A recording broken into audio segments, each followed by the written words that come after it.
Hello and welcome to Off the Shelf Reviews. It's podcast number 30. Number 30! I'm Woo! Gary. I'm the filling in this sandwich. Oh, and I'm the bread. Way to go. Yeah. Took me a sec, sorry. And of course, in this Threw you off. podcast, we're going to be catching up on the latest films we've been watching and TV series. For the theme of this podcast, we're going to be talking about the Marvel Cinematic Universe. Yes. Because we've been dying to talk about Endgame. Oh my god. Oh, God. I thought we did very well last episode to not go To not too spoil spoilery too on much. Endgame. Yeah, but no, Part of me was spoilers like, be it's damned. been a week. Fuck you if you haven't seen this movie. It's been a month now. I don't It's know been how a month I now. feel about it after. Did it do okay? Oh, I feel it's- like it did okay. I think it might have done okay. Yeah. And of course, in the third part, we will be answering your questions live. Yeah, for yeah. It's the first in the time. podcast. Yeah. We do have spares just in case you all leave like What, halfway like you through. brought a quiz or something. Well, no, there's some on Facebook. I mean, I could have written Oh, down right. right now. Yeah. I haven't. So, Andy, I know you went somewhere special in between the last Yeah, I went to- podcast. I went to my This is the special story place. Special that place. I want to hear about. Please Okay, go ahead. Yeah, I did. I went to see Hollywood Babylon at the O2 in London. Obviously, if you don't know, Kevin Smith's one of his podcasts that he does with Ralph Garman, who's a former radio host in LA, is an absolute champ, Garmy Strong. Yeah. And they basically do an entertainment-based podcast called Hollywood Babylon, where they talk about entertainment news and geek stuff and dead people and anything really that they want to. Well, yeah, babble on. Yeah, there you Yeah, go. exactly. It's a bit of a sort of like, it's a bit of a call and response podcast as well, because it's always done when it's done in LA normally, and obviously on tour, it's done in a bar. It's at the Improv on Right. Melrose, so it's like a pretty famous club. Obviously, there's a lot of comedians have come through there and stuff. So it's always got an audience. Yeah. Which for a podcast is pretty rare. So there's a lot of call and response. So each section's got like a little jingle that the crowd tends to sing back because it's quite funny and stuff. So yeah, it's a really good laugh. We travelled up to London on the Tuesday and on the Wednesday. Sorry. How long was the Stayed show? over. It was like an hour and a half, something like that. Not bad, not bad. Did So- you did you fight the urge to not stand at the fire exit and just wait to try and just catch wait? it. Yeah, no, we didn't do that. I don't think it was that type of show, actually. That's the first time I've been to the O2. Yeah. But it was in, like, you think of the O2, huge Grand arena. arena, It's yeah. at the Indigo at the O2, which is like a smaller, it's like Small just a venue room. within it. It's got Yeah. a couple of tiers and stuff. But, like down a back alley. yeah, You know? basically. It's the toilet at the Yeah, O2. you're like, smells like piss down Yeah, here. it is it. But man, it was so fun. It was so entertaining. Is exactly what I wanted. What was cool is we got to watch a scene from the new Jay and Silent Bob reboot Nice, Very good. nice. which was also Spoilers. the scene. I'm not. No, do you know what? Kevin Smith swore me to secrecy, so I'm not going to say anything about what I saw. Right? So, and Fucking, all I will say you're is gonna wiki it anyway. it was. It's the scene that Ralph Garman is in, because the guy who does the podcast with is in the movie. Yeah, So they right. brought his scene, and do you know what? It genuinely was a really fucking funny scene. He tells a story about now how he says about how much he's grown as a filmmaker and that, so he's now making the exact same fucking movie he made 8 years ago. Jay and Silent Bob was about them traveling across America to stop a film being made about them, and Yeah. now in the new one there's a reboot of that movie. Yeah. So they travel across America To stop the reboot. Yeah, so it's the same fucking movie. The but, back of the fucking car said Hollywood. So yeah, man, it was really awesome. Apart from that, he also said he's going to tour the movie independent style, where he's going to take it out and he's going to Take it to cinemas and take it to just... cinema and then do a Q&A afterwards, and he will be doing it in the UK Nice, this year. nice. So fingers crossed. He's back, yeah. There's some tickets there. I'll definitely go to that one and like. Oh, ask imagine him if that's in something, new Yeah, cinema. When I, They'll probably be at the new one that's being built. If we Yeah. could get him on the podcast, that'd be good. yeah, that'd be sweet. You'd have to I give feel it- like you'd he'd have to do give it it- too. If he had to, if it's Yeah. a bag of weed, like. Yeah, Like, follow. he'd like, oh, good. Like, time, Bob. Like, he'd Or probably cheesecake. Well, he doesn't eat cheesecake anymore. But it was good. Yeah. It was awesome. Really, really good fun. And it was standing. Their shows were always funny, so it was great. But it was a Very bit of a good. drama getting up there because, like, I decided to take, instead of driving, I decided to take the train up. And I haven't been on a train for about 10 fucking years. I don't like trains. They still I've smell heard, like piss. Drive I've heard everywhere. that no matter how bad travelling is, a train is still better than a coach. Yeah, that's Yeah, definitely. definitely, Do you know yeah. the funny thing was? You say that, but I got on a train. I had a couple of changes. So I had to change in Exeter, which is like, not, it's only about 40 miles of the road. But I had to change there. And I got on this southwestern train, which I thought was really funny because I was going to see Kevin Smith Right. on a train that was run by Southwest. and that's the airline that threw him off for being too fat. Southwest Airlines. Yeah. Right. Yeah. So I was like, oh, this could be disastrous. Ha ha ha, too fat to fly and all that or something. Sort of like. And we're going up there, and I've got my tickets. I'm sort of like, I've got to change a couple of times in London. Which anyway, if you've ever done that, at the best of times. But I was kind of, I'm going up there, and we got to change, and I had to change at this place called Clapham Junction, and like straight away as we got up near there, Tannoy's like, ladies and gentlemen, there's a problem at the track. We won't be stopping at Clapham Junction. We're going straight on to London Waterloo, which is a couple of miles past and stuff. And the whole carriage is, oh, fucking hell. That's extra travel time. Rabble, first world problems. I just started laughing because I was like, yeah, that seems about standard. Be some kind of travel. On the southwest, Yeah. That's why you give yourself that extra 10 minutes whenever you travel, just in case there's a fuck up somewhere else. I basically just had to double back on myself. It wasn't a problem at all. I just found it really funny that everyone on the train was I was like, I know, inconvenience, right? I think there's a war going on in Syria. But your train's being delayed. So I found it quite funny that I had a little bit of like a drama on my transport called Southwest while going to see Kevin Smith. So it was really fucking awesome, dude. I'd highly recommend anyone to get a chance to go. I'd love to see Kevin Smith live. And also last week, Jason Mewes was in Bristol, which I didn't know about, which is way close. We could drive there now. Didn't even know he was doing that before he went on to a Comic-Con. So I'm going to try and keep my eye out for to see where they're exploring. Something actually that was mentioned on it is a bit of news as well, all round, is there's a company, I can't remember the name, that are bringing Q&As to this country that we've never had. So, like you have an evening with whoever, like Ron De Niro did it recently and stuff, and they do university tours. So these are the 3 people that we're getting now in the UK. There are going to be shows, most likely at the O2 or some venue like that, where it's an evening with. So Arnold Schwarzenegger. Awesome. Nice. So you get to meet Arnold Schwarzenegger. Drop kicking. Stallone. Which not on the same night. Stallone could be pretty crazy. Yeah. The third one, I mean, me and my buddy that I was up with Sam, as soon as I said that, we just looked at each other. Mel fucking Gibson. I was like, I'll watch that train wreck. Yeah, I could watch Mel Gibson live. God, can you imagine the questions he's going to get? He's going to get the difficult ones. Q&A, it's like, but I wouldn't. It's not the questions. It would be the answers, because, I mean, would he walk off stage? No, imagine being part of the audience. I think he's ready to face the music now. I think he would, yeah. Yeah, so he'd stay there for the whole hour and a half, which... No, I don't fucking hate the Jews.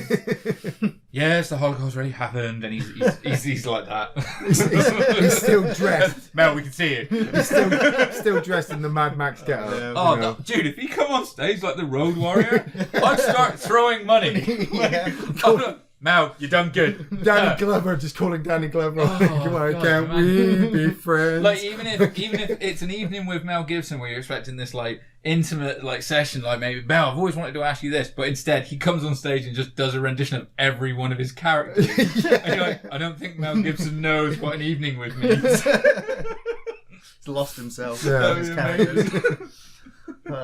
Ian, what have you been up to for the last month? Well, apart from working, which is always awesome. I have been spending a lot of my time around the town of Valentine, playing so much Red Dead at the moment. I think I've reached that point again in my life, like I did with Grand Theft Auto 5, where I was just like, bye life.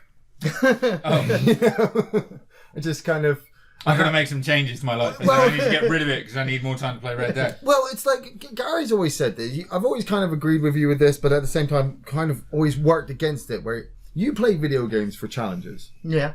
You like the challenger stuff. An achievement hunter, right? Yeah. So not so much anymore. But if the challenge is there and the game's good enough, I'll stick to it. Yeah. Right on. Well, they started with the challenges in Red Dead, and I started doing the daily challenges, and now I can't seem to go a day without doing one challenge. Now they've taken it out of beta and they put it in the normal mode, and you get a multiplier. So after 7 days, it goes up to 1.5, and then after 28 days, it goes up to 2.0.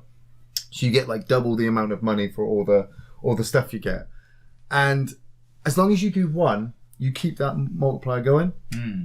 It's just so easy, just going into Valentine. To keep you going back every day. Yeah. Get those gold nuggets. But I'm sat there and I'm playing it. Now, come on. If I just stopped playing Straight that to game, the Rockstar I would literally just replace that game with some other game. And I would just get druid into that one. Well, yeah, but that's what you do. Is But it was like, but but the thing was, literally all we do. It's like last night I was playing it with Dylan, and Dylan's like, "Dad, why do you like this game?" And I was up in the snowy hills of Amberino, right? Oh, thank the God. snow is everywhere. So we're gonna I'm watch Daddy freezing kill a cold. prostitute, son. Ow! I'm freezing cold, and I'm like, "Son, I love this game because I can't really do this in real life. I can't take a horse out up onto a snowy mountain because we'd die." And as I'm galloping along to get to my marker, I hit a rock, which I didn't see in the snow. God. And my character goes flying off his horse and just lands face down in like 4 inches of snow. You've seen how deep it is at the beginning of the game, right? Yeah. So I immediately hit the floor and Dylan goes, "Snow Angel!" And I'm like, that's why I play it. Little moments like that. I keep having little moments. They're the best videos. Those are the best videos for Red Dead Redemption on YouTube. Is when you get the fails. Yeah. Oh yeah, the failed So compilation. you don't want the guy. You don't want a fucking money cheat. You're just like, no, I want to see the weird physics engine fuck ups. Yeah. Where they just stop dead and just flip over their horse and stuff. But I got my dynamite arrows now, so I'm fucking like Rambo out there. And I've got my incendiary shotgun rounds, so I really hope you mean it's like there's a my- cow. Bam! No, I don't play with a mic because I get offensive. As long as you're still enjoying the game, Ian, keep playing it. Yeah, but I'm tempted. I've been tempted to go back and try to complete Streets of Rage 2. Yeah, You why haven't not? finished that yet? No. I get to the stadium. Oh, wait. I get to the stadium. I always play as Adam, and I get to the stadium and the wrestler turns up and beats the shit out of me. Yeah. And so I get to that stage when I'm playing one game. I'm like, I'm getting bored of this. I need some kind of action. Right. And for some reason, Streets of Rage 2's been playing in my head. All right. So Who'd you play as? Adam. Oh, I like Max. Oh, it's Max. Yeah. Oh, the Max, wrestler? sorry. Yeah, the wrestler. Yeah, Max. I like Max. Yeah. He's awesome. Blaze all the way for me. Shocking. Yeah. Amazing scary. It's like, look, guys, look. It's the back kick. And if you look just right. Yeah, if you just angle- pulse. Good show. So what have you been up to, Gary? Oh, I've had a really depressing week. Oh, really? I'm still in recovery. What? Why? What? I need like therapy. What massive event happened this week that would upset you to the point where you could not? Well, for the last month, or for the last 6 weeks, I kind of shied away from social media. I've shied away from Twitter and Facebook and the internet in general. And Just the last 6 those weeks? that were discussing spoilers were kind of polite enough not to discuss them with me. Right. But I saved up all of Series 8 of Game of Thrones and marathoned through all of it in a single day. It does sound brutal. And I've done that with every season of Game of Thrones. Yeah. And I've always gluttoned it and enjoyed it. Yeah. Now, I've said it on previous podcasts that yes, after season 4, season 5, the quality of the show started to dip quite dramatically. What can't? I mean, It was the writing. The writing right. was really, really good in the first few seasons. Like Yeah. you were there to watch these characters interact with each other because the writing was so good. Each character felt like an individual. It didn't feel like it was all coming from one author or one showrunner. Okay. There was 2 showrunners, both fucking idiots. See, now this is interesting because I don't watch it. I haven't watched it since season 4. But what I mean is, I keep getting a lot of people in the office who have watched it who keep making a lot of complaints about the writers. And Yeah. is it really gone? It's really gone down that hill. It has Some gone people down are like, this is the best finale of all so time. And some much. are like, it sucks. It is the worst finale to a TV show I have ever experienced. You watch Dexter? Oh, Dexter. I've watched Dexter. Dexter. I've watched Dexter. I've been through Dexter. Yeah. Okay, so Everybody but remembers Dexter. That still doesn't prepare you for the shitstorm that is the finale of Game of Thrones. Oh, The Lost? Game of Thrones. Yeah, I will say that. no, Lost would be bad. What made Game of Thrones so good was the writing and the dialogue and the talking. The last episode is 116 minutes long. 77% of that episode, there is no dialogue. It is just characters slowly walking either to or from the camera. Yeah. 55 minutes With of a water bottle of a around. 116 minute episode is dialogue less. No talking. Wow. It's just characters staring off. And then if somebody does say something, it's Jon Snow saying the same thing he said all season. I don't want it.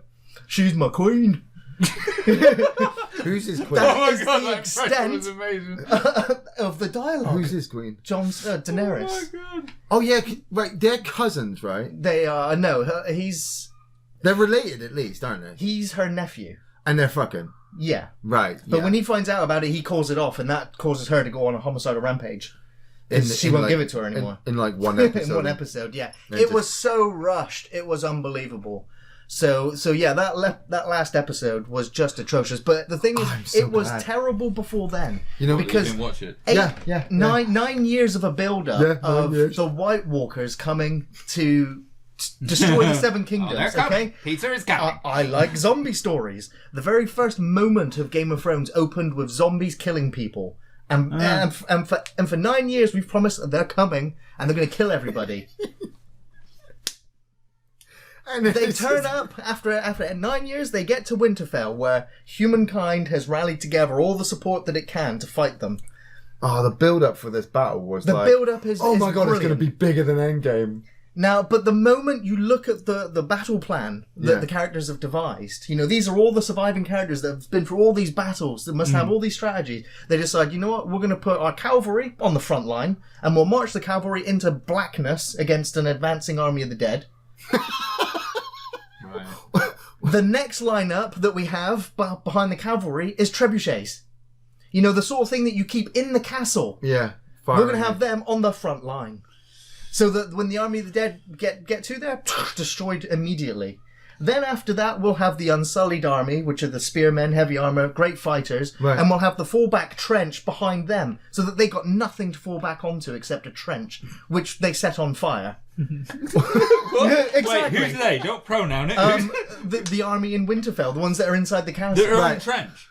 No, yeah, they set the trench on fire to stop the dead getting through, but they've still got their entire defending army outside and on the other side of that trench. And did Jon Snow, Daenerys, and Sansa and all of them stay indoors? All of the cavalry die. Yeah. All of the defending army outside die. Yeah. 2 episodes later, they've all respawned. What? Yes, they've just all respawned. They're all still alive. Every single one of them. You see them in the last episode running and celebrating once Daenerys has conquered King's Landing. And you're just like, fucking spoil. I've saved you. If you've not watched it, I've saved you. Man, Hawaii 5-0 sounds so much better than Game of Thrones right now. I watched what was clearly a far superior ending to what is clearly a more superior series, and I watched The Big Bang Theory finish, and it is spectacular. Man, I can't. Yeah, what series is that on? Like 10? Yeah, I think it's 10. I think I stopped at like 7 with that. I did as well, actually. And then I was just like, you know what? I'm going to wait until it's all finished, and then I'm going to binge watch it. Jessica literally stole all my DVDs, my kid, and started watching them. So, because she got into watching them, I watched them with her, and so I got back into it, and then followed it all the way down. Watching Didn't Sheldon? He got married and he had sex. Yeah. And then at the end, that is such a better ending than Game of Thrones. I don't want to say the ending in total, just in case some people. Well, Sheldon has sex. No, that was the objective. That was seasons ago. Yeah, but he has it more than once. That's better. This is very true. This series is building towards him and his wife potentially winning the Nobel Prize in Physics. So that's what this season is building towards. Nice. So and it wraps up at the end like they do the best things. They don't wrap it up. These people have gone with their lives, but it just finishes the whole story they tell very, very nicely. Yeah, really good. Really enjoyed it. Jessica was like rolling tears at the end as well. It was really sweet. Yeah, I could carry on about Game of Thrones. Yeah, I was about to bring it back up because I am so not going to watch it ever. I am so glad I stood there are at least 8 or 9 characters that have appeared in the show that are not in the final season at all. Not even mentioned. There are plot lines that are brought up throughout the seasons that lead nowhere. So that it is really unrewarding and there's no big payoff, And, the writers are just going, certain characters forgot certain things, which is atrocious. It's so disrespectful to their own characters. What have the writers gone to now? Star Wars. They have their own Star Wars trilogy now. No, I don't. I've got Disney money. I need to go or something. No, because Bob Iger has already said that their Star Wars films are not happening for at least another 3 or 4 years. So there was no need for them to rush Game of Thrones to jump onto Star Wars.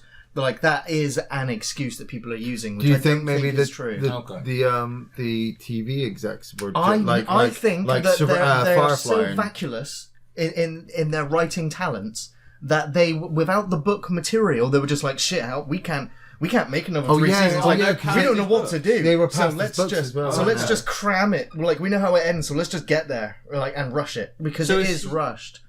Is George R. R. He's still Martin writing. still got a right? He's still got writing. 2 or 3 more books to go. Yeah. So we're basing that on, we're assuming where they were in the story. He's probably got 2 or 3 more books. Yeah, Yes. he hasn't said it's 2 or 3 more books. I think he's named both the books at least. I just Yeah. wonder if he's like at least watching the show. He's like, well, I'm not fucking doing that. Well, I think he's also I think they signed got loose contracts in notes. which he's not able to talk about the show because obviously it made him a celebrity as well. Why would he badmouth it? Oh yeah, no, absolutely. I just wonder if in his own head, In his he's own like, head. well, I'll dodge that one. Well, the Like, thing you know. is that No, there's- he'd probably write that ending but just spread it out. No. Like that massive ending, descriptions about why Daenerys. I have is no doing it. problem with Daenerys becoming who she is at the end. Yeah, 'cause you always what said she was I don't like evil. is that the show didn't show her progression. It just happened. Yeah. And But you that's know, what you're I'm like, saying. where's the character transformation? How You can't many- just do They that. could, yeah, I but mean, they couldn't sorry. do they couldn't do that because they didn't. Yes, they could have done. They They yes, chose not to.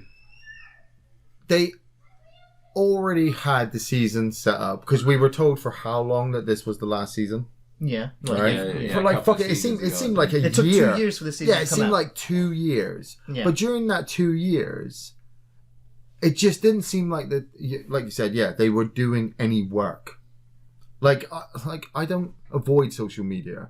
I'm on the social media every now and again, and I do hear people when they're spoilering Game of Thrones. That's why I've never watched it. One of the main reasons, because people go, "Oh God, did you see last night's episode? I can't believe that guy exploded." I'm like, "Thanks, ass," you know. But it gets to the point where people just stop talking about it. It's like, "Oh, I can't wait," and I'm like, "You're not hearing anything. There's no behind the scenes. You know, the actors and actresses are actually not doing anything. They're on actual TV doing Well, like, interviews. like They're promoting doing, it. they're not promoting it. It's just they're not being talked about. So then it gets all of a sudden it's like, here comes the season, and I was watching the trailers coming, and I'm like, all we got were people walking through tunnels. Oh, that's because it that's looked- what it was. Yeah, but it looked dramatic, and I'm like, yes, but it just doesn't feel dramatic. Yeah. You know, it just feels like you said, and I said it as well. It just felt rushed. Like we need to cram all this into 6 episodes because that's all they've given us, or that's all we've got. Is that how many? 6 episodes, yeah. 6 episodes, but they're like an hour long. Where the How other much- episodes were How much were only the other like seasons then? 10 episodes. 10 episodes, but they were like 40 minutes. No, Oh, 50 minutes an episode usually. And then, well, an hour on TV if you count Yeah. time for Ad adverts. breaks, Yeah. sorry, yeah. Yeah. So what? Why shorten it to 6 then? Because the length of because the they finale? decided that they didn't want to pad it out was their original reasoning. They were like, yeah, why pad it out? We know how it ends, let's get there. And so they didn't realise that the padding was... I was going to say, isn't that the what you're characters, saying the it was talking. missing from Daenerys? really Yes. bitter, Yeah, isn't no, it? but that makes sense. Like, It's, like you're it's saying, a decade-long Yeah. investment. yeah, it's I kinda know. like- It's not just me. I'm There like, is... don't shout I it, don't would shout argue- it. No, I Well, you watched... sat there laughing at me like, you wasted 10 years of your life. No, I didn't say you wasted. Fuck you. What you got to see it from my point of view of I've been watching fans of this TV show, but it was, to me, there was nothing epic about it. It was all built up from the blood and the guts and the tits, and then it exceeded past the dicks. exceeded past the books, and I'm like, so you're exceeding past the books. If you're all fans, wait. I You would know, honestly, wait. Actually enjoy it because that's what you want. You say you want the actual breakdown of her character. You want what George R. Martin sees happens to Daenerys, not fucking 2 dicks and his mate from fucking across the road. Well, Yeah. I would say though that like I said, I stopped watching Game of Thrones because, and this isn't me slagging off or nothing. Just for me, I was like, this isn't going anywhere. No, but I didn't think it was going anywhere. Yeah, It was yeah. oversaturated with characters. When that weren't did doing you enough. stop? However, season 4. Uh. What I would say is that's quite interesting, like you say about them taking the padding out, because I would argue that Game of Thrones fans are obviously very patient when it comes to character development, otherwise they wouldn't keep watching it. Yeah. Because to me, no one was going anywhere. Obviously, if you've got to the Yeah. end of it, you've got the patience like, no, we'll see this all come through. So do you think that's what killed it for most diehard Game of Thrones fans? Because they were like, all that padding, as you said, that they took away, Yeah. that's what I came for. Yes. Yeah. It was exactly Because that's what made the It's characters like we almost don't interesting. care about who sits on that throne. If I'm Yeah. assuming that's how it's a game, right? Yeah. And they finish Yeah. by someone sits on the throne first. Yeah. Like a really bloody dick-filled musical chairs. Right. And so I'm assuming it's almost like that decision isn't actually the big one. It's just how everyone ends up as a character by that. It's moment. all about the internal bickerings and Right. who is willing to do the worst thing to get to power. I just love the fact that the person who the person who does get on the throne is the guy who spends the whole of 10 seasons sat down. Yeah, the guy in the wheelchair. Well, spoilers now. I know who it is. Like it was blatant from the very start. Well, can you imagine what it's going to take to put wheels on that fucking thing? Well, I'm going to move on for Game of Thrones because Have the dragons push it. I'm going to say that was quite therapeutic to just rant about it because I'm sweating, but I feel better. I've spent all week just in mourning the loss of what was so great. Shame. Yeah, I do feel bad though. I feel, as someone who doesn't even watch it, I feel bad. Like you said, that so many people I talk to are really disappointed with what they put Game of Thrones is kind and of I will like, argue again that like you should have all watched Hannibal. It's a far better series. Yeah, Hannibal was great. What I will say is that maybe in 20 years' time, when George R. R. Martin has finished the books, another network might be like, "Oh, you bitch! Let's remake Game of Thrones." I might watch it then, actually. Because it's got a conclusion that we can actually build upon and do it properly. So what you could do is just say, "We'll just start filming ours, but from the end of season 7." So just everything else is the same. We're just going to pick it up. Yeah. We're just going to pick a story up. Yeah. I can do it better. That'd be brilliant. To think the last episode of WCW Nitro was better than the last episode of Game of Thrones. Sounds like it. More people were happier with it. Yeah, I'd imagine so. Probably had a good payoff as well. Anyway, so before we get into the news, there's a couple of other things that carried over from the last podcast that I didn't get to talk about, and that is I got to watch Predestination. Yes, now, I'm Ian, so glad. You recommended that I watch this film 4 or 5 years ago. Fucking ages ago. And Predestination is a sci-fi... Spoilers. It's difficult, isn't it? It's a difficult film to explain, except that I will say that it is a very well written and performed time travel sci-fi thriller. Starring Ethan Hawke. Whoa. The less you know about going into it, the better. Yes. It was one of those films where I was just going through, I think it was Amazon at the time or Netflix, and it was just like, Predestination's there, I've heard good things, I'm in the mood for some sci-fi, let's give it a go. And I stuck around for the performances, and then once the sci-fi stuff started to occur, I was like, I'm in. I realised I am invested in this film. For me, it was on film 4, and I was like, flicking through the channels, like, oh, Predestination, who's that? That's Ethan Hawke, time travel. And so immediately wikied it, like I always do, read the whole plot, sat there in complete fucking shock, couldn't stay up and watch the film because I had to go to sleep, go to work, but recorded it, then came back and watched it, then had to go back and reread Wikipedia to understand what the fuck was going on, then come over here and go, dude, you have to fucking watch this film because I need to fucking talk to somebody about this fucking film. And he's like, yeah, I'll get around to it at some point. I'm like, and then he watched it and he's like, dude, I'm like, dude. And, no, I imagine that is actually how the conversation went as well. Yeah, it was, yeah. There's like when you watch Interstellar and you have to find a video with Neil deGrasse Tyson explaining it to you. I don't know, I haven't seen Interstellar yet. Oh, dude, you should. I know, I wicked it. But yeah, Predestination, yes. You got to... Very good. That sounds good, I'll give that a look. Yes, but it's not new, so you say it's not new. No. It's early 2000s, I think. So, yeah. Oh, okay. Next film I also watched was Happy Death Day to You. Is that the sequel? Which is the sequel to Happy Death Day. You know how you can tell, don't you? Because they spelt the 2 as a 2. Yeah. Hollywood, you crafty devils. Thanks there, Halle Berry. Now, I said it before after seeing the first Happy Death Day, I was like, it's a horror movie using the Groundhog Day, setup where she gets murdered. Every day it's on her birthday and she's trying to figure out who keeps killing her over and over again. Whilst trying to obviously figure out who the killer is, who's betraying her, and trying to sort out relationships and other sorts of things. So it's comedy, horror, sci-fi. Yeah. But then I didn't expect it to actually get a sequel. Yeah, I was surprised by that. I was surprised. The film starts off with another character who is undergoing the Groundhog Day thing on the same day.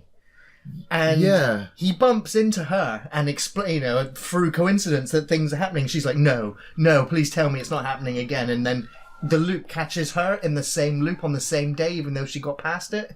So you can write a million sequels to this. Exactly, the same thing over and over again. Yeah. So it's definitely open to do a third one as well. And I was at the end of it, I was like, it was really cheap. It was fine. But yeah, you could burn it out too quickly, though.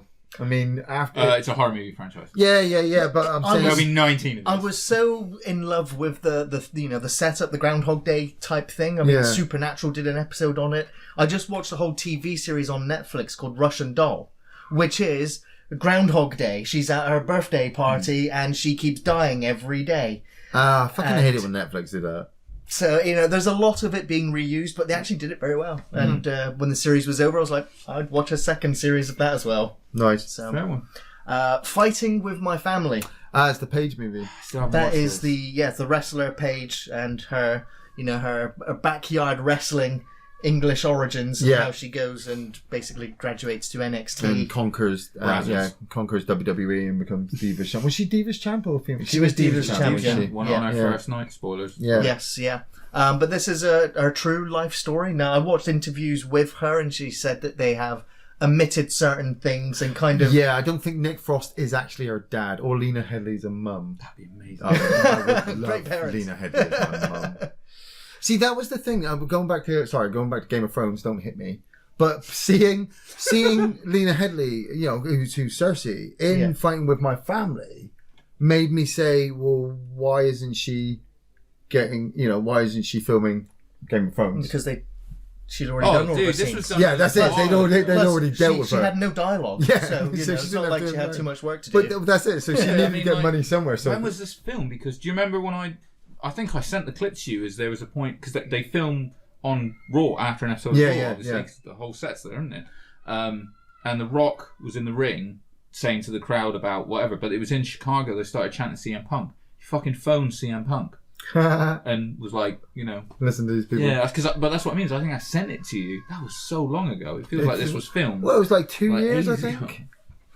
Something like that. But yeah, no, Saying about her being I need to busy watch with it. Cersei, It's I'm surprised that the two of you, the biggest wrestling fans I know, haven't seen it yet. Dude, know. we're My wrestling wife watched it. She fans. said it was Wrestling great. fans don't watch wrestling films. Normal fans No, we watch do. wrestling. What? No, Oh, I we do. never go. I've been watching a lot of Dark Side of the Ring, which is amazing. Yeah, we watch the actual documentary documentaries. The films with WWE on. Yeah, Gary. We've never I'm watched the sorry. Marine series. Like, how many Marine films have you seen? I've seen the first one with John Cena. Yeah, I've seen the first one, not like all six. But with that's the not Miz. wrestling. There are six. That's a film with wrestlers. Yeah, in it. no, those are films. Those are films made by MacGruber. WWE, sponsored and created with the money by Vince McMahon. Fighting with My Family was the same thing. She Sure. was Paige was doing something with Alberto Del Rio. She'd left WWE ages ago and hooked up with Alberto Del Rio. That's when he was in TNA, wasn't it? Yeah, and they were down in Mexico and they were supposedly doing a lot of cocaine. And I think her family got aware that she was in trouble and they wanted her to I know obviously... her brother was tweeting up a storm Yeah,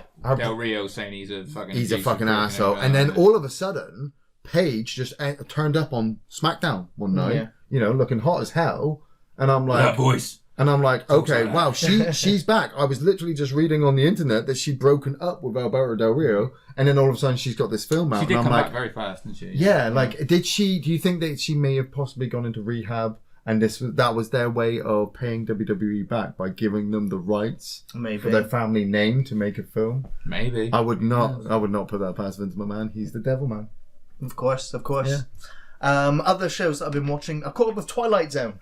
With Nice. The new one, Jordan Peele's. Yes. With Peele as the narrator, as the guy introducing it, and I've got to say I'm a bit mixed on it, to be honest. There's been some I've only really watched good that first one episodes. so far. Yeah, And it's always the the case. first episode was a really good one, Wasn't the it? comedian Yeah. one. Yeah. Tracy Morgan. Yes. Anytime Tracy Morgan's in something, I'm like, I'll watch this. But some of the episodes when they've ended, I've just been like, really, that was the moral of the story. That's Like, the Twilight Zone, dude. yeah, I just felt like the moral was just really weak, or I was just like, I was behind the characters' choices. Like, they didn't deserve to suffer at the hands of the Twilight Zone. Mate, they always are. You sit there at the end of the episode and the guy just goes, and at the end of this episode, I'm going to tell you, don't put your face in the box. Join me I think, again for the Twilight Zone. I'm like, no, I keep the think I fucking know door what you're saying, closed. though, isn't it? Is that it's like, at least in, probably the reason the first one's better then, because I have seen that one, is the good guy who it's happening to, this guy does turn into a bit of a dick. He starts willingly using the power, the curse that he's been given. Yeah. So in that one, you kind of be like, oh, you're acting like a fucking asshole, But those are the But best in the others, episodes. if you're saying they don't, then I can see, but I can see why it wouldn't. No, because it's like I used to watch like the older ones. I dipped in all and out of the Outer Limits and the Twilight Zone, the old series, and the Color and the Tales from the Dark Side and stuff like that. Yeah. And whenever you have like a bad guy or a bad woman, you know, and you're waiting the whole episode for the comeuppance, and then something bad happens to them, which weirdly happened right at the beginning, but you know, it's all been in your mind. You're like, oh, you fucking tricked me. But then when you have like the guy who he's about to pass his exam, but he figures out, I don't know, fucking he figures out time travel, goes back and tells himself not to figure out time travel, and then kills his own dad, and so stops existing. You're like, Paradox. what was the fucking point in that? Yeah, okay. Yeah. It's Twilight Zone. You got to keep with it. As long as they bring it in the second season, I'll keep with it. Okay. Really? Well, how many episodes have you watched? All of them. So Yeah, far. but how They're many still episodes- releasing like 9 episodes so far. So, I mean, They're coming out weekly. I don't know how many they're going to do.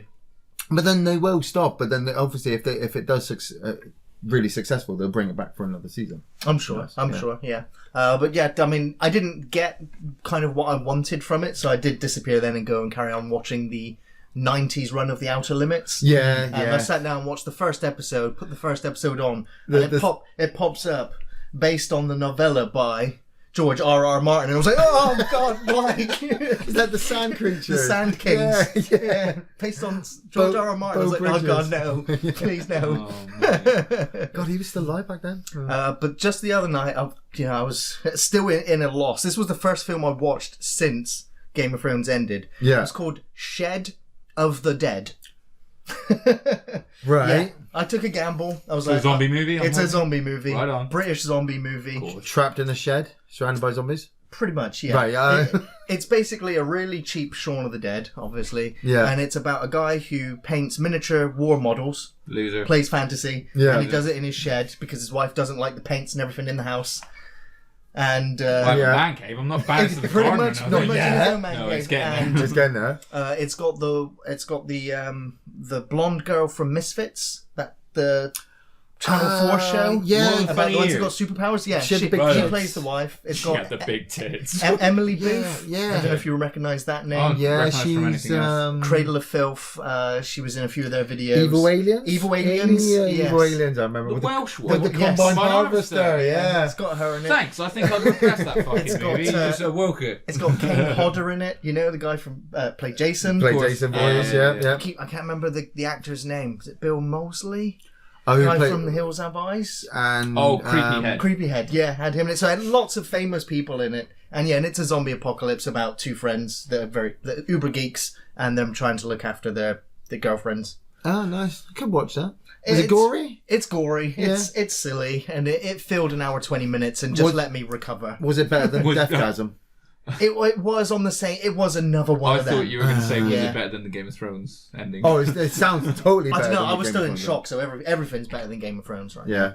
So after Shed of the Dead. Sorry, can I say, have you guys watched the new Pet Sematary yet? Yes, I have. What do you think of it? Because Absolute. I Nah. wicked it. I liked the twist. well, right. This is what I was trying to figure out. Did they tell us in the trailer that it? Spoilers. Did they tell us in the trailer that it was going to be the Yes. girl and not the boy? Yes. Not yes, really. Yes, they did. Because I went. Because I wondered if I I'm either like, saw it on TV or can in the I just cinema. see this coming a mile away, or has someone already told me? But I could see that coming a mile away that the girl was going. They were just going to flip that round. I like I said, I either saw the trailer on Facebook or in the cinema, and you see the truck, and I'm like, oh, here we go. And Did you see the girl turn and towards you or something? he saves the little boy because the little boy runs. Spoilers. Little boy runs down the middle of the road. Dad saves kid. Yeah. Truck swerves, and I'm like, oh, okay. It must. That's what I mean. You I wondered if switched it was it planned. because just like with it, you know, because I haven't seen it part one yet. But they had to change a few things because if they kept it like what we'd already seen, it would No, I have been didn't too mind that they obvious. did it. I was just thinking to myself, like when I'm watching the movie, I was like, did I have prior knowledge of that, or is just the film really shit at covering that? That's what they're going to do. Like, is it almost a wink, wink? Like, Yeah. Did the little girl at some point say, "I can't wait to live forever, Daddy"? Wink. Well, I and think- that's how I figured it out. I but- think they always had nods would to it say- because you had the little kids with the masks. Haven't you? Yeah, you know, yeah, and that it's was. like, oh, that, come join us. Yeah, it doesn't have much Join us. going on. I just found the original film more creepy, especially with Gage coming back as the murderer. That was Yeah, creepier. because it's Zelda not- in the original, No, but much this creepier. one ain't really that creepy. And they try and do a few jump scares. And that, like, don't get me wrong, one thing I liked, John Lithgow, obviously, he's amazing. Yeah. Not as good as the original Judd actor. No, but I just, Yeah, no, he is good, yeah. though. I like John Yeah, Lithgow. I like John struggles Lithgow. to be Yeah. bad. Yeah. Everything, But was he great just actor, like- Fred Rock from the Sun? Was he just retreading the same shots that Judd from the original did? I'm glad 50-50. they actually did a little bit more with Judd in the remake in terms of him explaining why he took Lois up to the cemetery. He explains he did it with his dog. He might have done it with his own wife. He just said there's a dark place and he succumbed to it. He's too weak to say no to it. Yeah, so he needs to feed other people. And he looks for any excuse to take people up there, and that's what Pet Sematary is. I thought the ending sequence was quite good. Like that, literally the last 2 minutes. That sounded quite scary. Actually, I thought that was alright, but I just did in the original because I couldn't remember much of the original to be honest, but. The mother's weird fucking shoehorned into me because her sister Zelda. Yeah, her sister Zelda's in the original. Yeah. Oh, okay. Because that just felt almost like because there is a bit of a jump scare element. Like it reminded me of it in the way that sometimes it's really scary, sometimes it's just jump scare. Weirdly enough, it felt like I was like, are they just fucking shoehorning this in? Because I just couldn't remember her from the original. It's shoehorned in the original because. It feels obviously like the just kid, why give her this weird supernatural thing? The kid dies. The Gage dies, and the family all argue about it, and they keep bringing up about her parents leaving her to take care of Zelda. Right. So when this evil presence that you don't really feel in the original series, and I don't, from the sound of it, you don't hear about it in the new film like that. I mean, there's the evil presence. There in the background in the new one? Yeah, I mean, they mention the Wendigo, the sound in the background. Yeah. Pascal turns up and haunts both sides of the family. I think that's what brings more of the nightmares of Zelda out, so... I guess. Yeah. I just found it amazing that kid gets killed by a truck screaming up the freeway or whatever. Literally the day after that funeral, you seen another truck go by. Yeah, no. You're seriously telling me after that fucking truck company didn't go. Let's not. Because it's Stephen King universe. Don't want to go down that road. Killed a kid. It's Stephen King universe. Well, it's interesting to say that. I did know there's a bit where you see the sign to Derry, and it's the fact that they just dropped that in. It just shows that they are still trying to build a universe. Yes. Yeah. What was the town in Tommyknockers? I can't Grover's remember. Mill? No. Grover's Bend. Cobbler's Knob. Cobbler's Knob. But the last show that I want to talk about that is really, really good is Chernobyl. And that is the HBO show, which thankfully there was an advert for Chernobyl on the back end of the Game of Thrones episode. So I can take that in my mouth. Exactly. So I was like, I'll give this Chernobyl show a go. It's just that. And it is so well done. Like, it's a breath of fresh air when you see really good actors being given a very good script. Right. So, I mean, the show is so good that it has become the highest rated show on IMDb of all time. Really? And the show hasn't finished yet. There's 2 more episodes to air. I love how humans do that. Of all time. 1, 2, 3, 4. I mean, all time's quite a long time, so this could change at any point. Well, it has surpassed every show that has ever been on television on this website, which lists a lot of them. It's based on the Chernobyl nuclear reactor explosion in 1986. Oh, so it's a dramatisation of it's a dramatisation of how it happened. Yeah. Right. Oh, fuck. Okay. And I will say that they have spared no expense in showing the horrible realities of nuclear radiation and how it turns you inside out. So it's like Threads. It's like an updated Threads. That British documentary with the nuclear apocalypse. I'd say so, yeah. Yeah, so it's literally just a 80s nuclear apocalypse. Is it like in Galaxy Quest where they transport the pig and he turns it inside out? Well, it was inside out and it exploded. How many episodes are you into it? 3 or 5 so far. There's I've still got 2 episodes to go. They've still got 2 episodes to air. Netflix? HBO. HBO. Okay. Yes. So it'll probably be on Sky Atlantic at some point. Yeah. Yeah. Or just online, as I normally watch everything. But yes. We're streaming Wiki. I started watching Jailbirds on Netflix. It's a documentary about like a women's prison. Well, it's actually a mixed prison. In Sacramento, and it's literally like a tower block. It's like Judge Dredd Mega City 1 or something. That's so bizarre that I was watching it last night and I had to like Google whether or not this was a real documentary or a mockumentary, or I was like, is this like that fucking, what was the one with the guy I drew all the dicks, that one, the vandalism one. Right. Yeah. So I was like, is it that? And it wasn't, which is really frightening because I was like, I can't believe you can't tell nowadays, can you? They communicate between cells by talking through the toilets. Like they bail all the water out of their toilets and then shout into the toilets and talk to each other. It was crazy, and the cameras were like following us stuff. I was like, we humans are quite amazing at times. Like, it's just so weird. Ingenious. It's like the dirtiest Dixie cups ever. Fucked up, man. All right, let's get into the news segment. Yes. Sad news to begin with. Always begin with the sad news. Yeah. That actress and performer Doris Day has passed away at the age of 97. Damn. A true Hollywood icon who began her career in the film industry with Romance on the High Seas back in 1948. Wow. Doris won the Academy Award for Best Actress back in 1960 for the film Pillow Talk. But she, of course, received multiple awards throughout her career for her unforgettable performances. Outside of acting, Doris also released 29 studio albums between 1949 and 2011. 2011, she was still going. Man, yeah, she got her Absolutely. kids from college, man. We are so You know? lazy. Yeah. Fucking 97 An incredible years career. old.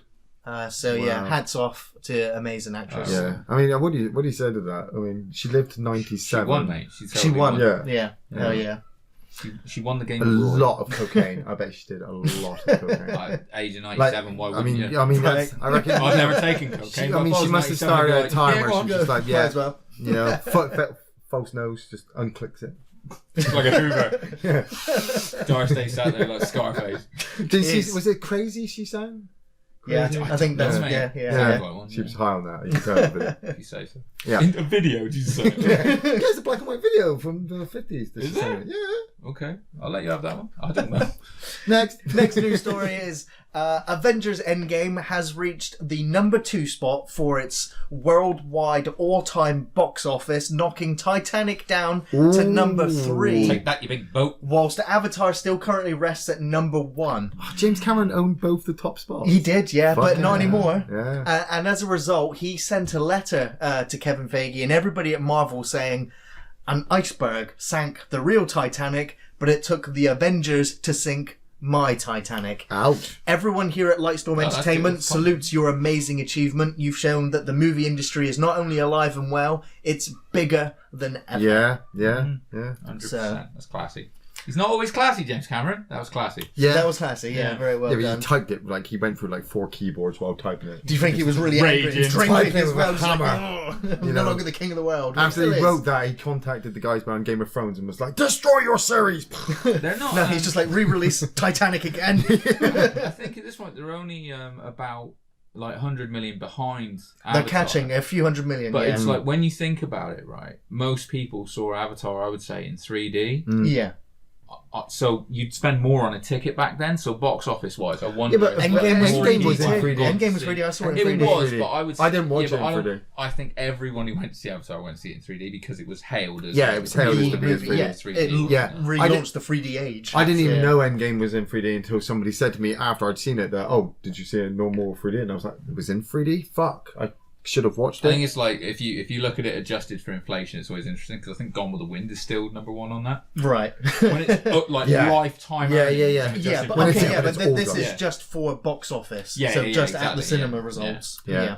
Did well. It could get there. It could catch. It could us still get there, yeah. But I reckon at another anniversary of Titanic, they'll release it in cinemas in 4K. Oh, And no, it will we're just gonna see jump back up Yeah. again. Yeah, but they'll release Endgame as Because well. you've got at to the remember, same time. Titanic is adjusting for both its 2 theatrical runs that it's had. Yeah. So, anyway, I but mean, imagine a double night of Infinity War, and then they give you like a 10-minute break, and then they start Endgame straight after. Can you 6 imagine hours. though? It's like, can you imagine that kind of achievement for James Cameron is the fact that not only did he release Titanic and it was fucking amazing and everyone went to see it and loved it, the fact that X amount of years later he went, let's do it again, yeah. and it. Did And it everyone again. still It went still to works, see it again. and it It's like, still works. Yeah. that's insane. Yeah. Still works. Like, you know. The power of that film. Yeah. But yes, speaking of... Bloody soundtrack. yeah. Speaking of James Cameron and the Avatar sequels, they have been delayed. Again. What? What's that? Like 12 Well, years now? Disney are the new owners of Avatar Oh, because yeah, it was yeah. originally 20th Century Fox. Oh yeah. Right. But Disney now owns the rights, and I guessed it, and I've pretty much looked it up, Yeah. and it's because Disney want to go Star Wars for Christmas, Avatar for Christmas, yeah, that makes Star Wars, Avatar, Star Wars, Avatar for like the next 10 years. Uh huh. So that is why it's been delayed. It's because It's a smart move. Yeah. Spend the time, get the money, put it out at the biggest time of the year where you can sell all the toys as well to all the kids. Family entertainment for absolutely everybody. I mean, if you're gonna release a film, you're not just gonna release it for dad. You're gonna release it for mum, dad, and little Billy and fucking sister as well. Are you guys excited for the Avatar sequels? Yeah, I kind of am. I know a lot of people didn't really like the first one, or they were questioned it. I was transported to another world for 3 hours. Yeah. I mean, I absolutely love the first one. All the ships, the armor. Yeah. Well, I thought it was a long The whole final battle with the tree is absolutely fucking spellbinding. Oh, but the action's great, dude. what ruins it? Dinosaurs, space marines, mechs, dropships. What ruins aliens. it though is when you get the die-hard movie analysts, the real critics. I mean, Unobtainium. who That was fucked up. literally from the start of the movie take it 5 minutes by 5 minutes and go, don't like that, look how stupid that is. Oh, it's and by just Fern Gully. Oh, it's just and Pocahontas. you're just man, I just want to watch Michelle Rodriguez. Yeah. It is Fern Gully, but fuck that. I want to watch Michelle Rodriguez fly a helicopter and shoot the shit out of shit. But shut the fuck up and let me watch it. Just want to watch Michelle Rodriguez, yeah. But I reckon it's going to be called, it's Avatars, Avatar 3, and Avatar Resurrection. Oh my god! If it was Avatars, that would be fun. I would be like, take my money, James Cameron. You slab motherfucker. Yeah, telling you. Avatars. Oh my god. Well, going from sci-fi, Yeah. Star Trek Picard series has been officially titled Star Trek Picard. Yeah. Did you see the trailer? The trailer has been released, No, and I liked it. it doesn't really do very much, though, does it? What does it do? It just kind of Chateau it Picard, shows that's what it does. Picard's French vineyard, where he's He's retired, build wine, Yeah, make yeah. his own wine. Chateau. He's pretty much doing that. Yeah. Yeah, So and the camera just slowly pans around. It basically Game of Thrones it. It comes up. It comes up to that. That's because they have no script. It comes up to Picard and he's like, "Fuck Batman," and I was like, "What?" Oh man, it's Man, there are a wave of problems on the set of Picard. I mean, It has been delayed. They've had to stop production, then Is he pick up drinking too much production. wine? They had to change all the uniforms. They had to change all of the sets because literally, I don't know if you know it. Star Trek Discovery is CBS All Access. Yeah, but yeah. Netflix paid for all of the money for the show to be made, despite all the problems they had. And then when Netflix got it, they were like, the hell, this is not Star Trek. Like, what have you done to Star Trek? And then CBS were like, can we have some money for season 2? And Netflix went, yeah, okay, here's some money. Now make it Star Trek. Yeah. Obviously, season 2 came and Netflix went, we're done. We're not showing any more Star Trek after that. You're not getting any more money from us Oh, is after Discovery that. done, is it? I don't know. I haven't watched it. Who knows? CBS went, yeah, renewed for season 3. Netflix, can you pay for it again? Netflix went, no. We're done with your Star Trek because it's not Star Trek. So then Game of Thrones and Star CBS Trek. have turned around to Amazon and gone, do you want Star Trek Discovery season for 3? Prime. And they've said, no, we'll give you some money for it. Yeah, right. But then they turned to Netflix and went, hey, do you want the Picard? And Netflix went, no, done with your Star Trek. So CBS have now had to get the rest of the funding from Amazon again, which isn't enough, which means CBS don't have the money to keep making all these Star Treks that they want because now they have to pay for it. If it fails, it's a whole network that's on the line. Star Trek's taking a It's massive also fucking... Again, it's not going to have any of the TNG cast in this new Picard because it's not in. They don't have the rights to have those characters because it's not real Star Trek. So you've got to do an original show. It's 20 or 25% different from what is Star Trek. It's its own alternate canon timeline thing. It's going to be fucking Solo all over again. He's going to be sat at the vineyard and it'll flash back to him fucking going through the academy and being a bit of a reckless, and he'll have hair. No, he doesn't. He doesn't. Oh, no, the younger version. Oh, younger will have version. hair. X-Men, Okay. Days of Future Past. Yeah. And the end of they get James McAvoy to do it. the end of the end of the first season, there'll be like this dramatic thing that he has to go through, and then when he's recovering, he'll be like, "Oh, yeah, your hair's gone back a bit." He'll be like, "Oh, hint." So all I'm going to say is I have no faith in the Star Trek Picard Like the series trailer, whatsoever. Oh man, I'm Really. so glad I got behind Discovery. I'm so glad I don't Believe in things. I stick with my wrestling. All I've been watching is WCW Nitro, and I know how that ends. You watched like wrestling from 15 years. I when it was know good. that the WWE's going up in flames at the moment, so Oh, I'll be yeah, the one right. laughing at you in a few weeks' time. Mate, they got so much money now, it's insane. They're about to go back to Saudi Arabia. Yeah, oh It's mate, when fucked Saudi up. Arabia paid for their shit, NXT, they're getting their own big fucking number 25 soon. Yes, mate. I was can't well wait. shocked about They that. cleared Gargano as well. I didn't think he was Yeah, going to, so That's gonna be good. Summertime soon as well. Next. We got some reboot news. Hellraiser, the reboot remake. It's official. Next. It is happening. David S. Goyer, the writer of the Blade films, the Christopher Nolan Batman films. Oh, wake me when it's Buffy, done. right? Worked on Buffy, didn't he? I don't think so. No? No, you're thinking of David Boreanaz. No. Well played. I don't know if David S. Goyer, I don't think he was on Buffy. Okay. Yeah. No. But yeah, he is going to be writing the script for the theatrical Pinhead Hellraiser remake. Word is as well is that Pinhead will actually be a female as well. Oh, fuck. You fucked yourself. You have just now completely fucked yourself, basically. Right. I don't want this to come across wrong, so how do I say this without people going, oh my god, Hellraiser remakes do Right. suck. Move out the frame. Let him do this on his own. Right, okay, so Let's not get in trouble. well, we've said for ages that the issue was remaking Pinhead. Would you rather Hellraiser 11 at this point? No. You know what I'd rather. I'm with you on that. After everything we've been through with the other Hellraiser movies, if somebody has got the rights They do now. and he's got the money and he's got the vision, Yeah. David Esquire wanted a poker game. yeah, yeah, he did. He was just there. He was like, "Oh, what's that? Hellraiser rights? Yeah, I'll go for that." Make your own Hellraiser story. Do not connect it to the They're films not. They're redoing the first story. Yeah, that's again already a problem, right? So you're remaking it, so all of the original fans are going to come back, and are going to be analysing it to fucking buggery.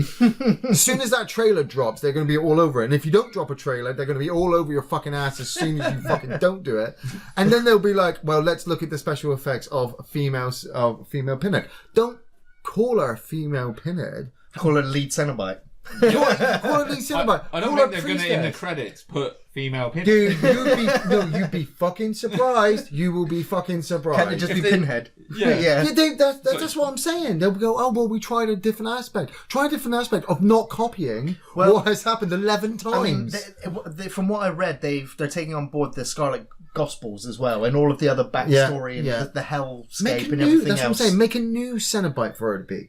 Well, she's with a going to be new Pinhead. background. They cannot make a Hellraiser film without someone dressed Yes, in they white with can. pins in their Yes, head. they can, guy. I've sat through the last two of Hellraiser. them. They made two of them without the real Pinhead in it.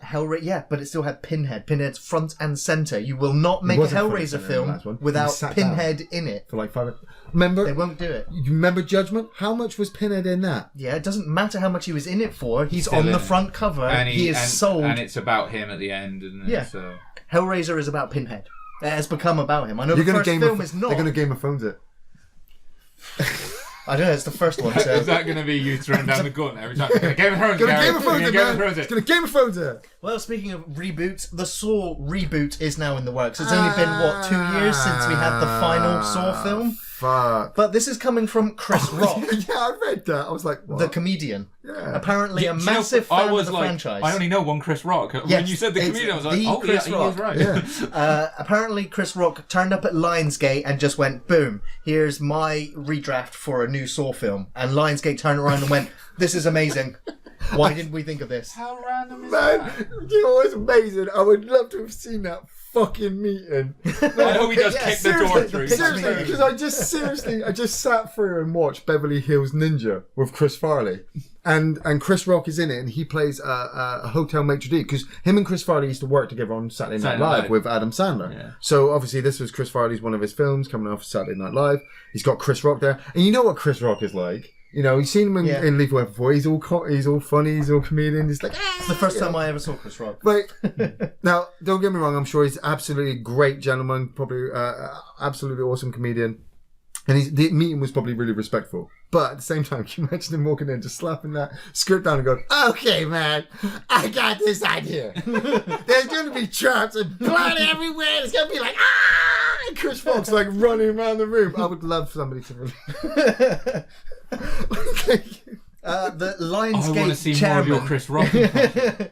pretty much That's amazing. said that when Chris Rock came to us and described in chilling detail his fantastic vision that reimagines and spins off the world of the notorious Jigsaw Killer, we were all in. They've got the director who directed Saw 2, 3 and 4. It's Darren Lynn Bousman. Yeah. So he's going to be directing this remake. My baby, sorry. he's having your Your baby. Your baby. It's the other way around. Yeah. Oh, baby. Sorry. It's weird that they say spin-offs though, so it's not when you say like reboot spin-offs. What are they doing? Is it like they are redoing the first Yeah, they're one? redoing the first They'll one. redo It's it. a whole new story. So you're going to have a new guy playing the Jigsaw Killer. So you'll still have the same kind of scene behind it. I thought the way He'll it be spins a off of dis- the world he'll that be- it wouldn't yeah. be Jigsaw. He'll be a disgruntled guy who looks at people and says, "You're squandering your life. Here is a trap. If you get out of it, then you'll be a changed person and you'll want to join me and become part of the Legion." Yeah, he's a murderer. Yeah. No, he's not a murderer. Not a single one of them did he kill. Except for all the Except those that he employed after his death to carry on his legacy went about killing people. No, Like Charles like Manson. no, that It is was the pretty much be- setting traps that you could not survive. Wait, right. Or it was a man. I Right, can't wait. remember anymore. If you're going to do this, and you're talking to a guy who followed the series longer than the both of you dropped out halfway through the series, and I brought you back in. How did? Are you No, talking about man. Saw? I I'm watched talking them about all in the cinema. Yeah, the yeah, second one. no. Yeah, I didn't get halfway through that series. No. Both of you at separate points when the Saw series, when Saw films first came out, Wrong. no. The only one I don't like is the first one. I don't fucking. I'm not wrong because I remember explaining to you. Wrong about what? I remember explaining to you about the I know, guy right? in the box because you Right. stopped after that one because it didn't make sense how that guy died, and I explained to you the trap. You stopped after the second movie because it was too much torture porn. There were a lot of torture movies at that point, and Saw 2 I like the first one. your point looked like that. I watched the third one too. Third one's got Robert the Bruce in it. I followed all the way through the Yes, from series. See, I've seen the fucking third. And what I absolutely Sorry, how many loved- are there? 6, 7? Seven at the moment. Okay.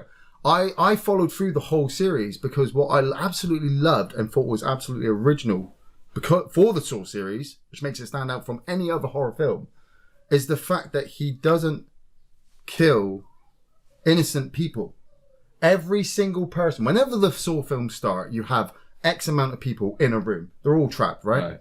They're all in a trap. And each one of them looks like a really, really nice person. He's got a family at home. He's got kids. She's pregnant. And then by the end of the film, you know that every single one of them did something so nasty, you are glad they died. No. Yes. What did every the single. first But guy do? Hoffman is different because, yes, Hoffman was doing it for his own thing. And that's why they had to stop him. He wasn't Jigsaw. Jigsaw was still around, even though he died in the third one, which was weird. And I knew was Yeah, going because that's a brain surgery. Yeah, because And they I- keep doing flashbacks. yeah, and I knew it Wasn't was still going to be around. a problem after a while after you killed your guy in the third one to keep doing the flashbacks, and the remake was coming. But in the first one, the doctor was cheating on his wife.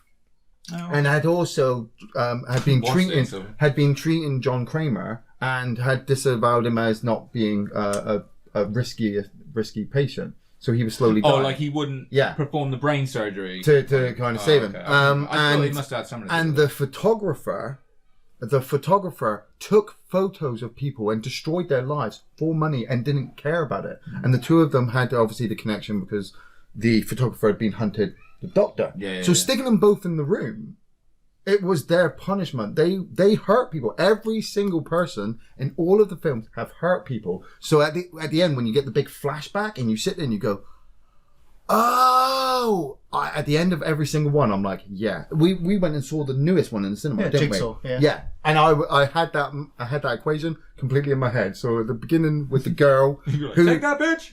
yeah, there was this one girl who was like the lead all the way through, and she was like, I want to get home to my baby. I want to get home to my baby. Oh yeah, I killed my baby. It's like, fuck you, bitch.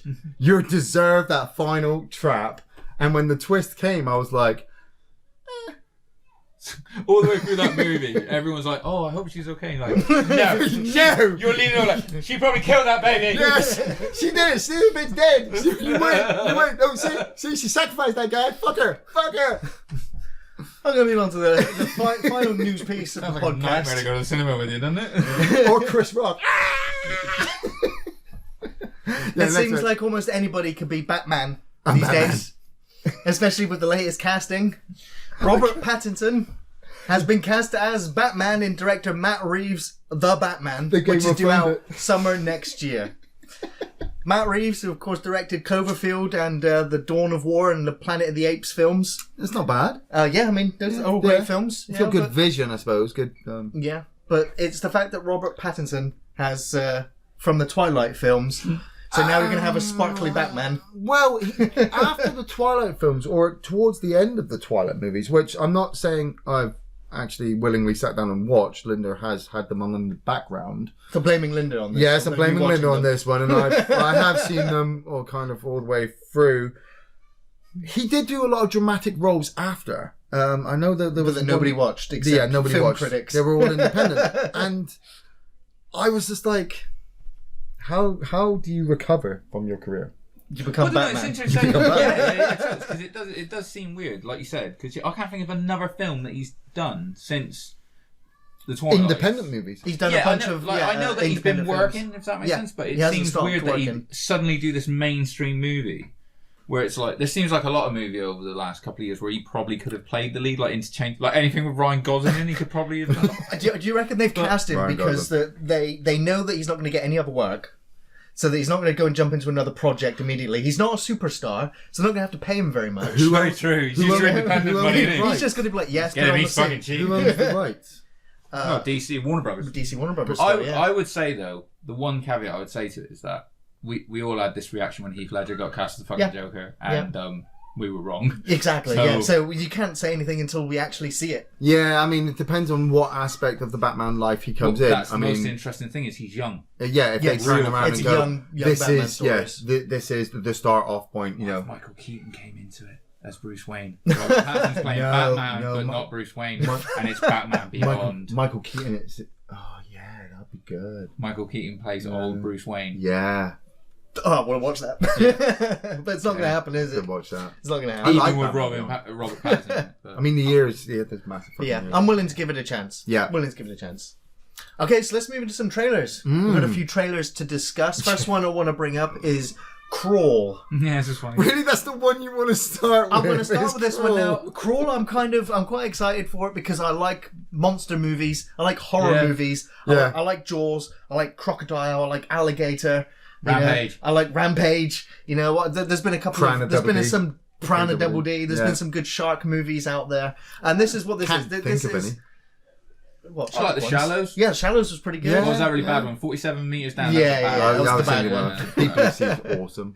Obviously. But Crawl, it's from director Alexandra Aja. Right. I know. Yeah, we both saw High Tension or Switchblade Romance. Oh yes, as it's called. Love that fucking. Also, the director of Piranha 3D, the first, not Double D. Yeah. The first remake that they did. 3 Double D. Yes, the first remake. Shotgun legs. Double D was done by the guy who did the Feast trilogy.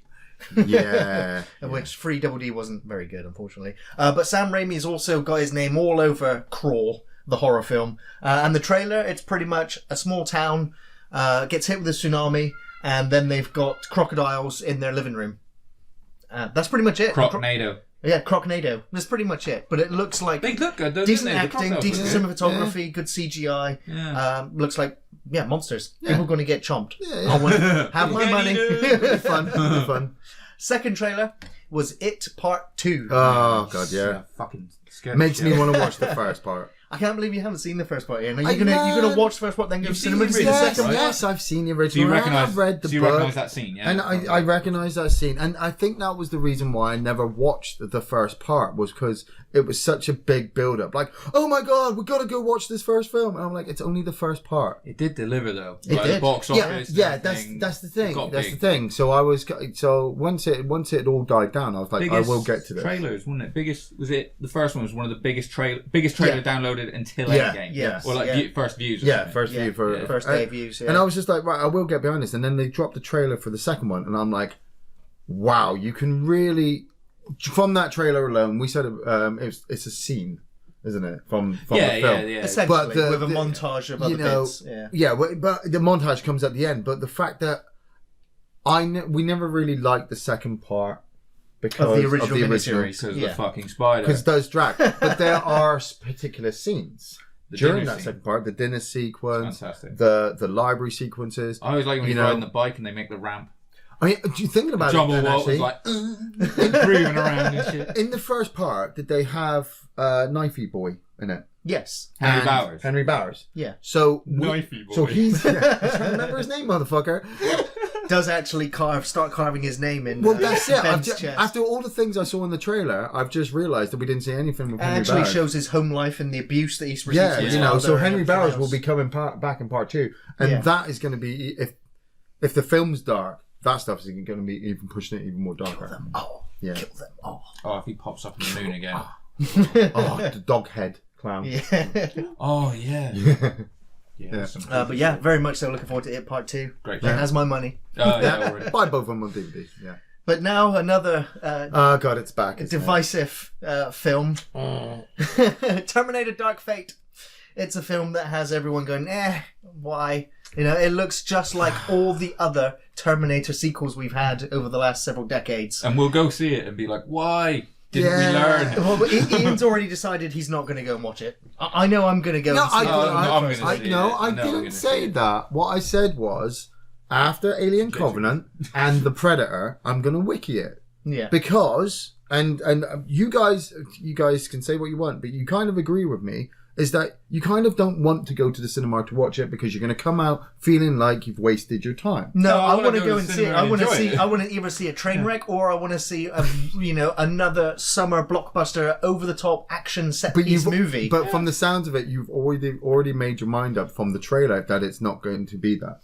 No, that trailer has already told me exactly that is what it is. It's a special effects action movie extravaganza with some story and some characters that they've dug up, Right, and then when you get to the cinema and it's not that, and it turns out that those sequences that you saw in the trailer every are Terminator like film the only bits. has had the legacy that they've had to live up to is Terminator 2's action sequences. Terminator 3 has all the Terminator sequels have had phenomenal action pieces. Yeah, and it's the story that's why I will go really weak. That's why I will go and will go and see it after I've wikied it, just to kind of understand the story, because that's the only thing I need to understand. Tim Miller, right? Why is director? Why of are we Deadpool. bringing back Sarah Connor? Are we still going with the established? Isn't this is the day after Judgment Day though? Yeah. Is that right? It can't be the day after. No, Judgment Day. that's just the tagline, dude. That's just the tagline. No, it's basically just saying just ignore the Terminator sequels after Judgment Day.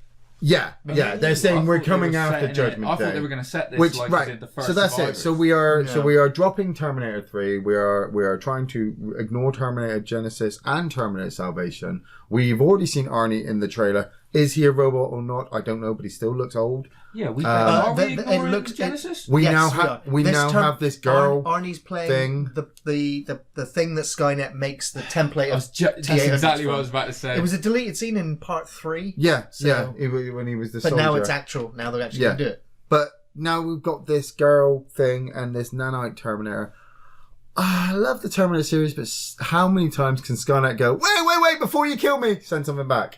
I just made something. Wait, that didn't work? Oh man, stick more rockets on it, send it back. Wait, that didn't work. Why do they never send more than one Terminator back? Well, because the Resistance usually turn up and blow the place up. Yeah, Skynet's doing it. But that's also the trick with the film series, is that's what the film companies are saying. Do you know is when I'd that send we one can back? send like 50, 60 back. Do you know when I'd send one back? To kill her when she's a kid. No, like 9 minutes after the first one ends. When she's still dragging her ass out and the Terminator's like, fuck you, bang, done, bitch.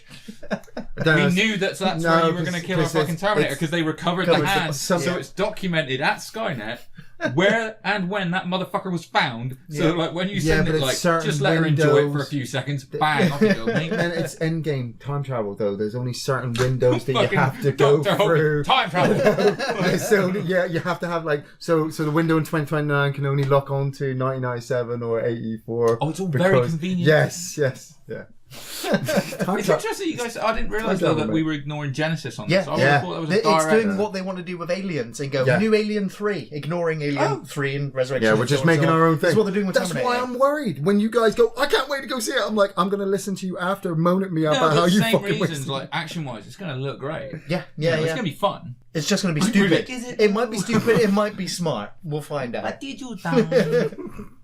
Better than Endgame? No. Well, that's going to bring us to the end of the first part of the podcast. Yes. We're going to take a quick break. Yes. We'll be back in the second part looking at the Marvel Cinematic Universe. Home team. Thank you and come back. Yay!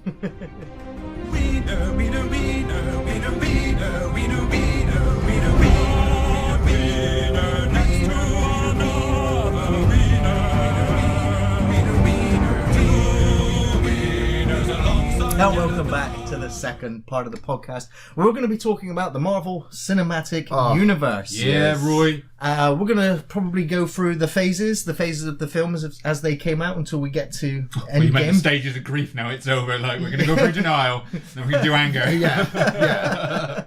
I mean, yeah. I didn't really have it planned. I mean, we will go into the phases, but Yeah. come on, Endgame, guys. You just want to jump straight in Endgame? No. I want to talk about how it made me feel. Okay, before we get too far. I went and sat in the cinema to watch Endgame, and I had Dylan on one side, Linda on the other, Yeah. Tom on another seat. Cinema was absolutely packed. There was like electricity in the air. You know, it was all over social media. It was a massive, huge event. Absolutely. And I came out of it, and after watching it, I was just like, yeah, I felt like I'd been part of something. Like, I felt like I was It connected. was a movie event. Yeah, like I could walk up to somebody. I actually did. I was in work, right? So I went to the cinema and watched Endgame on the Saturday night. I went to work in the university where I work at the weekends, just in the library. Yeah. And I stood in the elevator, and this guy got in. We both looked at each other, and he just went, Endgame? I was like... And you're like... yeah, I saw it last night. He's like, yeah, I'm seeing it again tonight. And the doors dinged and opened, and he just walked off. He's like, see ya. And it was emotional. Everything after Endgame. If I see another Marvel film, I get a twinge. Like the hairs on my arm kind of stand up when I hear that music. Oh, yeah. It's our anthem, isn't it? Completely, yeah. Yeah. That opening music is just fantastic. And to think it is, like you said, do you think we'll see this kind of movie event? So we'll get into the phase and now it's gone, but we're talking 10 years, 22 movies. Do you think we'll see this again in our lifetime, this type of thing? No. I think this is the greatest movie series of all time. Yeah. And we agree, rode through I it. agree. Because, well, do you remember when... It's never been done before. Do you remember when Iron Man first came out? 2008. Yeah. Yeah. And I do remember. I remember where I first saw the trailer. After we'd gone through the X-Men's and the Spider-Mans and the Blades. And the Blades. Sam Raimi's Spider-Man trilogy was pretty good. But the third movie... It was the trilogy we had, I think is the word. Yeah. And then when Iron Man comes out, I'm a bit worried. Okay. I was a big fan of Robert Downey Jr. Before Iron Man. Chaplin. So I was just like, oh, great casting. Yeah. And but then I really had no interest in seeing the film. I was just like, this is just gonna die. And then it's going to be one of those. But then when the film was over, I was pleasantly surprised. Yeah. I was like, well, that actually worked. But what I didn't like was the fact that that the Marvel studios were just kind of like, yeah, but shoehorn in this world building stuff. And I was just like, no, fuck off. Like, make a movie. Make a story. Don't world build straight away. That you make something solid first. Yeah. And little did I realise I kind of ate my own words. That, you know, that them shoehorning in Black Widow and Nick Fury into Iron Man, I was like, okay, that actually now, in hindsight, it all works. Mm-hmm. But, I was with Jon Favreau. I mean, he walked on Iron Man 2 when the studio just kept turning up and going, yeah, put these scenes in for what we're going to do later. And he was like, fuck off, I'm trying to make a film. Yeah. But he came around. He saw the big picture of what they were trying to do. Yeah, all these little links started to appear, especially the end sequences. Yeah. Every Marvel film, people were like, "Did you stay to the end?" Oh, the end credits. All the way through. Yeah, it created a little.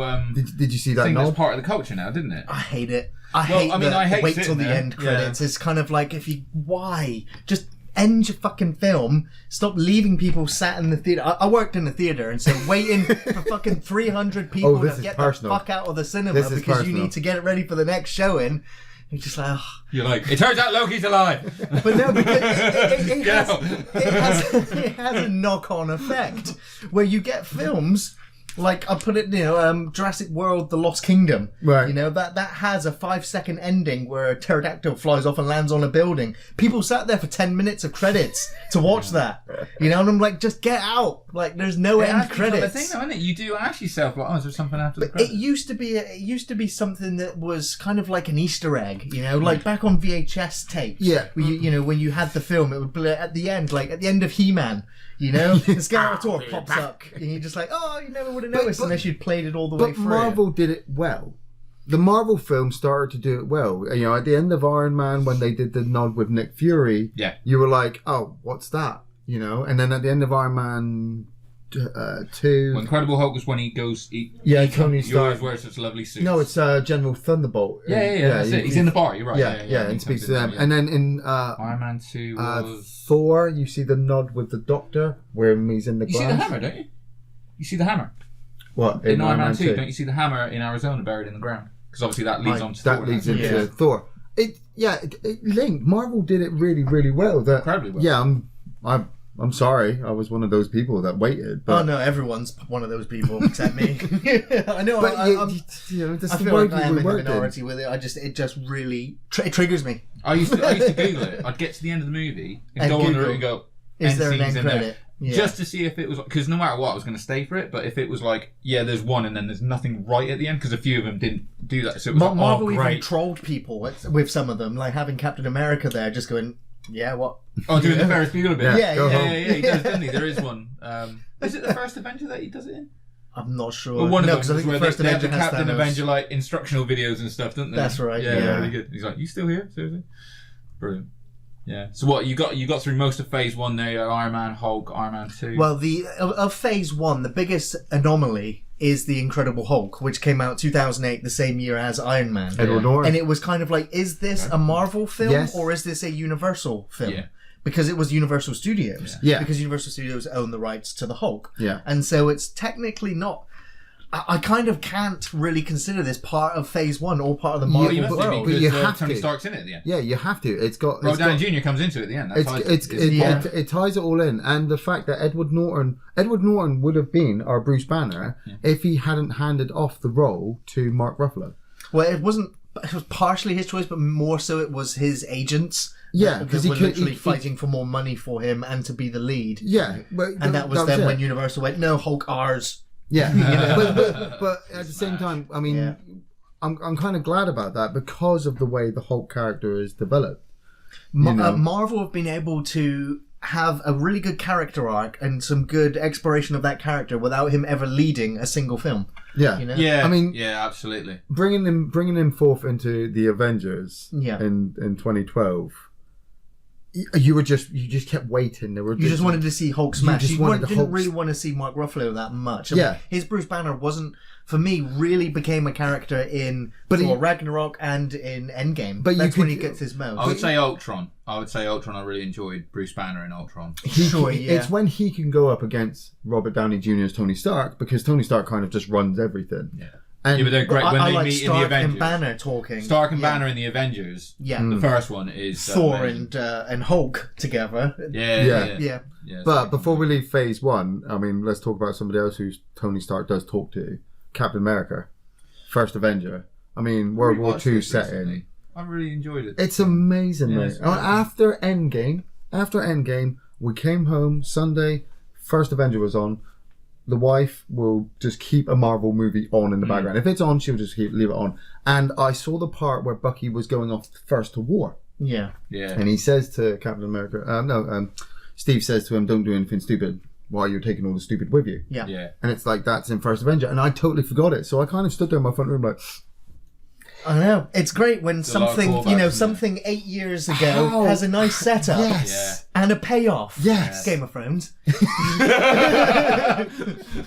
Oh shit! See Drop how one. that works? Yeah. Good writing. But how did they have that? The fact that, like you said, with Captain America: The First Avenger, it was Got to remember, Chris a lot of the Evans- writers have stayed. Chris Evans has just come off the back of Fantastic Four 1 and 2, which is not in this list. Yeah. There is no Fantastic Four.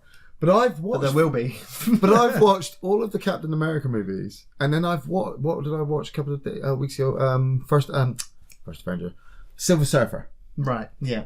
He Fantastic plays. Four Part 2. He plays a good Johnny Storm. He does, yeah. Chris Evans. Chris Evans is is really really he's a really I've good liked isn't actor. he? Chris Yeah. Evans ever since Sunshine. Yeah. That was the first film I saw him, and I was like, wow, who is this guy? He's So, really so good. in a way, Fantastic Four kind of works because it's kind of, he's cocky, but then It's got seeing him, Jessica Alba in it, so. seeing him in Captain America, well, when she's invisible, yeah.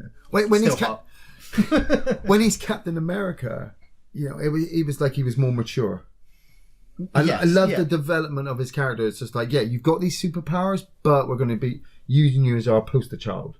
Yeah, I mean that's the character. That's what they captured it so well, didn't they? Using him as that kind of like political tool to be the, like you said, the poster child for like America and everything that's Yeah. right and stuff. But he carries that through the movies. That, I that never sense of right and expected wrong so well. Captain America to become my favourite Marvel character. Yeah, I mean, I'm yeah, like, yeah. Mr. America?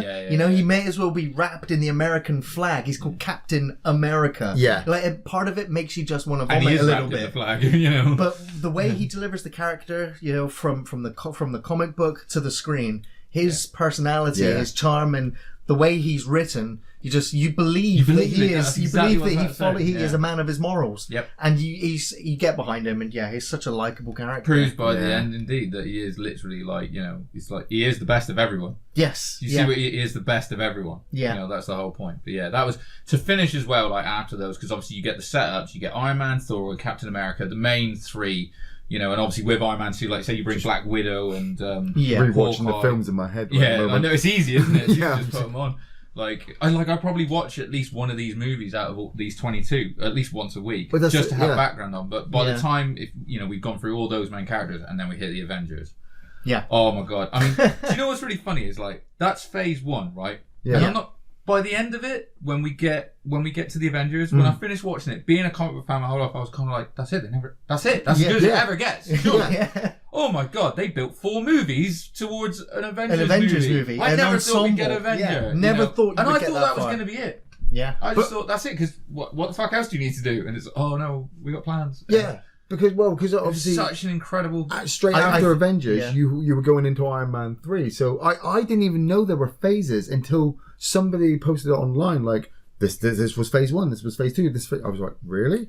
Yeah, and when's that ever been done? When did that Yeah. all connect? Yeah. And so then I started looking at all the ties, and I'm like, That's when you realise there you was a bastards. master plan. Yeah. It's crazy, right? And coming off the back of the Avengers, And how like, else could you do this? 22 weeks, you have to phase it out like this. like wouldn't you think the about it? Avengers, we rewatched the Avengers straight after Endgame, and I was like, this is me too. an amazing movie. This is one of those Christmas blockbusters, summer blockbusters. You could. It doesn't miss a beat, does it? Yeah. You can just watch that movie and there's nowhere where you want to go, fucking 4 5 6 hey, punching. It's like, you know, It doesn't you have that, want does the it? You're right. interaction You with the want- characters.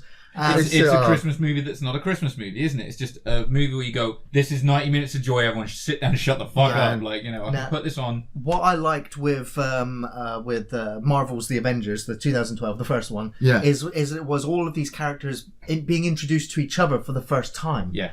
And that was Yeah. something that happened in Infinity War, where you had all these characters that were meeting again for the first, meeting Doctor Strange for the first time, meeting the Guardians of the Galaxy for the Yeah. first time. Oh, Yeah. you use made up names? I'm Spider-Man.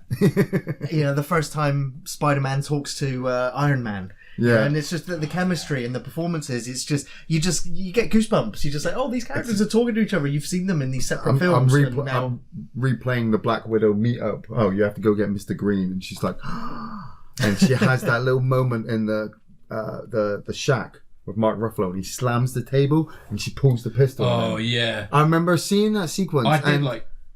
Yeah. and I did and jump Scarlett Johansson had, it was weird because Avengers come out, and she, I think at the same time, Under the Skin. Yeah, Under the Skin was You around the know, first I Avengers. come out, and Lucy was coming out. Yeah. And so she become this dramatic action star. And seeing her sequences in Avengers, especially putting her up against Mark Ruffalo, I had no thought that they would attempt... That they'd make her such an iconic character and... Well, they'd attempt some kind of relationship with the Black Widow character, with one of the male characters. Banner. Yeah. Or Banner, Steve. Her relationship with Steve in Winter Soldier. It's incredible, isn't it? It's fucking brilliant. But at the same time, her relationship with Stark in Iron Man 2, you're like... It looks like they were trying to hook her up with one of them. It's almost like Stark has one pop, fails, and just bins it off, and he never looks at her in that way ever again, doesn't he? Well, by then he gets with Pepper, but still, yeah. Yeah, I see what you mean, but it's almost like they start off with, like, it's always the archetype of, like, well, it's got to be a romance. She's a girl, they're a guy. Which one is she going to go for? And it's kind of like, no, I don't. They work together. Yeah. Obviously, she can't go with Thor because we might bring Natalie Portman back. You know, and she obviously can't go with Steve because Steve's still in love with fucking Agent Carter, and we've got her TV series going on at the moment, so get behind her. Yeah. So let's hook her up with Banner because we can't bring in Betty. Is it? Yeah, it's Betty from... Yeah, Betty Ross. Yeah, Betty Ross. You know, because obviously she's hooked into the other film, which technically we don't own the rights for at the moment because they still own it. Isn't it interesting as well that, like, not be funny, but after that Incredible Hulk movie, which is predicated, one of the major parts of it is him reuniting with Betty, obviously. Yeah. Yeah. After that, the next bit of romance that you get for Bruce is obviously Natalia. Yeah. But it's like, he never mentions this girl. He never mentions Betty again. She is dead to him. Like, not even like, oh shit, I wonder if Betty...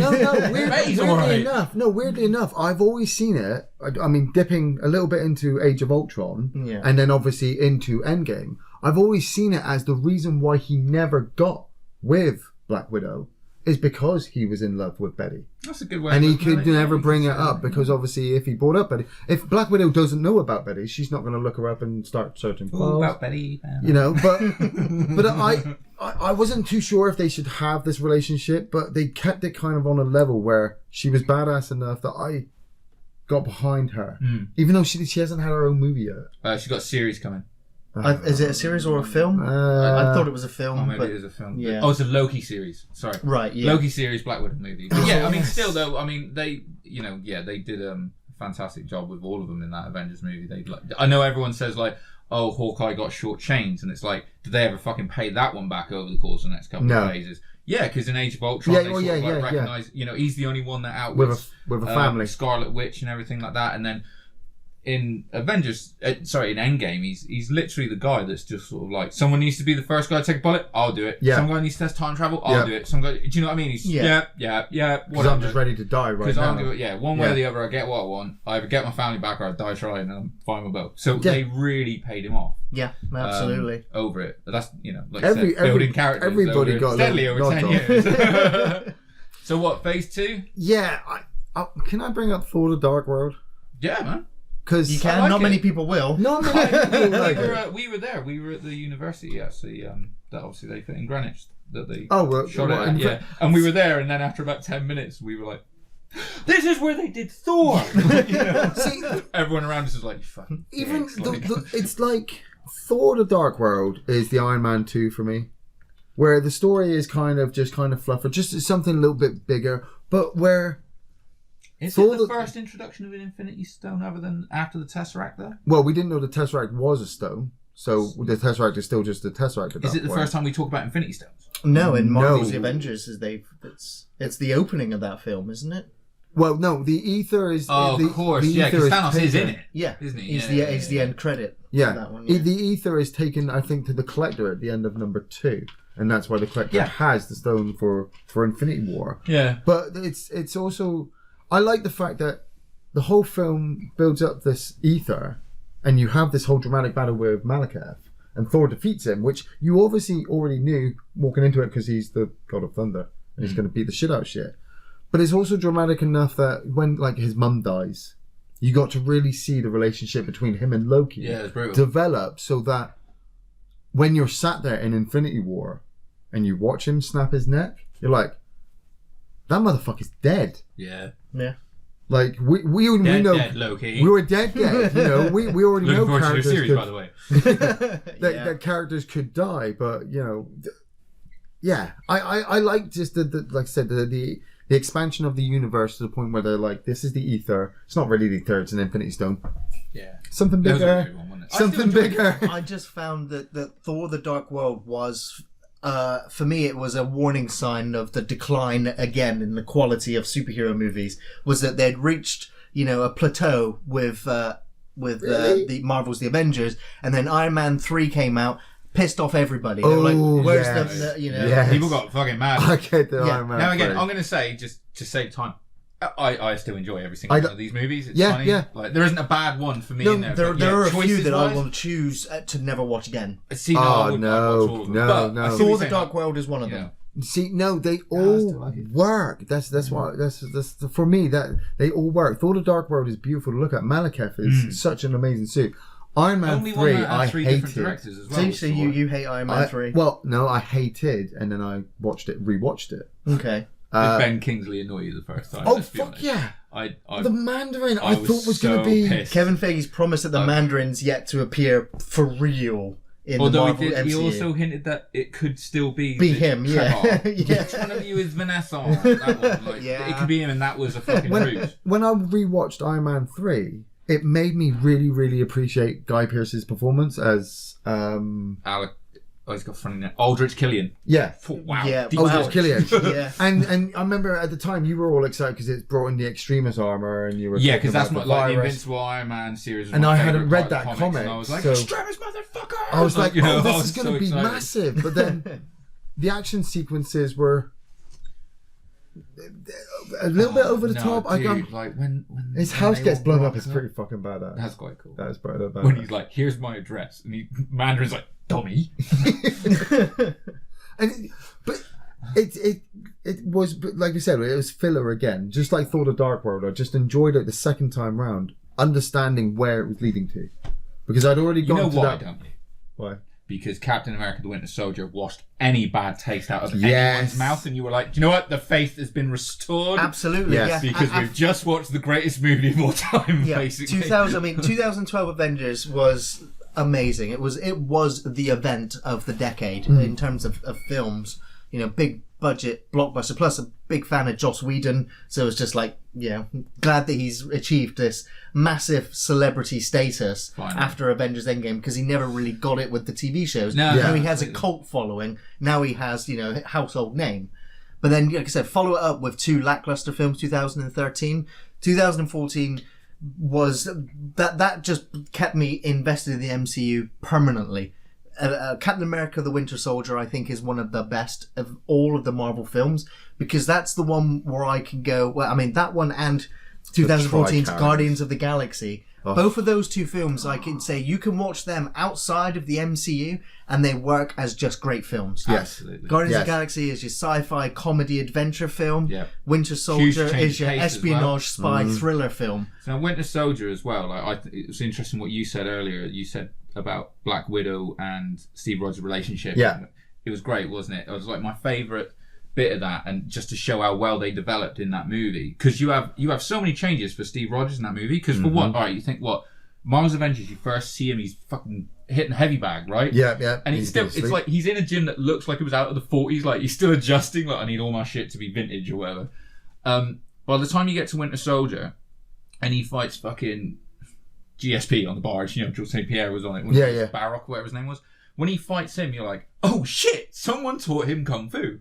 Because he's doing all these he's flick taking all kicks that and time to everything. train. So, yeah, so the way they evolve the character is if say like, he's been away, like you said, he's like been fucking into the Matrix. But the way they do the characters is like you have like when they're like they go into the Apple store and they're posing in a couple and stuff. Yeah. They're They're walking through the mall and there's Hydra agents coming at him and he's literally like, okay, so if I say so, you go left. I'm going to punch this guy in the face and I'm going to do this. And And she's she like, kisses just him. pretend like I said something funny. And he's like, ha ha, and they just walk past him like a couple. And it's like, yeah, he's a soldier, she's a fucking spy. Do you know what I mean? Yeah. It's so well done. And yeah, like I said, I think they're going up the elevator, aren't they? And she's like, just kiss me and stuff like that. It's And like, just distracts him. it's like, Steve, she's way smarter than you. You need to listen to her. It's the Winter Soldier. The Winter Soldier is the one with the elevator sequence, isn't it? Oh, with the, yeah. Yes, with the, yeah. with With the Hydra. bad shield Some of the best agents. face acting you'll ever see. And just seeing how much they were wanting to push the fight sequences. It's like, we need Captain America to hit stuff. So every time you hear that dong when he throws his shield. It bounces off. Oh, fuck that motherfucker is. He's down. He is down, people. I loved in that one as well how they brought in, is it Baron Zemo? From the Captain America. He's in the computer. It's part of the AI. Zoloft. Is it Zola? Yeah. He's part of the You're in combat. my brain. And at that time, well, sci-fi, wasn't it? at the time of Winter Soldier, they also had the Marvel cartoon series on Disney playing. And me and Dylan were watching it because obviously he's just into it at the time. And in that, he's got this huge, massive robotic suit, and he's a computer AI in the body, and it fights. And every time it gets destroyed by the Avengers, he comes back in another one. In the film, it comes up on the computer, and I was like, oh, I know that! I know that, because I watch it, I connect it. And so everything just started to connect. And like I said, Guardians of the Galaxy, oh my God, the first 10 minutes of that film made me want to weep. Skip them. Yeah. Weep. That is it's hard because it's hard to watch that scene. We've got the soundtrack in the car. We've got both soundtracks to Guardians of the Galaxy, and you're just driving along. It's just like just the music. But that's not the start though. It's the hospital death sequence. Yeah. Brutal scene. It sets him up. It just sets up the film so brilliantly, and it's just like, this is Peter Quill. You know, we're going to kind of surround... another great origin movie, isn't it, for you? Like Iron Man is probably the best origin movie I've ever seen in my life. Yeah. It is. I challenge anyone to give me a better origin movie. Captain America. Well, no, the first Avenger. And it is great, but I think that Iron Man... Take that flag down for me. I don't know. I one of my favourites. As soon as someone says superhero origin movie, I just go to Superman. The first Superman film. Toxic Avenger. Sorry, going off a track now. Going off. But yeah, great origin story. Age of Ultron was a divisive one, wasn't it? That's because it just wasn't quite the Avengers. It's beautiful. Like I said, I was watching the cartoon series. Watching the cartoon series at the time, and they were going through the Age of Ultron part. Yeah. Different makeup of how they made Age of Ultron from the film, but he still was kind of the same character that they had in Age of Ultron. His interaction, is it David? It's not David Spade. Is it David Spader? Mm-hmm. Yeah. His interactions with everybody and how he's making his suit bigger. Which is very wisecracking all the time. Such very a good meta. Voice, though. Yeah. Such a good voice. Perfect counter for the Robert Downey Jr. Tony Stark. It was. Yeah. Do you think that maybe it's just like Age of Ultron was too big a story and too big a character that people recognise to condense into just one movie? Because like without being funny, the effects of Age of Ultron, well, I suppose you could say they were built. All I was going to say is it's kind of a one and done for Ultron, and he's too big a character for that. But to be fair, the effects of Sokovia literally lead into the next movie and still carry on. Where it's like because it's all about Ultron's plan of trying to drop the fucking city. That's how I feel. Start Civil War off, you know. Yeah, it's what causes the rift between Captain America and Iron Man. Yep, sends off to Ragnarok. They were building. They were already 2 steps ahead of us. That is a big criticism. Is because you're not getting a beginning, middle, and end. You're getting a beginning, middle.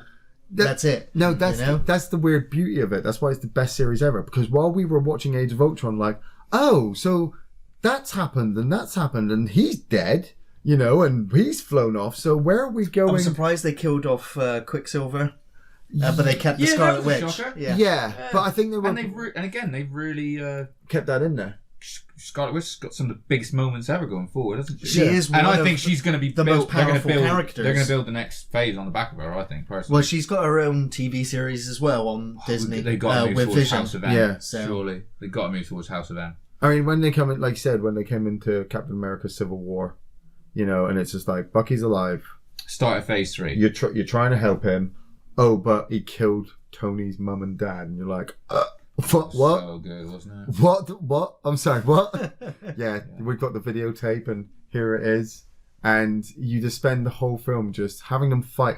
But before I forget out of Age of Ultron, the birth of Vision.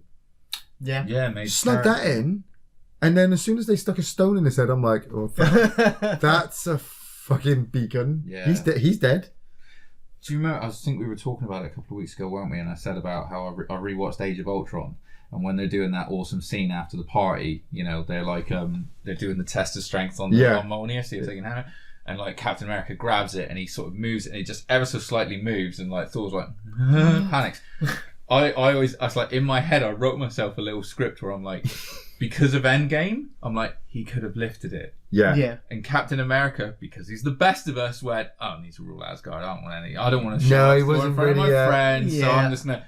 I know. Yeah, I'm not saying He they wasn't did that, ready but yet. in my head, when I watch that movie, my thought instantly goes to, you could pick that up. Yeah. And that's why I thought was like, in my head canon, I kind of agreed with you, but for me, I think it was Mjolnir was just, you know, thought of him as being worthy, but then went, you're not Thor. Yeah. and just bunkered down. Like, you can't. This feels good. Not yeah. It was like wasn't I don't know. Thor had to drop down as well, didn't he? He was too good. He was too big over the whole Captain America. his first character arc was his ego. Ragnarok. Yes. And he needed to be takes humble. care of it, I think. Yes. Oh God. Because of when Ragnarok is set, I think that takes care of like why Thor wasn't involved in Civil War, basically. Yeah. It's easy. Once we get into phase 3, they start filling in little gaps. You know, with Thor Ragnarok. Lot of new characters. I goddamn love Thor Ragnarok. It's like a beautiful, colourful painting. Yes, yeah. Ant-Man was before Civil War and after Age of Ultron. So it was part of phase 2. Oh yeah, Ant-Man. I love Ant-Man. Yes. I love Paul Rudd. Oh, Michael Pena.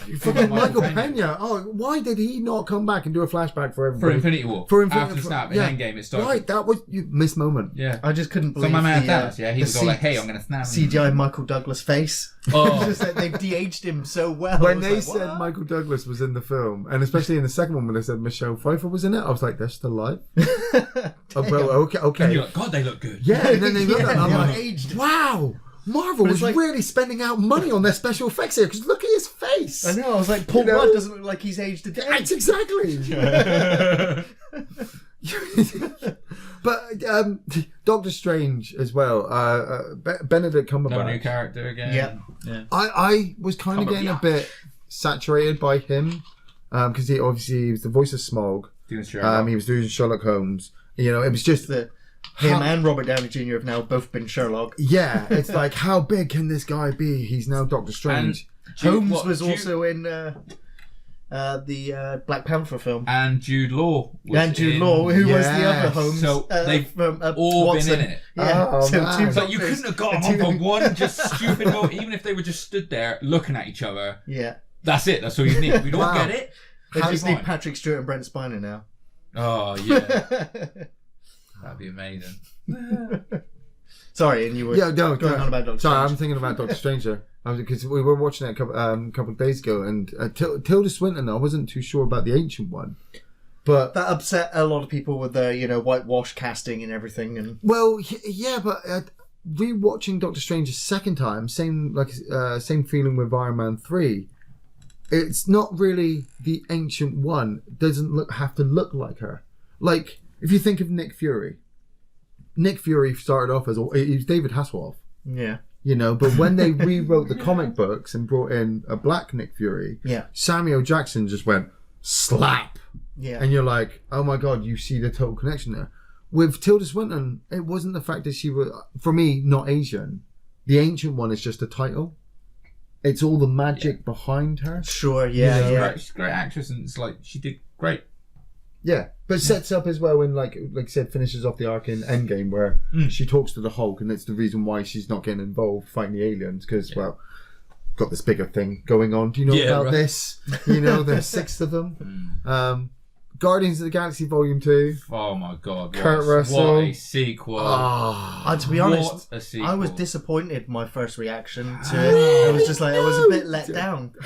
Just because it just wasn't as good as the first one. Yondu, dude. Yeah, I know. Yeah. Still breaks me when I watch it. Linda was watching it up the stairs with Dylan. I was sat downstairs playing arcade Xbox.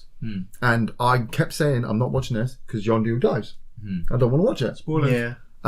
I was playing for like 2 hours. I thought, it must be over now. Walked up the stairs. Walked up. They're flying in space. I'm like, no! And I just watch them freeze. And I'm like, oh man. You may have been your father, boy, but he weren't your daddy. I missed the whole film. And you're fucking crying. Shut up, lady. It's terrible. Breaks me every fucking time. But that's what I say. That's why I loved it, dude. Man, I stayed for the Sylvester Stallone bit where it's just like celebrating and all the rockets go off. Let's go steal some shit. it was as emotional as the first one. And that's what kind of worries me about all the... song that's playing in the background as well, because the soundtrack is so fucking choice on that movie, isn't it, you know? And that's why I've always kind of gotten annoyed when we've ever did an intro where it's like, and James Gunn has been fired, and James Gunn has been rehired. That's the reason why I kept bringing it up, because I've loved James Gunn ever since Romeo and Juliet. I've followed this man's entire career, and you know, I've loved Slivers. You know, Shut Up Crime. What's it? Super. Oh, Super you know? is such a good film. And Guardians of the Galaxy is the first one. It's become one of my favourite films of all time. For me, it's the ultimate feel-good film after the first 5 minutes. I mean, but the film just goes, okay, you're feeling down, whammy, feel fucking miserable. Yeah. Now let's go on a journey together. And when that film finishes, you've had such a good time. Yeah. And there's very few films that, for me, have captured that has infinite rewatchability for me. Yeah. That's why the second one it didn't, because the first one did that for me. The second one it could never. So you had high expectations then? Incredibly. But you know, I still love it as a James Gunn fan as well. Rocket in that fucking movie. Oh god, yeah. And The Sovereign, they were so well done. See, they haven't finished that off yet. Adam Warlock. Yeah. Well, they must be doing something big, because Guardians 3. I think Adam Warlock originally had the Soul Stone. Yes. When Thanos collected all the Soul Stones, because I actually went out and bought both comic books and read them all the way through, and they were absolutely amazing. Which ones? Infinity Gauntlet and the Infinity War collection. For which comic series? Because it's based on Infinity Gauntlet. Ultimates and there's Alternates. In the Infinity Gauntlet, Thanos has already got all the stones and is just wiping out the universe and just doing his fucking thing. It starts with a snap, doesn't it? Well, it's after like 15 pages. He just snaps and half the universe goes. But Adam Warlock is part of the Soul Verse, which is inside the Soul Stone, and just kind of resides in there. And then when he comes out, he kind of just defeats everybody, takes the stones, and keeps the Soul Stone for himself.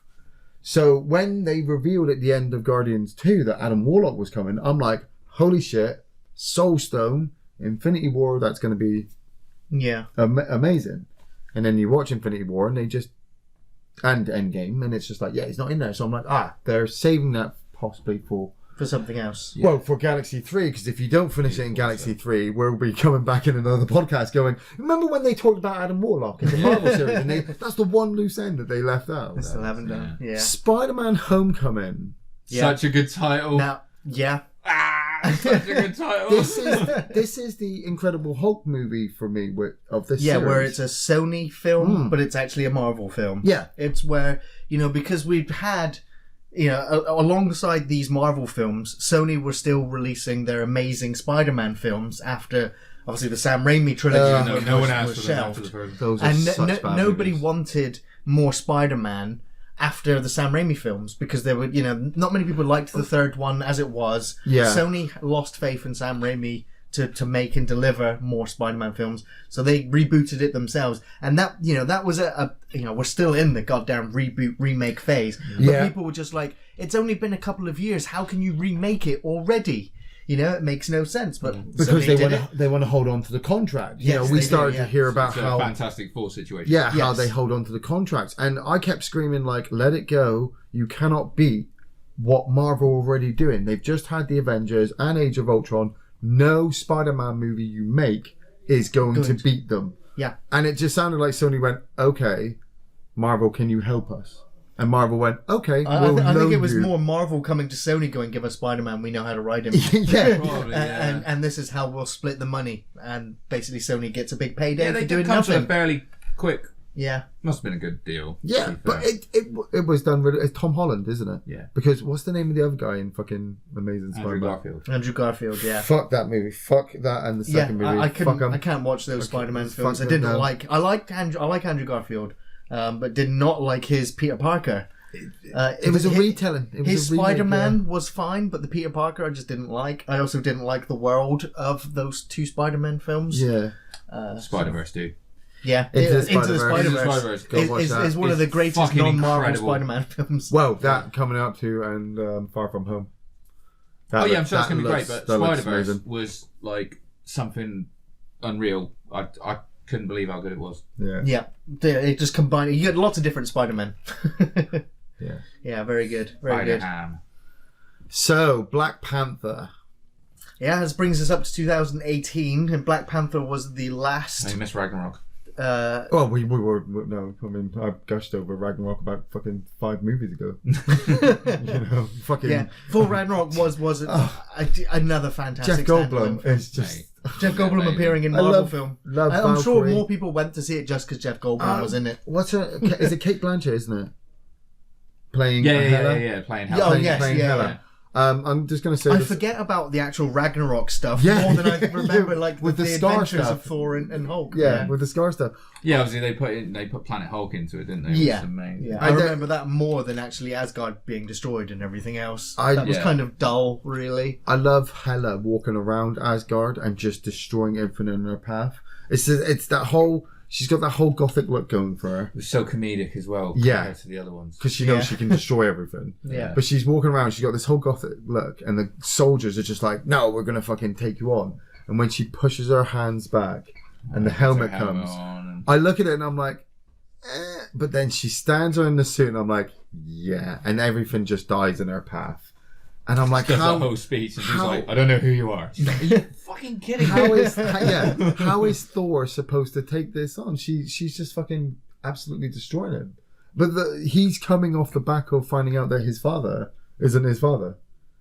Loki, we thought had been dead at the end of fucking Dark right, World, okay, sorry. Right, yeah. has For a usurped. minute I was like, what? Yeah, well, Yeah, keep with me, was Odin. people. Yeah. He usurped Odin and sent him to an old people's home. So we got this tiny, tiny little thing with Anthony Hopkins, but it just hit us with enough to go, it's not about him, it's Are about you the god Thor. of hammers?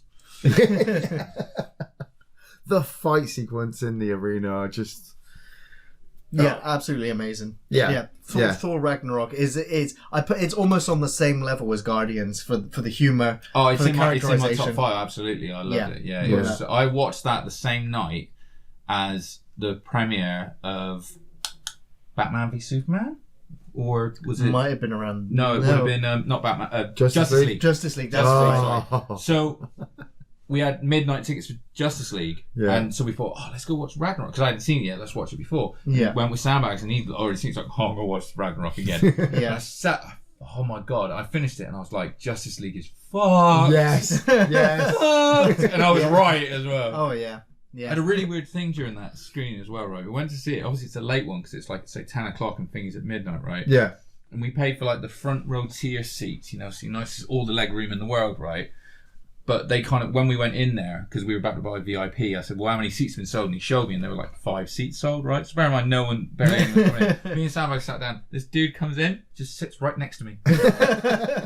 Like, you got the whole empty And cinema. I was, and no, I'm a pretty easygoing guy, but I did kind of sort of like go, what the fuck are you doing? I was like, and he just You're didn't in my say anything, space. which was really creepy. I was like, Sandbags is in good form. Like, and I'm just like, who fucking does that? Like, it was so weird. It's like that. Is it Harold and Kumar where Did you- Jamie Kennedy comes yeah. over and they're peeing on the bush, and he's like, I gotta ask, Yeah. why did you choose this Oh, bush? That's all I could think of. It was so weird. It is Neil Patrick Harris, actually. But did he sit with you the whole 2 hours? No, I moved.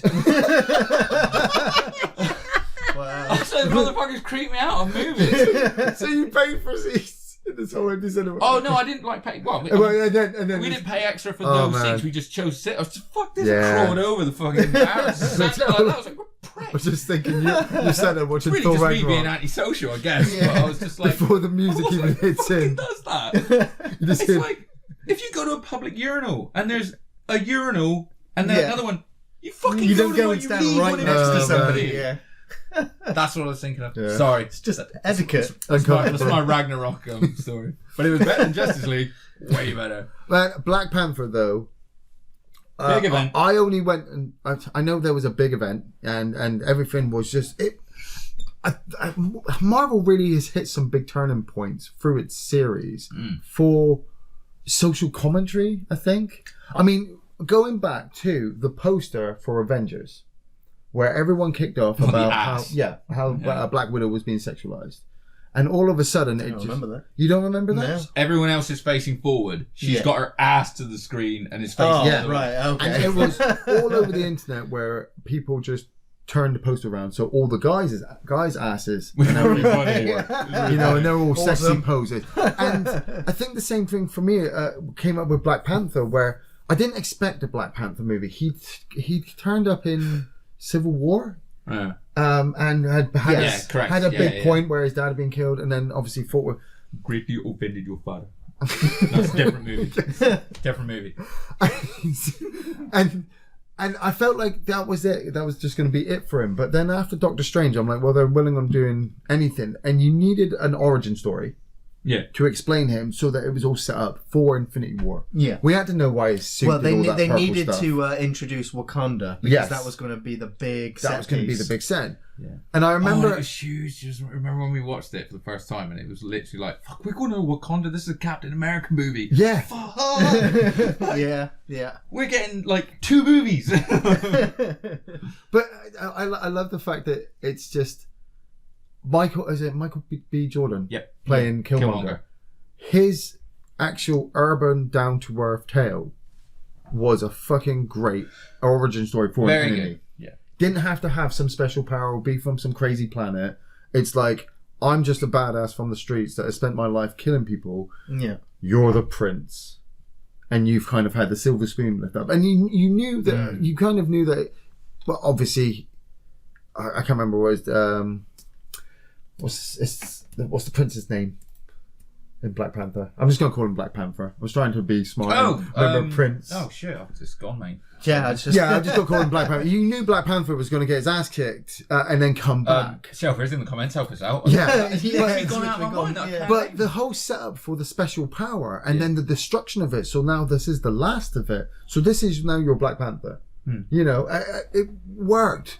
So that when I got into Infinity War, I'm like, it's Black Panther. Black Panther. Well, isn't it interesting, Doctor like you Strange. said, that- I know everybody Yeah. in this room. Smart.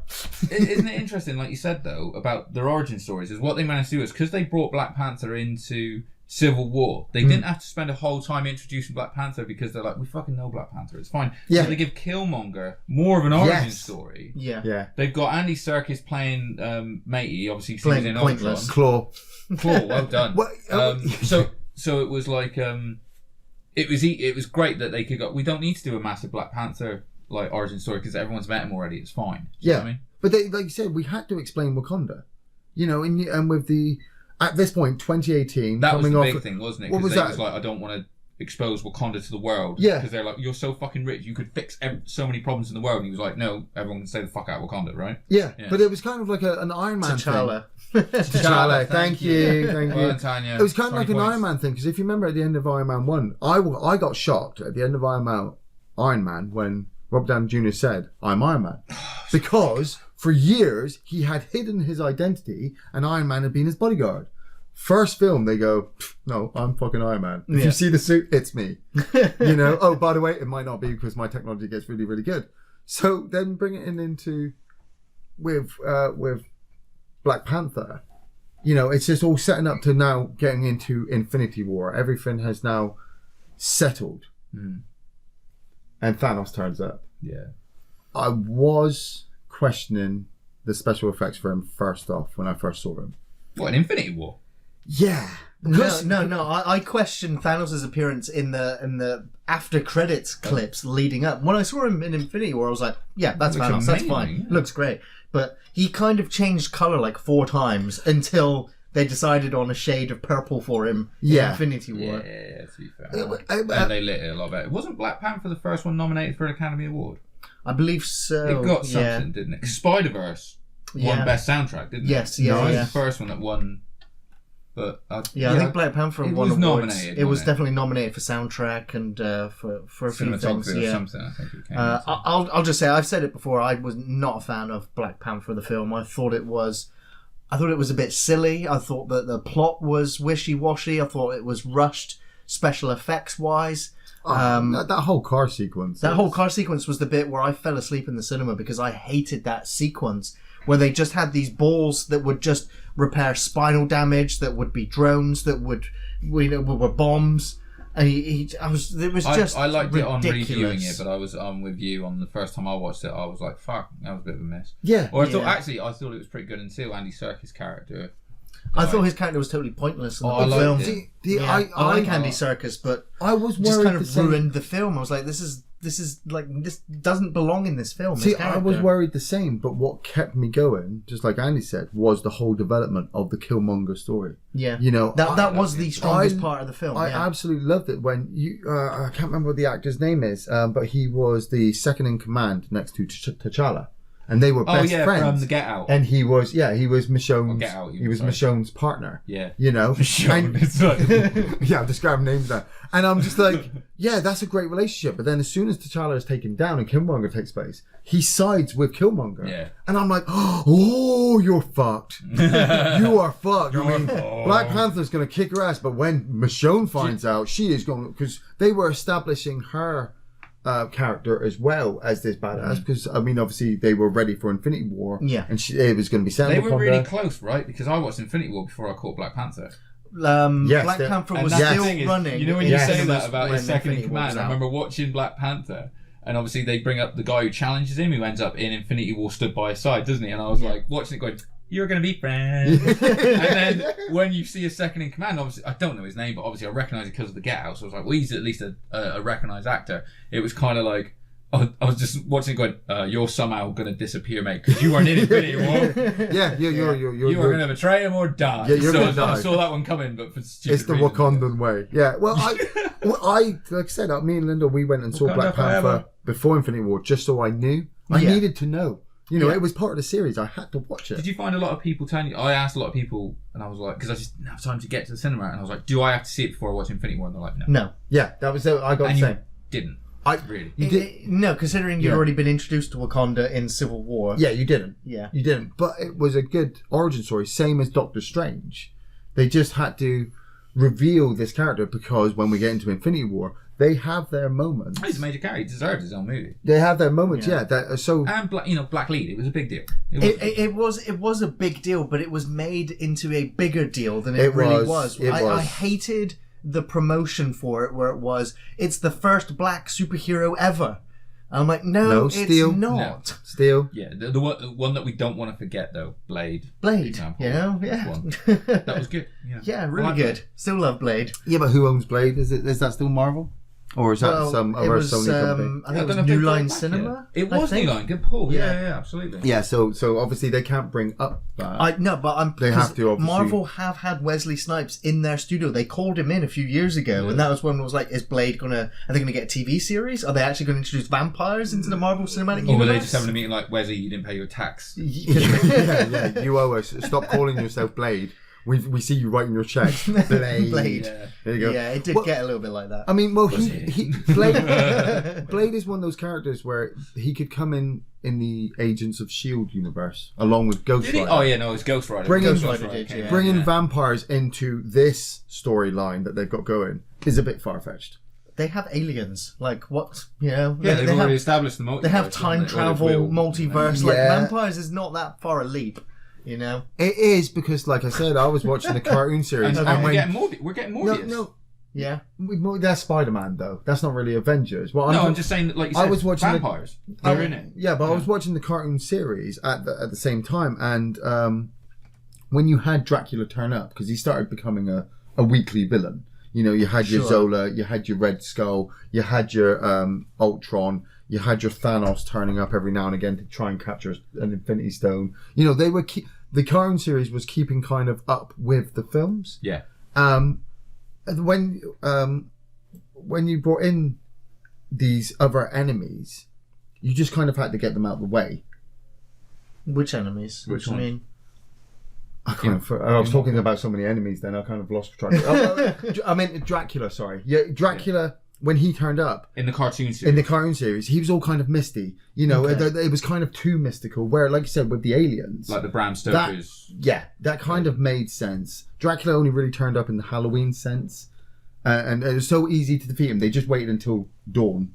Sure. So when you're making a film, can't really bring Blade and the vampires back in, because then your whole film is set 2 hours at night. No, I think it's a case of Blade is 18 rated and the Marvel Cinematic Universe is not. Yeah. And so they can't. But they push it. I think they push their ratings to the absolute max of some of it, you know. Yeah. They could make the vampires... Even just saying shit, you know. Yeah. They could make the vampires PG-13, but then people wouldn't like that because, like I said, you want more violence with vampires. Yeah, for sure. Yeah, Infinity War. Oh man, I felt so depressed at the end of that one. It was Back to the Future 2. After you see Doc go, you know. Yeah. It's a heart wrenching film, but it's a great setup for Endgame. But Infinity War also works as it's an origin story. It's Thanos' film. He is, the main character for that film. Yeah. And he has his beginning, middle and end all in that film. Puts you in your place in the first minute where he's literally like, you're watching it going, wow, he's a badass, but we have a Hulk. And they literally repeat those lines and the Thanos is like, fuck your Hulk. Fuck your Hulk. Yeah. Gone. And it's like, oh, what do we do then? Fuck. Yeah, defeats the Hulk and then kills Loki and dispatches with Thor. Yeah. You're just like, wow, what can stop him? Nothing, actually. I love the fact that Thor hits a window in every appearance. Yeah. You know, in Thor, he gets put out and he hits the window. The mighty Thor, like that, and he's hit by the car. Yeah. And then in what's it called? Well, think of in Infinity War, he hits the Guardians of the Galaxy. In Ragnarok, he's in Valkyrie's ship and he's running against the glass. Every fucking film, he is literally pressed against the glass. Yeah. Every single one. It's amazing. See, what I was saying about Thanos' makeup, special effects, I wasn't too sure about it at first when I was watching it. I was so excited to see the film. I'm like, it's Josh Brolin. What? Whenever there's a enemy, Steppenwolf. I bring up Steppenwolf from Justice League. Sorry, I bring up Apocalypse. Is it? Yeah, Apocalypse from CGI characters. What's Dying Sky 2? There was better CGI in that than Steppenwolf. Wow. So I was worried about how they were going to do this giant purple god. Balchinian. His emotion, Josh Brolin's emotion throughout Infinity War is just brilliant. He goes from angry to funny to sarcastic to emotional. Yeah. That by the end of the film, when he sits there and kind of looks at the sunset with that smirk, like, no, they're good. I'm like, you bastard. I love you. Yeah. I fucking love you. You're Great like, villain. When it fades like that as well, and I believe actually isn't it Infinity War one of the few with no end of? Yeah. There's nothing after the credits, is there? No. There's nothing. It just ends. Everyone's just dead, and you just watch them all just kind of disappear. No, I'll tell you, Infinity War ending was the summoning of Captain Marvel. Yes. With Nick Fury in the streets. Yes. Cool. Yeah, of course it was. You're absolutely right. Yeah. Nick, I don't feel so good. Yeah, that was a great ending actually. Which I was. What an achievement to pace a movie out that well with that many characters in. Yeah. With one storyline really. That they then obviously showed how everyone was working towards it and pay it off like that, because again, like the original Avengers, it's a movie that when I watch, I'm like, there's no scene where I'm like, oh shit, punching. I love it. Don't do it in that movie. I can watch all of it. Gushing all over. For me, it was I got my third Guardians film, with Drax pretending to be invisible. Oh, he gets great scenes, great moments. With Infinity War, didn't James Gunn work on he that? helped work with the Guardians characters, and you can tell that it's like same with Guardians 2. That's Drax's movie. Yeah, Drax has all the best, funniest lines. He does. They are. How can you have sex with your mother? He's a planet. He would squish her. What the fuck? It's amazing. Yeah, when we were rewatching them through, and you're just watching Drax, just like and he runs at Thanos, and Thanos just goes, and he just falls into chunks. I'm like. He just fucking chunked him. I thought he killed him. Yeah. It's just he just fucking killed him out. But I wasn't too sure about Captain Marvel, and I felt the exact same way that you felt with Black Panther with Captain Marvel. That it was a big deal that we had this female lead star as this character. Yeah. And it was so quick after Infinity War, and also so close to Endgame that it felt like filler. But it was an origin story where I was kind of sat there like, I've done Doctor Strange, I've done Black Panther. Yeah. I'm on this road. Endgame is like right round the fucking corner. Pardon me. Endgame is right round the corner, and if they're saying she's going to be part of it, I need to know why. I need to know what her story is, So then sitting down and watching it, I know, just like with Black Panther, you don't have to watch Captain Marvel to kind of understand her in Endgame. Yeah. But seeing Captain Marvel, the movie, and her action scenes in that, then seeing her action scenes in Endgame, I'm like, yeah, I'll take it. I think Captain Marvel was a great movie. I think really it's. enjoyed I it. think Watched it's. it with my daughter. I think it's perfectly average. Yeah. I enjoyed it. I really like Captain Marvel. The 90s, It's one of my favourite ones. Yeah, to the be honest, 90s hits are just for me, it point for point. wasn't just Captain Marvel's film because I hated all of the Scree, is it? The Skrulls. The Skrulls, sorry, yeah, I don't think they did them very well. Well, they never do. The Skrulls are not very good in the I comics really either. didn't like Jude Law's character. A predictable douchebag from the first Little bit. I don't know if like it's the just Jude Skrulls. Law. I just see him as a douchebag. He's bad guy. Yeah, he's bad guy. He's the bad guy. But for me, it was a Nick Cage film. Nick Fury. I It was really Fury's No, I agree. film. I think it was. Yeah, I it was think he was Fury's fantastic in it, and they really gave. When they give Samuel L. Jackson something to do in the Marvel Universe, he smashed it. Winter Soldier, when he's in that car, Oh God, Yeah. yeah. that was one of the best scenes in the movie. Yeah. Yes, So when they actually give him something to do, he's pretty fucking phenomenal. Yeah. Even the Avengers 1 where he's like, stop this fucking plane, But- pulls out a bazooka and he's like, fuck off. Like, it's amazing. You're saying all that. I immediately just had that sequence in my head from Age of Ultron where Tony goes to the barn to fix the tractor and he just walks out the showers. You're like, oh, you got set up, star. But that was it with Captain Marvel. It was all of the hate that was going on outside of the film. Yes. That what made it blow up. It was the big promotion of it's Marvel's or the first female superhero movie, or the way they were selling it. It was the first lead female film ever made. To counter Wonder Woman, I suppose. And Brie Larson was also upsetting people by going, yeah, this is not for flipping neck-bearded, middle-aged men. It's like this is a film for the girls. She threw the gauntlet down. She threw the gauntlet down, and the gauntlet was thrown right back at her. Very true. And there was, so many videos were made. This is why we can't have anything nice. Yes. Yes, yeah. And it was almost like Brie Larson was destroying the film herself. Yeah. There was that much of a backlash to it, to the point where people were worried about how powerful her character was. She's literally turned up in the 11th hour, and now she's going to turn up and kill Thanos. And Well, in the comic books, that's how powerful she is. yes, I she mean, is. she's She fucking is. destructive. You knew that she had to be a major player because of how powerful she is as a character. Yeah. Is that double-edged it's sword of like, Thor we're going to bring levels her of in this powerful. late in the game, but also it's like, you better make her really hard. But at the she is. same time, don't, because But we also, want the yeah, heroes but we've also had for the last don't. 10 It's years. so difficult. Yeah. But I think they walked a tightrope and they. I balanced it really never well. saw the hatred. I was just going in to watch another Marvel I movie. tend to stay away from it, but it was Yeah, there. and then when I watched it, I came out and I was like, man, I want to listen to some No Doubt now. I want to sing. Oh, great Just soundtrack, Jokes. right? The soundtrack was No, just absolutely brilliant. that really pissed me 90s. off. Really? Because they were like, hey, remember this song? Have 4 seconds of it. Right. Hey, you remember this song? Have 4 seconds of it. And they kept doing it.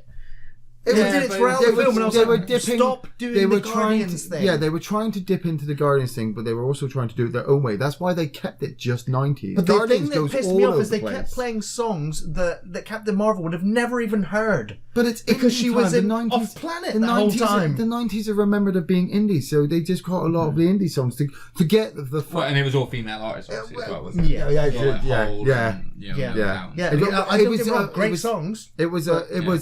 It was a massive hearken for the female actresses, I feel, because they hadn't also had a Black Widow movie at this point.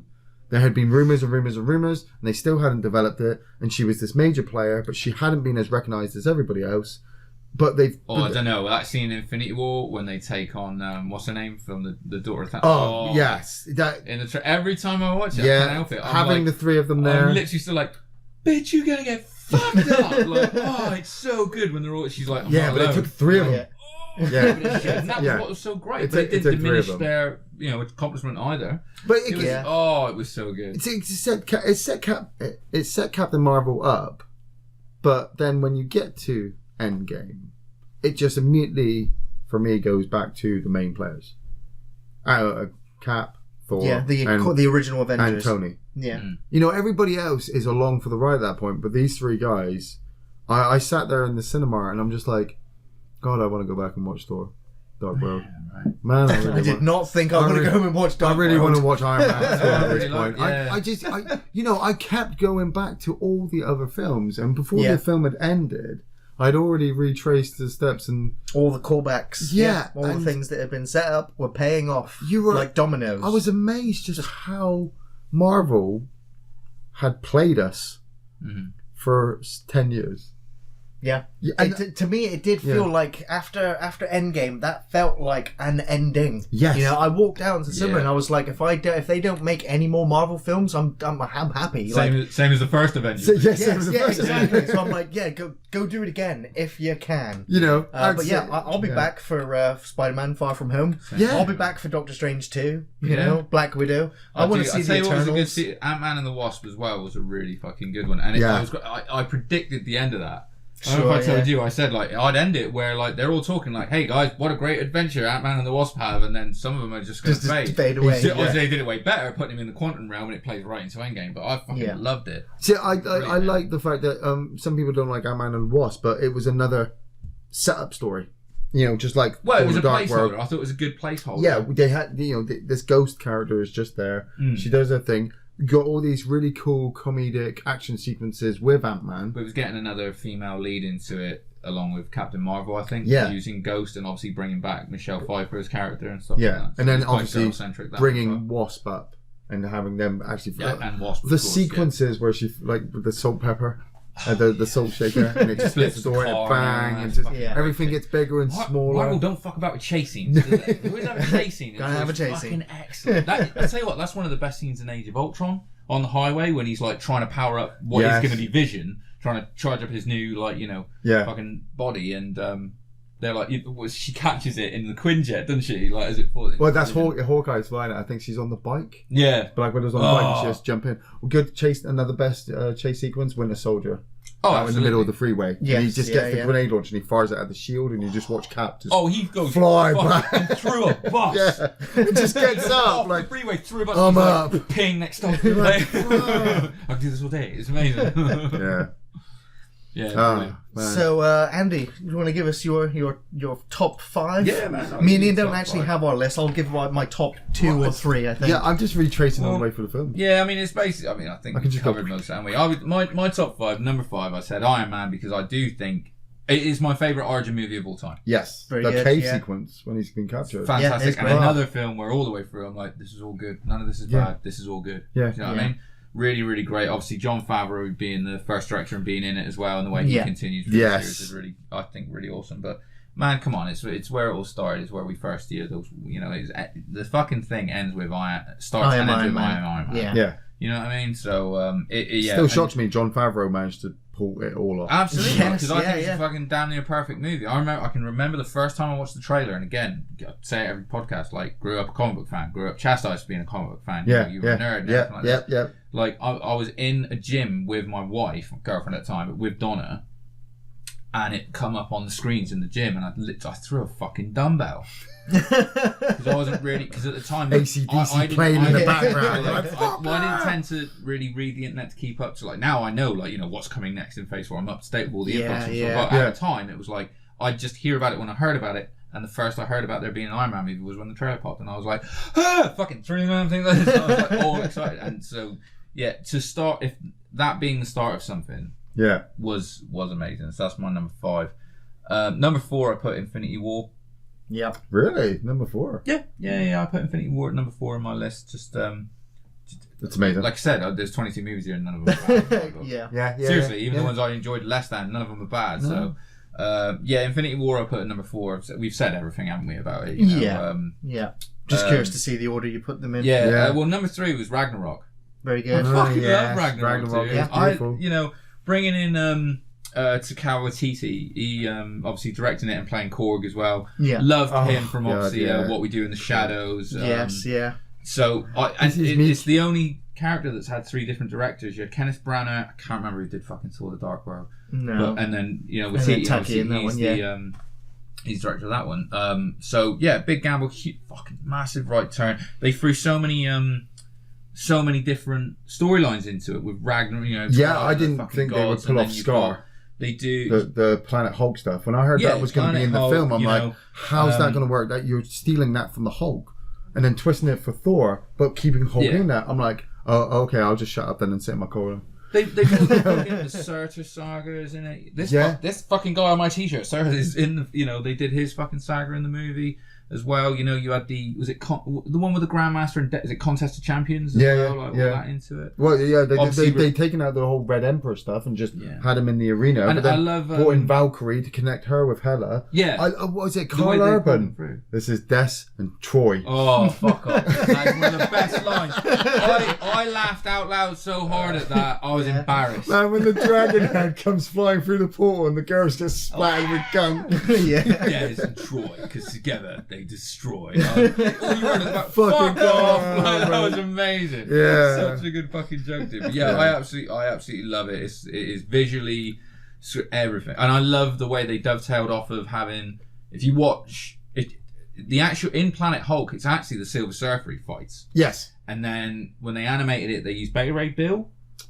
Because they put his head on the thing in the film as well. In the animation, it's Beta Ray Bill. Oh yeah. In the original, it was the Silver Surfer. Yeah. And obviously they send Banner Hulk back, and he crashes through the Sanctum Sanctorum and warns him of that. That was originally Silver Surfer. That's Silver Surfer. All these little tie-ins that they do, and the way they went, we want to use this, but we're not going to do that. Oh, we'll have this guy because this makes sense. So Ragnarok for me is like a huge kickoff to like to what was going to end up being Infinity War and Endgame and stuff, and that's why I rank it higher. And oh my god, Hemsworth is good in it. Yes, he is. Don't cut my hair! Don't cut my hair! Please, kind sir. He's so funny. Like the whole him and Hulk's interactions as like funny roommates was just like brilliant. It's the first time for me they really utilised Chris Hemsworth as a comedian in the films. Absolutely. He had comedic moments, but they were still trying to play him as this stoic kind of superhero. Which to have him come off that as well, though. Yeah. To have him be able to come up and still be the biggest because he is actually the biggest badass for the movie. Yeah. When he fucking lands on the field in Wakanda in Infinity War, my dick gets hard. Dude, no. With fucking Stormbreaker comes out. When he stands up in fucking Endgame with that belly, my dick gets hard. I'm like, I'm a fan. Yeah, I'll get for that. But... Do you know, I always think that's because Ragnarok, you're thinking, Thor's a badass because he's got a hammer. And then Hela destroys the hammer and you're like, okay. Early in that movie. Well, where do we go from here then? Oh, but when he's like, when he is literally like, she's like, what were you the god of again? Led Zeppelin kicks down. He's fucking jumping off. I was like bouncing in the cinema. Mate, kick that guy in front of me, you fucking I was so excited. But so I will watch Ragnarok ad nauseum. Anytime. And Goldblum is a fucking champion, isn't it? Yes. Like, who doesn't love Jeff? So how old am I? I'm kind of everything. I just thought of the scene where Hulk grabs Thor and slams him down, and Loki goes, how's that feel? I'm just a tremendous fan of the sport. It's amazing. So I put Ragnarok at number 3. Number 2 is Endgame for me. I think we said last time is that I think we all think that out of the two, Infinity War will be kind of remembered as the better movie. It is the better. I do think Endgame is the better movie, possibly the way it just wraps that universe. Yes, the way it does literally end it. Do you know what I mean? It feels like a finale. The fact that you've got the Disney connection, obviously the Star Wars connection, making Tony Stark a Force ghost at the end. I lost my shit when he's talking to his kid at the funeral. Oh god, yeah. And he's a blue hologram. And I was like, Force ghost, everyone. Everyone else seeing this? Isn't it playing through the helmet? Yeah, because he'd been recording. But essentially, we had a party at the end, but whatever. With a Force ghost. But I really did love Endgame from bell to bell, and again, it was like. I am more of the I don't need a lot of action in my comic books because I love the emotion and the characters that we built, I mean, and take the piss, but it is still like going back to that Game of Thrones thing you said, it's like you don't need to build it to a big battle for me. No. Do you know what I mean? That being said, it's one of the greatest scenes of all time when all of them are on screen and Cap's like assemble. Yeah, man, it's such a I can't wait to get it on DVD. Such a moment. When you get on DVD and you just go pause, move, frame by frame, and you're just looking at every one of them is like a screensaver. Every tiny little bit. It's like every single one of them would just be like, if that's all we got, that'd be perfect. And that's how big the film was. At the end when you're at Tony Stark's funeral and the camera pans and you go back to everybody who was in the crowd. How many people sat there in the cinema spotting faces and trying to remember and where no one knew it was the kid from Iron Man 3, so we all witnessed it or whatever. One thing I don't understand: who was that fucking kid? How did he get there? There's so many beautiful moments in that. I mean, there's you know what you say about like when you finish Infinity War and you're just like, oh my god, half the universe has died. How can you get more depressing than that?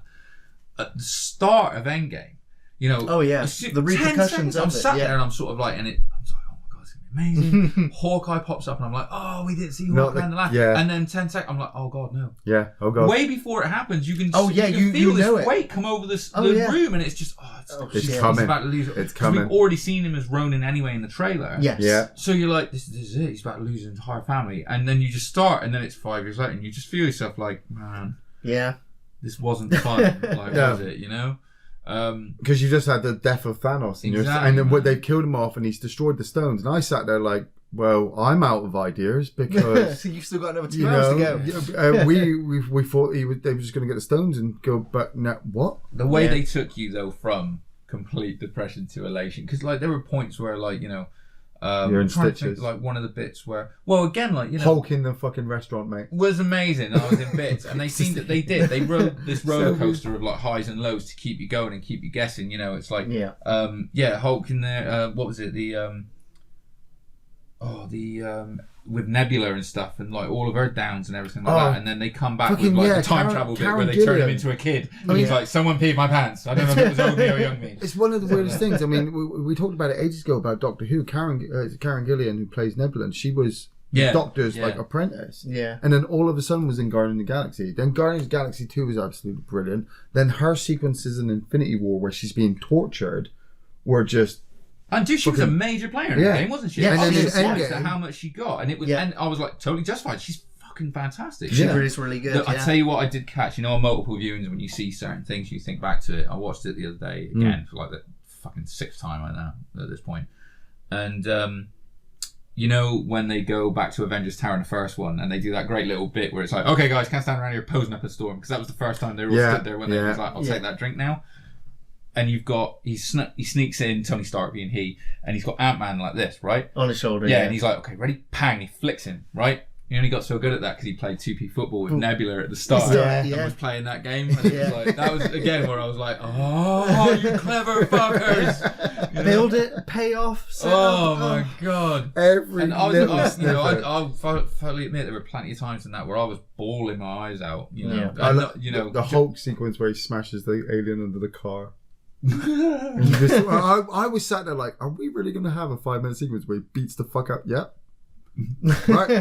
Okay, that totally makes up for Infinity War. Yeah. I mean, by the time we do get to I Am Iron Man, I'm a wreck. You know, I'm an absolute wreck. But yeah, so Endgame.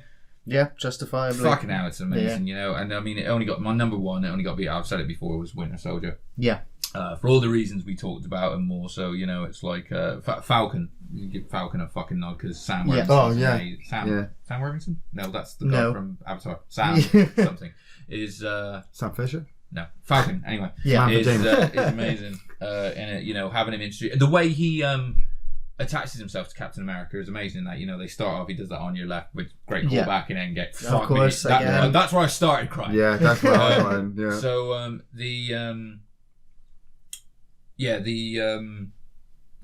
the way he builds his relationship, where he's like on your left, and it's sort of like, because Sam's the one that you see first doing the counselling thing. Mm-hmm. Obviously, it builds that Steve Rogers takes it over with that, doesn't he? Like one of the Russo brothers is in that scene in Endgame. You know, so you see that where he's like, okay, so he's a good man, and like, you know, he's just like, I'm gonna follow this man. I follow, that's like it. That's it. I follow the man. You see it through Sam's eyes in a way, don't you?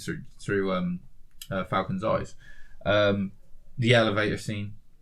Fuck me, that's such a good scene. We mentioned it, didn't we? He plays that whole thing with his eyes where he's like, KG Beast gets it from the DC universe, and he looks down and mate, he unhooks his gun, and you can just see this kind of, at first you're like, these are a few weird coincidences. No, I've worked it out. Okay. Does anyone want to get on? And he just plays it all beautifully with his face. And it's an amazing fight scene, Where you say Rob Redford playing the guy who's taking over, and he's just like, Hail Hydra. That moment, mate. In the cinema, I was literally like, the world belongs to us. This is it. Yeah. That's Academy Award fucking winning Robert Redford just said a line from a comic book that's been around for 50 years that everyone used to take the piss out of us for reading. Yeah. Fuck you. We win. Yeah. Instantly. It was amazing. I love the fact as well they took S.H.I.E.L.D. out of the sequel, the series at that point. Because it's like, certainly give it its biggest threat. Yeah, well. how can we had S.H.I.E.L.D. in the background doing all these cool things, but we're not using them. So how do we do it? Or we just take them out, because they're the bad guys, and then we can still concentrate on all of our main stars. Yeah, no, absolutely. Every little touch in it, mate. I do think it's a perfect movie. I do think it's the best one they've done. One thing I want to say before we do wrap up, though, and I think it's very important to do this kind of now before we forget, all of the Stan Lee cameos. Sure, yeah. Legend. I mean, he had great send off his last cameo in Endgame. Yeah, well, every single one of the films he pops up at least once. Yeah. And I just think it's an absolute, just amazing legacy. Absolutely. That even when he turns up in the shitty movies, like Kevin Sam Feige should Raimi, do it now. Yeah. No, I want them to use Deadpool. I want Deadpool to have the Stan Lee cameo in every film. Such a good call. Deadpool should be in everyone. It makes sense as well because he just breaks the fourth wall. I technically fit the Deadpool movies into these phases. It's just not acknowledged, but he acknowledges them himself. Yeah, so he does call matey Thanos. Yeah, so that's why I have to. Deadpool is in there. Forget all the other movies, but Ryan Reynolds is part of this MCU universe. It's just the R-rated MCU universe. Your favourite of all? Any Oh man, no. I mean, I agreed with every single one. Oh, sorry. And you know what you were saying about Stan Lee's cameos? Yeah. Have you seen the one in Into the Spider-Verse? No. That's one of the longest ones in a way. He plays like a shop owner of like Stan's Collectibles, where he sells like Spider-Man costumes and stuff. Yeah, it's amazing. Oh, and man, Miles Morales is like, what if it doesn't fit? And he's just like, it always fits. And then he's like, no fucking refunds. Like, what about the one in Captain Marvel where he's reading the fucking Dogma script? It's not Dogma. It's Mallrats script, and he sat on the subway. But that was after he'd obviously passed, and so I was like, how are they going to keep this going? And oh man, I have far too many. I think I've listed, my jaw's hurting from laughing and thinking about them all. Any of the ones with Hulk. I love it when Hulk's on screen. I grew up watching... You loved Ang Lee's Hulk. I love Ang Lee's Hulk. You went to see that movie. And Ang Lee's Hulk... Like, what the fuck? And he's like, oh, it's great. It was so green. It was fucking brilliant. Ang Lee's Hulk leads into the Incredible Hulk. It's just people don't want to acknowledge it. You're right. And the Incredible Hulk leads into the MCU. I have always been chastised for being a comic book fan. Love comic books, and since I was a kid it was just shunned up into and I followed the Hulk all the way through the comic books, the computer games, the 90s cartoon series, the TV series with Bill Bixby. So when I got films, I'm like, I have to watch it, and then people judge me like, well, that doesn't make sense. I'm like, it's a fucking comic book movie. Shut the fuck up. No, I fucking hate it. No, it's fucking stupid. And then all of a sudden I'm getting Spider-Man. It's really Nick Nolte that killed it for me in that movie. No, Nick Nolte is brilliant. When he bites that cable and electrocutes himself and turns himself into zaps, it's like, I don't think that's part of the film. I think that's something that he legit did, and they just filmed it. Yeah. Mate, one of the best sequences. Someone's just there with their cameraman. Like, one of the best sequences, right? And you know me, my kind of anger issues is when he stood there in the river, and Nick Nolte's just like, "Give me all your rage," and he's like, "Take it all," and he rages for so long that the guys can't take it. I'm like, yeah, that's me. And it flicks, then coming all the way to every single one, like the Avengers, when it was it, I'm bringing the party to Banner, get him to suit up, and he punches that fucking thing right in the nose. I'm like, spaff. Done. Hand me a towel. That was amazing, man. Yeah. It's like when they tried to repeat the elevator scene in Endgame. They're going to do it again, and he's like, oh, Hydra. And you're like, oh, that's so fucking recent. Yeah. And any of the sequences with Thanos, I love a good villain. Sure. And they did them so well. And they struggle in comic book movies, don't they? Yeah, they the focus is always so heavily on the hero. And you always know the hero's going to win. That's the whole point. And I suppose that's why I absolutely love Infinity War, because he wins. You're right. You said it was his movie. And you're right, it is Thanos' movie. Ultron was a fucking great villain. I mean, every villain was really, really good. Even the small ones, like Andy Serkis. Like, I try to figure out where Black Panther fits, because he loses his arm in Age of Ultron, doesn't he? Black Panther? Yeah, he loses his arm in Age of Ultron to Ultron. Bucky. Oh no, you're talking about Claw. Claw. Yeah. Claw. He loses his Yeah. arm in Age of Ultron. Ultron cuts it Yeah. off. Yes. And then he's got the updated plasma cannon thing in Black Panther. And I'm sat there like, it's Claw from the comic series. Yeah. Yeah. I love them all. So, yeah. Watch it all. I think I'll just wrap them up really quickly. Number 5 is going to be Iron Man 1. Nice. Number 4 will be Infinity War. Yeah. Number 3, Endgame. Number 2, Civil War. And Good number one. 1, Guardians of the Galaxy. yeah. Of course. Yeah. Yeah. I'm playing the Mate, soundtrack honestly, in my head. anyone who's got a top 5 Marvel list, it's not a bad list. It's not a bad list. Anyone, no. it's like Yeah. anyone. It's like literally anyone on the planet. I'll be like, give me your top 5 Marvel list, and I'll watch them all. Yeah. And Yeah. any of it, I'll be like, yeah, that's fine. Yeah. Oh, it's- There yeah, is no I'll wrong take answer, is There there? isn't, is there? There, That's there really will good. be a point where, even though you say like there's some that you don't like, there will be a point where you're like, I'm going to watch that again, just to see if I still hate it for those reasons. Maybe. But then you might. I own them all on Blu-ray because I'm like, I always want to have access to these. Yeah, movies. but then Yeah. you might want to hook them up. Like I do want to do the Thor trilogy, just Sure. the Thor ones. Totally, yeah. I want to do the Iron Man trilogy, and I want to do the Captain America. But I then did Phase 1 literally immediately after Endgame. that's why I don't. Yeah. That's why I don't, because I'm like, I'll get into that rabbit hole, and You'll I'll end just up in a loop. and I will just end. Paradox. Yeah, I will just keep watching them and feeling those emotions, and I'll just die. It's like having Archer on in the background on Netflix while I'm painting. Yeah. I must have watched all seasons of Archer 1,000 times. Same with Rick and Morty. It's just, Yeah. Yeah. just You let them loop loop 'em. through, man. Just let them loop through. You Yeah. know, every Yeah. now and again, you're just like, you know, wubba lubba dub dub, just doing something. It's fun. Beautiful Yeah. movies. Okay, well, that's going to bring part 2 to a close. Yeah, wow. We're going to take a I'm quick sweating. break. And we'll be back in part 3 to answer your questions.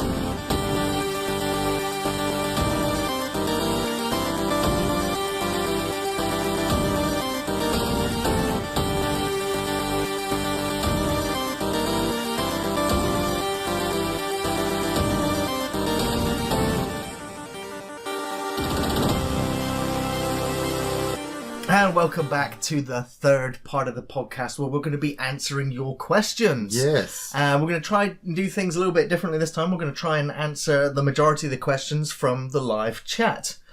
And so, Hey Sonny, hey Jan, hey Tanya, hey Brinsley. Tanya's left a message saying, love off the shelf reviews, virtual fist bumps all round. My question, if you had a movie based on your life, what would the title be? And who would you want to cast as you? I would have Jeff Bridges. I think it's a familiar question. I'd take Jeff Bridges to play Yeah, me. mate. Or get Chris Hemsworth now. Nice. Yeah. Yeah, now wanna get all of us younger. can cosplayers. Endgame Thor. Yes. Yeah. Finally. That's it, yeah, Endgame Thor. Well, you get Chris Hemsworth, is that, yeah? Yeah, or Jeff Bridges. I'd- I mean, just I'd that, try just that and, figure. I mean, I think like, I'm going to get Tom Hardy. So fuck you. Very good. Yeah. yeah. No. That would be amazing, though. What about title, though? What would the title of your life be? Tough. It's a very good question. It's like, I don't know, average. Yeah. Andy I Burnett don't. story. It's like average, I guess. Like, everything's alright. See, I'm thinking epic, but I'm thinking what kind of It's epic Andy title Burnett. would go He with kept me? his head down. You know, like that kind of just like, whatever. Yeah. He kept his head down. Yeah. Stayed married. Film titles are difficult. Film titles you can sometimes not have a film title until you've even had the entire script. So film titles sometimes don't come till the very end. I always So- feel like I'm a Walter Mitty. A Walter Mitty. Yeah. Just not The as Secret Life of Ian yeah, Buckingham. just not like as adventurous. You know, everything is just that boring. So You just don't want to find out that sort of like, you know, you're in fucking the Truman Show and this is what they conjured up. Like the Truman Show, like, you know, is your life story and like, they wrote that Game of Thrones ending. see, you're going too far now, and the government watching you, man. You know, you I'm need sure to somebody slow out there down. believes that Game of Thrones ending was written for them. Tanya wins. He wikied it. Nice, Daniel. Nice. Yeah. DMC Campbell with a super chat says, thank you, Campbell. This is going towards Gary's coke, hookers, and Adam Sandler medication. Nice. Well, I'm pretty sure you can find most of Adam Sandler's films in the bargain bin. So yeah, Oh, probably could get a couple of those those. are coming. Those are coming. Like Those are dragons those are enjoyable. and winter. Question from Zane. Hey Zane, Thoughts? Hobie. thoughts on Escape from LA and what are your favourite moments in gaming history? Loving the podcast, guys. Always a blast. Cheers, Zane. Escape from LA, that's the second one, isn't it? That's it's got Bruce Campbell in it. LA. It's got Bruce Campbell in it. I mean, the basketball scene is brilliant. He surfs in that movie. How fucked up is I think that? that's Henry Fonda he surfs with as well. I can't remember. But it's just a rehash of the original one. It but takes all the seriousness out of the original, and it feels like a cartoon. It feels like a parody of the first film. It feels like they tried to keep the seriousness in, but John Carpenter knew that he couldn't do that. And he just replayed a lot of the sequences. Is this one that Carpenter had a lot of shit taken away from him, like control-wise? Did he kind of come in a little bit higher than he ended up being, if you know what I mean? I think so, like creative control-wise, like kind of went, do whatever you want, except this. Because they were trying to obviously remarket him all over again. And that's why you get Ghosts of Mars later on, because that was another add-on, because that was supposed to be Escape from Earth, where Snake Plissken escaped from the Earth. Of course. You're right. You know, but with the fact you just had to replay the sequences all over again and realise at the end that he'd just been duped and Snake was kicking ass. But I do love that whole 666 thing, and he just shuts down the world. Shut down the world, Favourite gaming moments? Favourite gaming moments in history? Dynamite arrows in Red Dead Redemption. Well, I don't know. I think of gaming history isn't like what you did the other day online, is it? It's like everyone. So it's like cutscenes and stuff. Isn't tell it? me that dynamite on an arrow I'm not isn't a saying good it's not thing. epic. It's just saying no one else knows about it except us. So it's like not gaming history. one of the first defining moments in gaming history for me is probably going to be Final Fantasy VII and the cut sequence where Eris gets the sword from back from Sephiroth. It's like, you're playing this game, you're building up all these characters and you're getting their weapons and their limit breaks and you're following the story, and then bang, your character's killed off and removed from the rest of the game. And I don't think any Final Fantasy game has done that since. There's very few games that have done that since. That was quite a shock growing up playing that game and have that moment happen. Yeah. Gears of War 2, when you get to Maria. Yeah. And then also Gears of War 3. I don't even want to say it because it's still too fresh. When Dom dies is one of the most heart-wrenching fucking moments, I think. Yeah. I would say for me it's got to be Metal Gear Solid. Where Which one? Which part? The first one. I mean, it's kind of but not the first one. The one I played on the PlayStation 1. After trying to play the NES one. I mean, the NES one I never really got through, but then when I got into the PlayStation 1, and it's just like, here it is, it's all in 3D, you can crawl and you can do this. It's amazing. Take your time, and then all of a sudden... for a 90-minute movie. You get to that point and it's just like, it comes up, Hideo, and you have to take the joypad out and stick it into the second port so you can get past this boss. It's like, did I just do that? Psychomantis, wasn't it? Was it Psychomantis? Psychomantis, yeah. I needed somebody in the playground to tell me that the next day because I couldn't defeat the boss. I just couldn't figure it out. It's like, where's that code? Where's the code for ringing Patrick Moore needs to pop up on screen in his weird shit and tell me what to do. I mean, the worst thing Games was, Master Magazine. First time I played Metal Gear Solid, I got a copy because couldn't afford to buy the game. Find the couldn't code. find Meryl's code. So somebody had to give me the code to call Meryl. Yeah, very good. Some good ones there, definitely. Yeah. Question for Gary: would you watch all of Big Bang Theory and Hawaii Five-0, then rather watch season 8 of Game of Thrones again?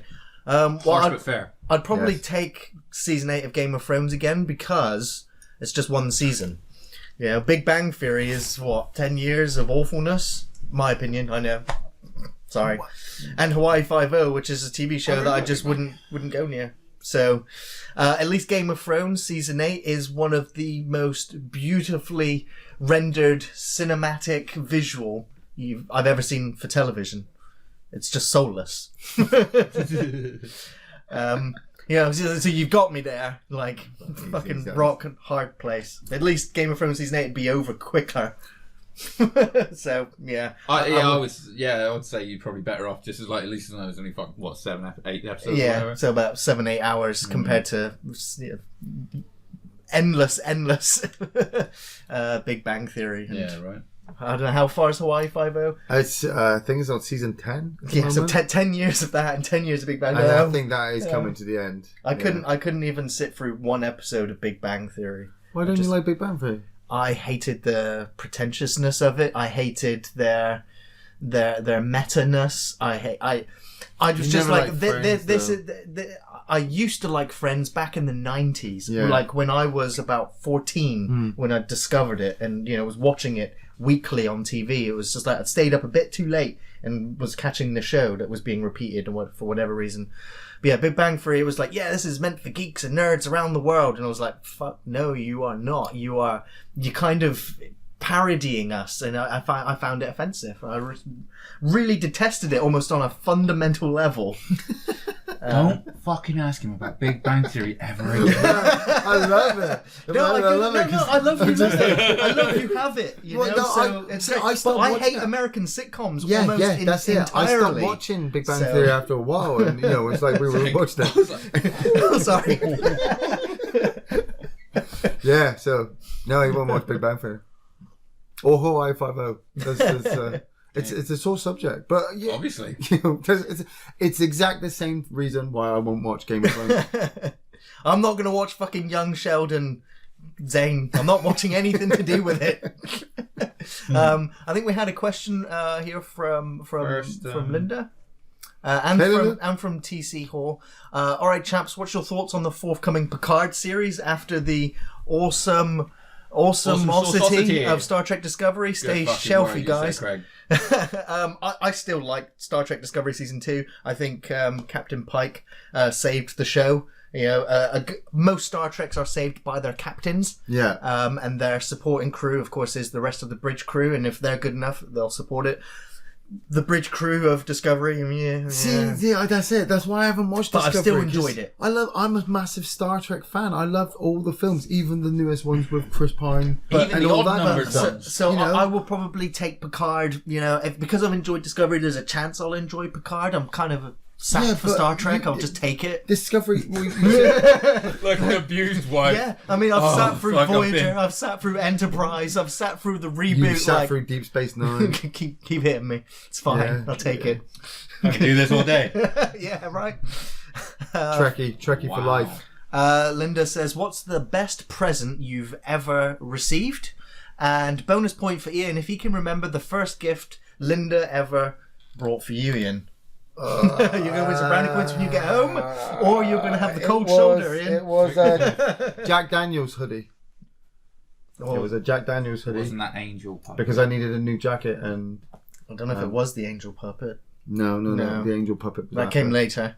Oh, Jack Daniels hoodie. Because I was working. We can't go on until Linda confirms whether he's allowed to go home or not. I was at work. Know whether he has to crash at mine now. I was at work, and she came into the work, and she went, "I bought you this." Yeah. Jack Daniels. Nope. Oh! Oh no, Ian, you're in trouble now. Yeah, I'm in trouble now. You're in trouble now. The best present I ever got was the Ashy Slashy puppet last year. Yeah, or it could have been a chainsaw at Christmas. An actual chainsaw. I had to get an actual chainsaw at Christmas. Nice green chainsaw. That is a thing that happened. Yeah, man.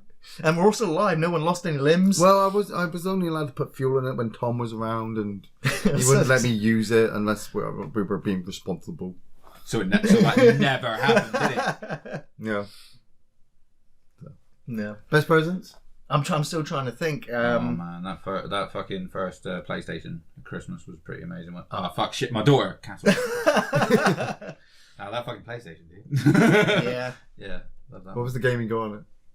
Oh, what? When I first got my first PlayStation 1, I got Tomb Raider 2.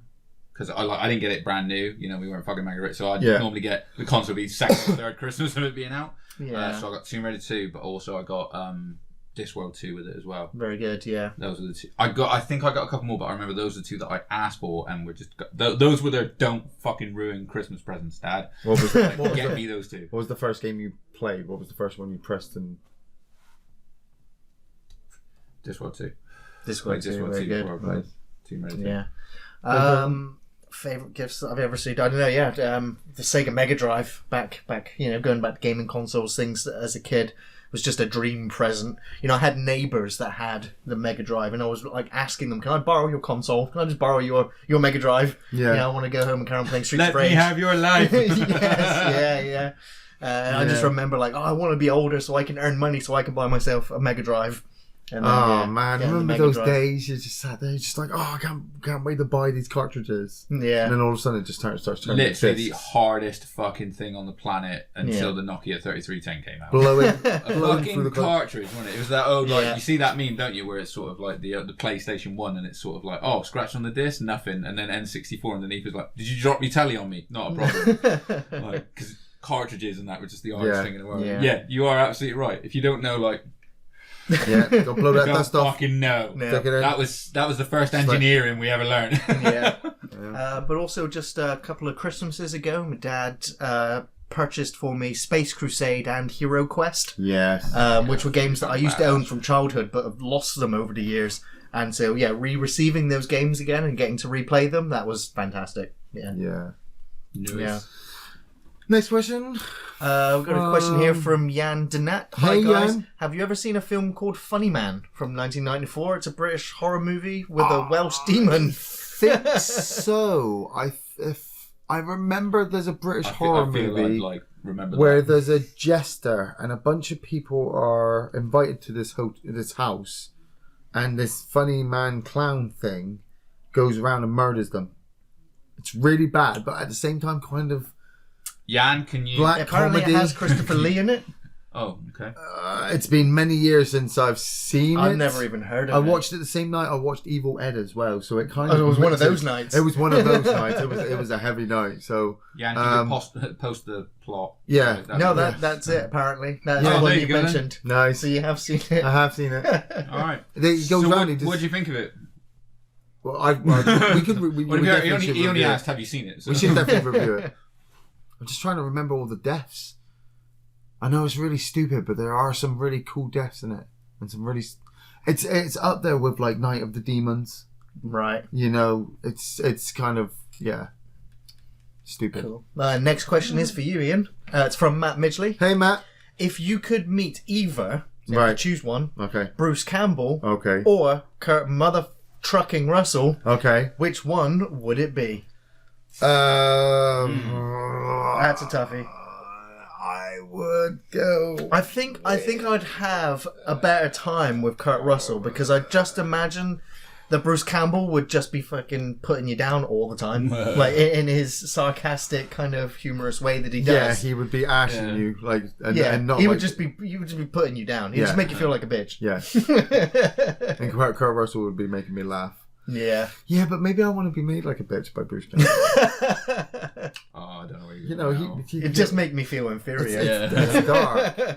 You know, it takes you back to that song, the Bruce Campbell song, where you just want to sit there and watch like all of Xena, Warrior Princess with him. You say so? You know, fucking man with two brains, and just be like, "What were you doing? You know, what is this?" No, yeah, Kurt Russell. If I could sit down and watch Kurt Russell in, I want to say Thing, but I'm thinking Escape from New York. What, like you'd sit down with Kurt Russell and watch that movie with him? Yeah. That'd be fucking sweet, actually. Yeah. Yeah. I don't know if you've ever. I just want to watch the Thing with you. Yeah. Yeah. Because he'll have all the insights. Did you see that? You've got a flamethrower. I mean, I felt like I have watched The Thing with John Carpenter and Kurt Russell because with the I've watched the commentary. film with a commentary track on and just listening to them wax lyrical and just bursting out laughing. You know, they just go silent for 20 seconds and then Kurt Russell just bursts out laughing because he just remembers something that happened on the set of the film that day. That's fucking awesome. Yeah, very good. Yeah, Matthias, I would have gone Bruce Campbell, but you know, Gary convinced me. Treat me like a bitch. Treat me like a bitch. I mean, I've seen Bruce Campbell meet the fans. Yeah. You know, and he's a dick. You know, he's a lovable dick, but he's a dick. Yeah, he's a dick. You know, but then again, I would love to be one of those fans that get the $1 from him. What's you that? know, What's that? he's got this thing whenever somebody puts him down or says something really clever, he will literally take $1 out of his pocket, out of his wallet, and call you up on stage and give you his $1. And he's been doing it for years now. Nice. And so well, if you ever outsmart him or ever outdo him, he'll give you $1. And I'd love to have $1 from Bruce Campbell. I'd frame that. Oh, close, yeah. How would you put him down? Fuck knows. You gotta be real clever. Oh, really enjoy it. Real smart. Question from Brinsley. Hey, Brinsley. Hey, man. If you could make a sequel for a movie that never got one, what would it be? Serenity 2. Straight off top of my head. Yeah. Yeah. Firefly, keep it going. That's a pretty good fucking call, dude. Dread 2. Oh, yes. Because we're getting the series and not a continuation. Yeah. Trading Places 2, where they set up some kind of pyramid scheme on the island or something like that.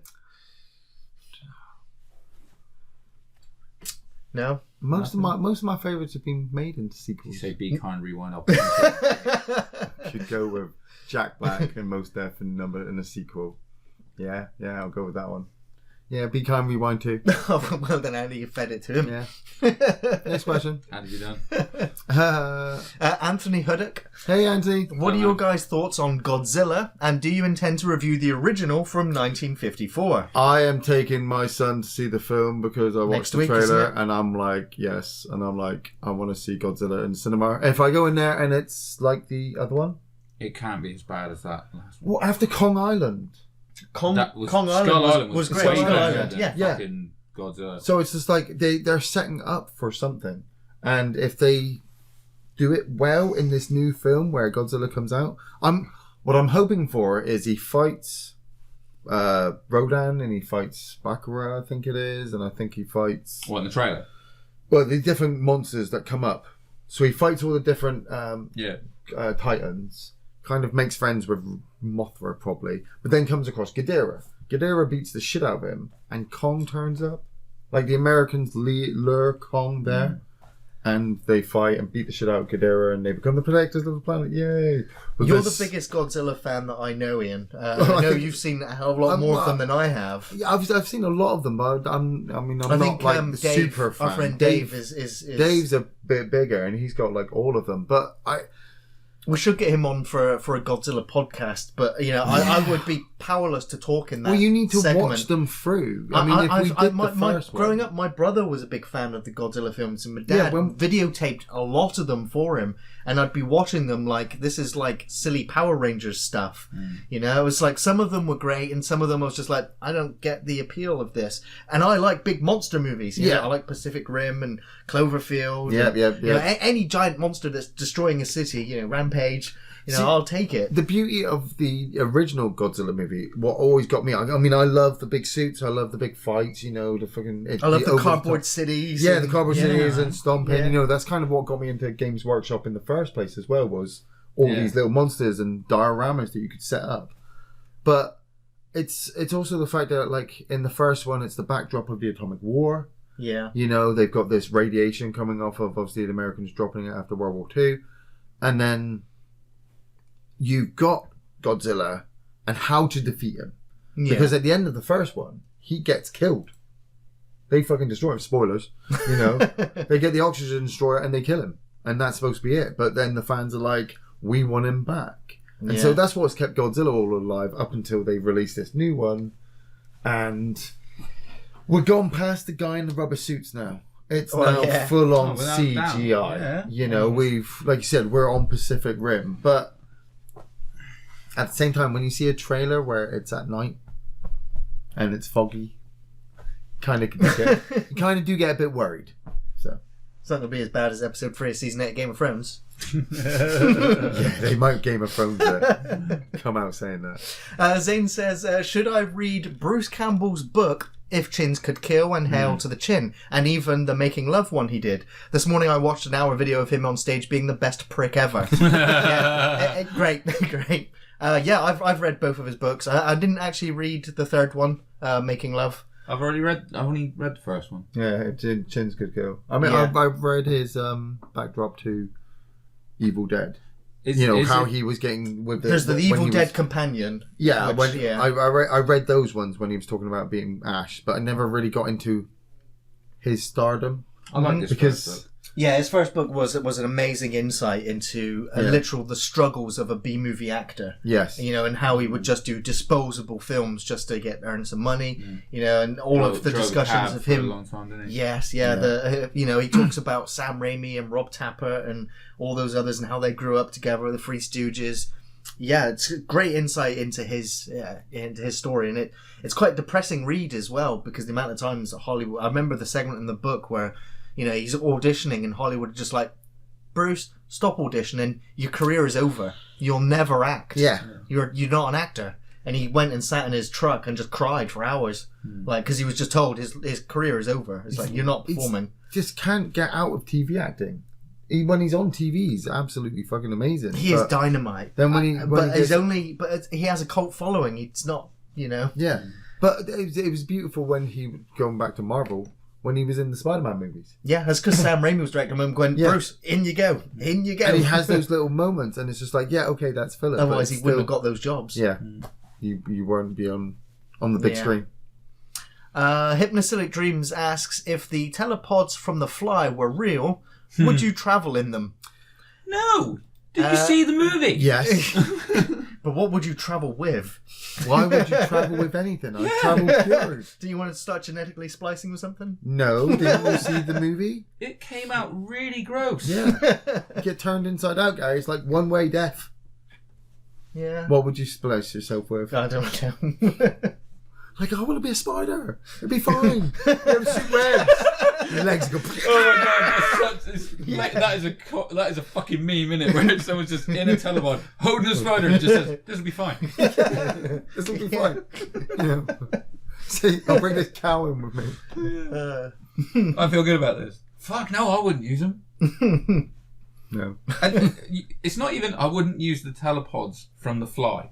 I wouldn't use a telepod because of The Fly. if someone else invented a telepod, it's not the one from The Star Fly, Trek. is it? No, I'm still not going through The Star Trek teleporters did The Fly. Yeah. Because Neelix and Tuvok got merged together at one point. Yeah, true. So I'm like, no, I've seen too many fuck-ups. Yeah, so no teleport. Portals. That's what we'll go with. Portal gun. Portals. Yeah. For I teleportation. can fucking walk. Wow, it's like, oh, Yeah. Yeah, true. Yeah, fast travel is just not a good idea, really, is No, it? fucking get off your asses, people.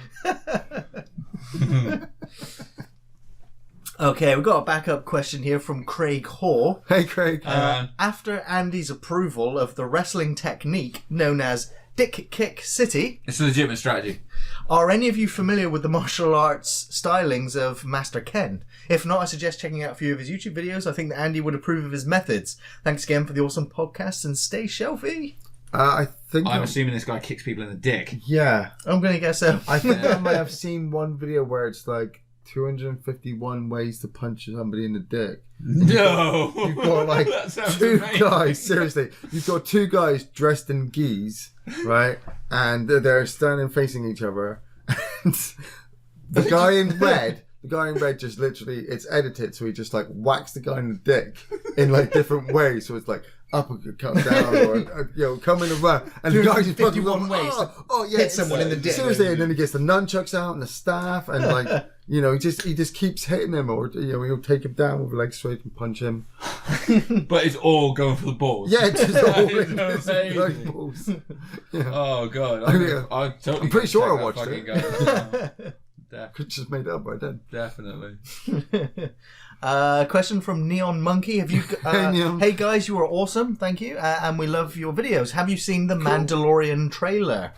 I guess it might have just dropped because I didn't realize it was out. Yeah. Nope. So yeah, no, I haven't seen it yet. Hey, cheers, Zane. Thanks for the shout out. Cheers, Zane. Loving the live podcast so much. When's the next 12-hour gaming stream? Last one was one of the best days of the year. Oh, cheers, fellas. Cheers, Thanks Zane. for making work not horrible. Cheers, Zane. That's awesome. That was our third annual live stream, wasn't it? Yes. The first two were 24 hours long, Yeah. and the recordings of those are gone. Unfortunately, those were on Twitch because that was before YouTube was allowing streaming, and Twitch only held that content for so long before it got rid of it. Yeah. But thankfully, going forward, they will now only be 12-hour streams because we just. Well, the 24 hours really take it out of you. You think it's a really good idea to sit around, for 24 hours and play video games because it's, it's what you do. It's your favorite thing. And then after about the 13th or 14th hour, your eyes are like, I want to get out your head. Your head's exploding. By the 23rd hour, my brain is gone. Yeah. Yeah, you're just on autopilot. You just keep eyes going. Get with a frying pan. It's your brain on a 24-hour stream. As soon as I close my eyes to go sleep after that, as soon as my fingers have stopped, I think it's only my fingers that are keeping me going. Dude, at that honestly, point. I can't stay up for 24 hours anymore. I've done a couple of 24-hour like paint-a-thons at Games Workshop for charity, you know, and everything like that. And it's like that's just sitting kills. and painting models, and it's kind of like it's fucking devastating. It's like the next day I am just like kill me. Yeah. Like, you know, Yeah. I think what was it? The first time I did it as well, I parked my car there, and because I didn't even think about it, I was going to just drive home. Like 24 hours later, I phoned Donna. I was like, "You need to come Yes. get me. Yeah. Bring That's what I someone who did, can yeah. drive my car back because I'm not driving that thing." Yeah, that's what. I was like, definitely couldn't drive Yeah. like I thought I would. So yeah, it does fucking beat the shit out of it. But then, you know, 12 hours, I think, is better for you guys to plan and like. Yes. Then you get better content in 12 hours and more. Because like Well, you we'll said, stay there's coherent. points during the 24 Yeah. where you're Yeah. just. Yeah, if you want to interact with us, once we go past the 12-hour mark, we'll just start mumbling. Yeah, we're incoherent. So yeah, but we are. The plan is to live stream more regularly. Obviously, now we've Yes. got the podcast streaming monthly as well. So the April 12-hour stream every Easter, we will continue to do that. yeah, It's kind of around gonna about be that a time. tradition. Yeah, But as of and when we can, me and Ian are going to try and stream other times now. yes, For obviously this podcast is going up next month, so those of you that are listening to it as a podcast and not with a live stream, yeah. this is for those of you that are listening now. Is that me and Ian will be live streaming next Friday. Next Friday, which I believe, looking at the date, is the 31st Yes. on the Friday. Yes, the 31st We're on the aiming for Friday. the Friday, and we were looking to finish Resident Evil 7. Resident Evil 7. Yes. Yeah. So we'll actually get finished. Yes, I have managed to get all my holidays together and finish work and just be able to have a set time to be able to sit down and play Resident Evil 7 Yeah. and try to complete it. And I invite you all to come along and watch, because I'll probably do really, really badly. And Gary will shout at me and I'll tell him to shut the fuck up while I'm running around being chased by all these crazy Oh yeah, things. you're about to approach the big action Yeah, pieces. I mean, I remember where I was last Suspicious time. amount of medipacks. Oh no, it's coming But, in. I mean, it's one of those things. It's when we do these recordings, it's finding the best time for everybody, because we have such a wide range international audience. You know, it's like, what is the best time? So we are thinking 7 p.m. Ish, yes. Yes, yeah. next UK Friday, time. and then playing until yeah. we complete it. Until we can, finish it, yeah. yeah. And if we finish early, then maybe we'll play some more Friday the 13th. Yeah. Or something horror related. Yeah. Well, I'm just going to put the joypad down and be like, I'm done. I'm done. Then you can go play Resident Evil 2 remake, Ian. I'll go back to Red Dead then. Oh, okay. Goddamn Red Dead. Next question is from Lewis. Hey, Lewis. Hey guys, I'm busy Saturday night, so I'll give you my questions now and catch up with you on the podcast. What's your favourite computer racing game ever? Are you disappointed there wasn't a true Man of Steel sequel? And what do you think of Brightburn? And what do you think it'll be like? Cheers for the great work. Favorite racing game? Twisted Metal. Destruction Derby. no, Burnout. Burnout Takedown or Burnout Revenge. I can't remember Paradise. the one that came. No, but didn't like Burnout Paradise. That was the open world city one. Yeah. I think Takedown was the third, Yeah. and that was masterful game. I did love Destruction Derby too, actually. Yeah, Destruction Derby 2. Yeah, I'm just like preceding it. I would go with Speed Kings, then Road Rash. Speed Kings. Yeah, it was like that was the very first video game I ever played on the ZX Spectrum or the Commodore. I can't remember what it was. We've got to do The Game very of first Friday on game that I one. ever saw loaded up on a cassette tape and appear on a screen, and I could move it left and right. It was like blew my mind. Yeah, right. So yeah. First game I ever played was a racing game. Yeah. Road Rash, yeah. It's an amazing game. Was it Man of Steel sequel? Yes. Man of Steel was alright. I did enjoy it. But then they carried on with Batman vs Superman and Justice League. And kind of dropped the ball. A little bit. Yeah. Yeah, a little bit. Is the DC universe, cinematic universe now gone? Is that Well, it? look, No, I there's watched still- Shazam the other day, and I Yeah. was like, "Yeah, this is alright. This is fun. This is simple. Keep Yeah. doing this. Yeah. Get Well, good at this." They've got Same Wonder with Woman Aquaman. 2, so Well, yeah, but is that Patty it then? Jenkins was talking about Matt Reeves' Batman. Joker, Yeah. Yes. Suicide Squad 2, James Yeah, Gunn. James Gunn's. See, I feel Joker Got is me going to going. be like a standalone. I've got high hopes for Joker. I'm not going to lie. Yes, yeah. Yeah, that's really good. No, so not disappointed because we kind of got Man of Steel. Brightburn. Is that the little evil kid? Evil Yes. Superman. The little evil Superman kid? Oh, I can't wait. It looks amazing. yeah. That does it look looks fun. interesting, but I haven't actually seen it yet. No, not yet. The second It's only chance just to come watch out, isn't it? I think it's come out. Yeah. Yeah. But yeah, it looks amazing. Check it on I'm still Wikipedia. waiting for John Wick Chapter 3 to come out over here. Oh man, I think, wiki. I think it's only just Yeah. come out. I think it's Okay. like this Came- weekend. Yeah. Came out on it Friday. came out Yeah, on- I wicked Yeah. that. Yeah. No, I haven't seen it yet, but I'm really looking forward to it. Yeah. We've got a question from Arnglade Dragonoff. Hey, Dragunov. Would you guys like to see another Alien vs Predator game on consoles or PC or just ever? Yeah, hell yeah. Yes. I'd love another Yes. Alien vs Predator game. It's been, 10 Too long. years nearly? It's been too long. 8 years maybe? Like a good one. There's been 3, every one of them's been good. Don't. Oh, okay. I know yeah. you don't like AVP. Right, the third AVP one. versus Big Bang Theory. Go. No. They're two different I'm not things rising to entirely. this violence. Oh, But, well, just- no, but anyway, yeah, I agree. I'm agreeing with you. That, yeah, of course, I'd like another Yeah. MVP game. Like I said, I would still just I like a good prefer- Alien game. What? Yeah. I mean, there is good a alien film. the makers of Friday the 13th are releasing the Predator game, which is Yeah. due out. I mean, they released the trailer, didn't they? Which I think is great because again, it's a great setup. You Yeah. know, as Friday the But it's on 13th, it works for the Predator. PlayStation. I don't know if it's a PlayStation exclusive. With Gun Media, I think I can't remember, or Infonic. 'Cause I think they're going to I need don't remember the money of seeing all the it saying consoles. Xbox. I didn't see it say exclusive to anything, so I just saw the trailer. I didn't see Xbox, PlayStation, PC, whatever. But yeah, Epic. that would be sweet if you could play a squad-based. Well, yeah, it's going to be, everyone's going to spawn in Predator. as a mercenary or a marine or whatever, and one person will be the predator.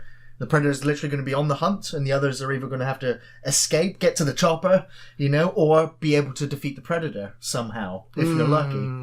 But I think with a variety of different game modes and maps, if you do it like some Jason, procedurally, Friday Five. randomly generated maps that are, one in a city, one in a jungle, one in a spaceship. I don't know, just keep it fresh. I think it should be really good. You could totally do it if you do it like Friday the 13th. Yeah, it's the same And then developer. as the predator, you drop in and you just start jumping on top of the buildings, and the marines are using maybe the the buildings predator in the can jungle. go around, start looking for different weapons. He starts setting up traps. He gets his Yeah. different weapons. Well, maybe he only gets He gets weapons as he kills as he kills. because it's rewards. Yeah. For killing. Yeah, So, he basically, starts the off. predator gets harder and harder as he goes along. Sure, so yeah, he gets his claws, And then whips his, somebody what out. level he's at unlocks what different weapons you can get access to or something. So you don't need better ones to deal with. Yeah. Yeah, so I'm quite excited for that game. And that was, I mean, usually you get big reveals like that at E3 and whatnot, but that one kind of sneaked out. Under the radar, right? Yeah. Still waiting for QuakeCon. QuakeCon. Doom Yeah, Eternal, you're gonna- Doom Eternal. I know. Doom Eternal is the reason why I didn't get Rage 2. It was just like, I want Doom over Rage, unfortunately. As much as I love the first Rage I'm game. looking forward to the new Doom.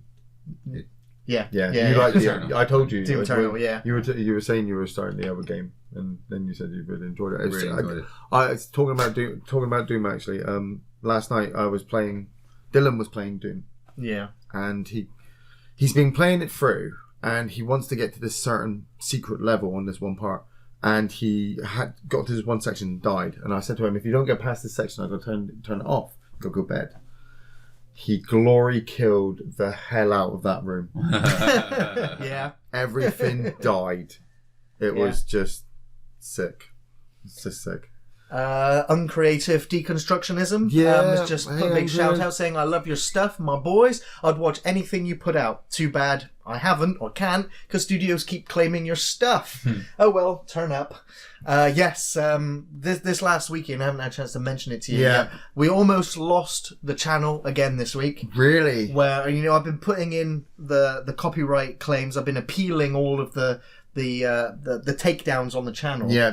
And because so many of the studios turned around and went, you've got 6 days to take your video down or we put a strike on your channel. Too many of the studios turned around and did it at once. Yeah. So literally YouTube turned around and strikes. went, you're about to get 4 strikes and go out within the next 6 days. Yeah, but we'll come back as a sequel. So I just, rescinded and went, okay, delete video.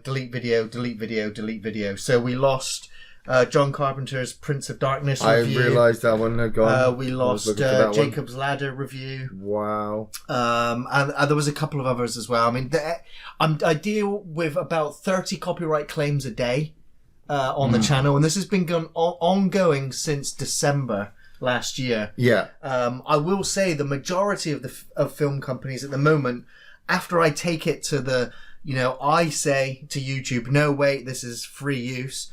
I wait 30 days. The studio goes, no, it's not. We believe that you shouldn't be having this. And then I turn around to YouTube and go, they think that it's their video. I'm telling you it's not their video, it's ours. Then I got to wait another 30 days for the studios to either take me to court or give me the video. But they now have another choice to go, take the video down and we'll give you a strike. Then you can appeal it, and then we'll wait 30 days, and then we won't take you to court, and then you can have the video back. Yeah. But because of that process, breaking the system just means we have to take the strikes in order to continue the appeals. But if we take too many strikes, we can't appeal anymore because we're gone. And so that is the new wall that we're hitting with fair use on off the shelf. It's always going to be a war, isn't it? It's going to be a wall. It is. Hurdle after hurdle, because there's always going to be somebody somewhere saying, you're promoting this, advertising this, It's there's always going to be somebody who's going to be wanting a little snippet. And I've always said, if those people out there are listening to this podcast, we are actually advertising your film. Yeah, so you should mostly just we're kind of promoting it, good or bad. Good or bad. We are saying, hey, look, we don't recommend people are going to watch this film, but people are going to go watch it anyway because, well, people are inquisitive. They want to watch that. Yeah. Adam Sandler movie that nobody wants to talk about, or the next Avengers movie. Whichever one. See, it's like, that's the weirdest thing, because I've heard that obviously Marvel, we could do... No, Disney, every film that we've done that is under the Disney umbrella that has been released, any film, including all the Alien films, because you don't know if you can remember, if there's fans of the channel, I was Alien, the first Alien, how many times has that been re-edited and re-uploaded? Every single time. But as soon as Disney brought out Fox, every Fox and Disney film that's ever been released that we have reviewed, as soon as we appeal it, within 24 hours, it's the entire video has been given back to us. Yeah. So there's some studios that really support it. Well, that's the thing. We could, if we could, to keep the channel going for a short period, do an entire series of Disney movies to make it easier on us, or we can try to do that late. No, we're going to keep giving the. We're going to try and do that late 80s. We're going to try and do that late 80s movie that nobody talks about anymore. But this company over here, wants their 25 cents. So I will also say as well, for any Patreons that are listening, yes, and if you're still waiting for your request to appear, there's a very good chance that it's just tied up in copyright abuse, and the film studios are delaying it up to 2 months. We are working before it actually on it, yes. get shown, or it just has to keep going under re-edits before it actually will appear. So yeah, bear that in mind. And I apologise for that's the way that it is, but the channel will never go down as long as we keep. Yeah, that's it. That's why it kind of works that it's once every Thursday. Yeah. Imagine if we were trying to do it daily. Yeah. Well, not for the length of the videos that we do. It'd be impossible. No, yeah. Unless we get some full-time editors that work for free. You need to hire more monkeys.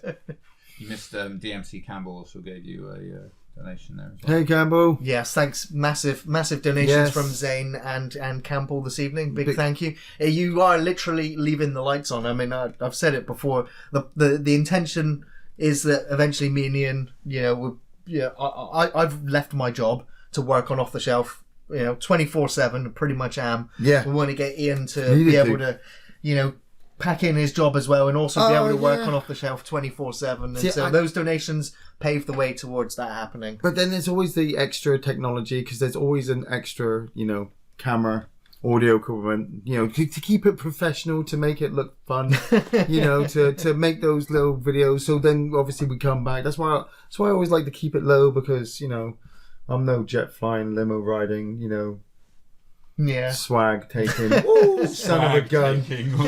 I was trying to remember a lot of Ric Flair's lines. He took swag. Okay, maybe not 24/7. I've got to play Dark Souls. I've got to take a break. Next question. We have a question from Mitchell Kennard. Hey, Mitchell. Hey, What do you guys think about the John Wick movies? Are they the best trilogy in a long time? Don't know. I haven't seen the third I haven't seen the third one yet. It's literally it only came out say- yesterday for us. I want to say yes. it came out in because America a few weeks ago. I so. wikied the third one. I don't want any spoilers. I'm not going I do want to see to it. spoil it. I'm not that excited for it after the second one turned for me into a cartoon. After I loved the first one. Yeah, I was going to say, did you not like Didn't the like second the second. one? I Did you like enjoyed the second one. Yeah, The second one was fine. But you've got to It acknowledge just- it's not as good as the first one. Yeah. I mean, But the story's not like the story in the first one is the like story is amazing. In the first one. Simple, Incredible. very simple. It's So, a like, simple story. literally just you And- you push the man too far. Executed Now really we well, move yeah. into. But what it is good is that it turned it into a universe, didn't Yeah. it? Yeah. So there's going to be a series, isn't there? Like the Continental, which is about the hotel chain and everything, Which and the fraternity of the assassins. I think they've gone a bit far with. It's No, like, but it's only because they changed it, isn't it? well, yeah, they expanded the universe. They got really successful with John Wick 1. John Wick 2 came out, and I was like, okay, go with sequels now. Now it's all about that world, isn't it? The Yeah. assassin world. Yeah, but it's not going to end there. Did the TV series actually come out? Is it? It's not out, No, but no, it's yeah. still a thing. But Yeah. it never ends for Keanu Reeves. He does really well, and they're like, we want to make a sequel with your Oh film. man, it had what did it have like opening day, biggest opening day, like beat Avengers, didn't it? What, the third one? Yeah, the third John Wick. Really? Yeah, beat Yeah. Avengers opening day, I think. Or something. It did Wow. like 54 million. A lot in of its first people wanted to weekend. go see it. Wow. Maybe we'll be in our words if people they've are going already to turn up for okayed Bill and Man, Ted.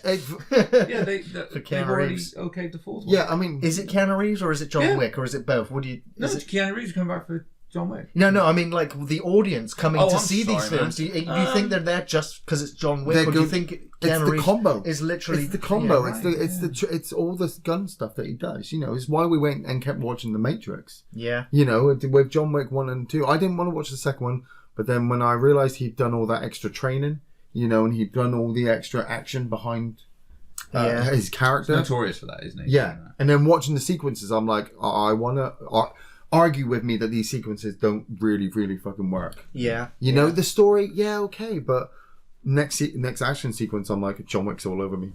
And with Parabellum, you're paying for what you want. More of John I just Wick. want to watch a slick action film. Yeah. You're gonna Yeah, get it. absolutely. Yeah. Terminator territory. Zane's got another question for us. A good question. Favorite film by David Fincher and favorite James Cameron film. T2. I'm just going to go Aliens and Alien 3. I really, really love both of those films. Yes, I was going to say Alien 3. I mean, I'm David Fincher. I love Fight Club. Did he do Memento? No, Chris Nolan. Christopher Nolan. Oh, yeah. Yeah, Fight Club.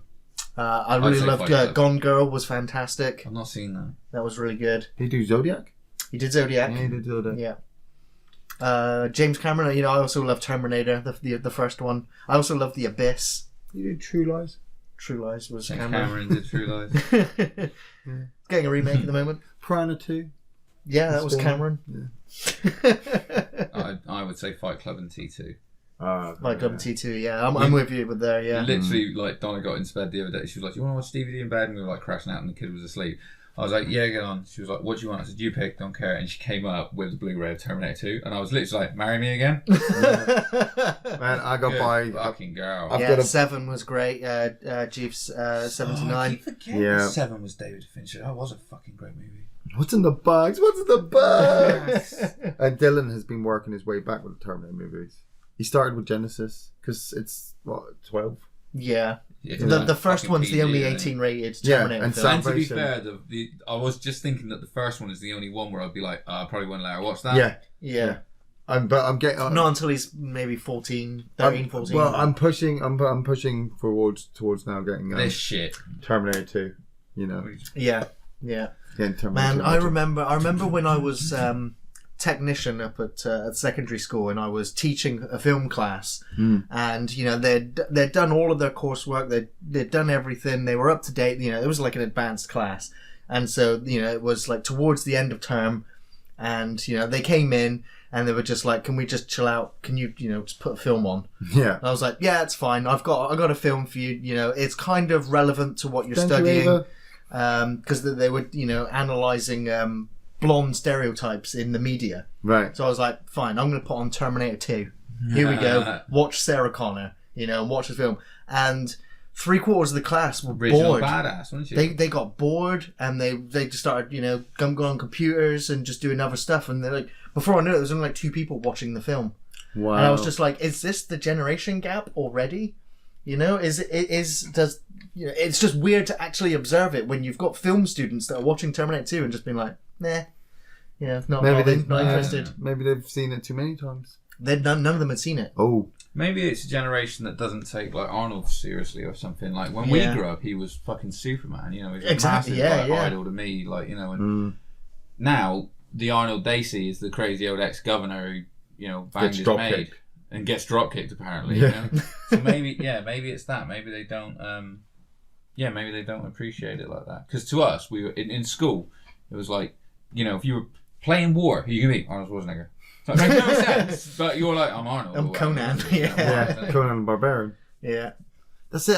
The weird thing is, I used to really love Arnie over Stallone, but then when I realised the work that Stallone has put in, I started to love him more than Arnie. So Arnie started to take a wayside, especially when he became governor. Yeah. Thank you, Uncreative. All the donations go to... Uncreative says, if you guys put up a list of videos that cooperate with you, we can ask you to review ones that won't be. Oh, okay.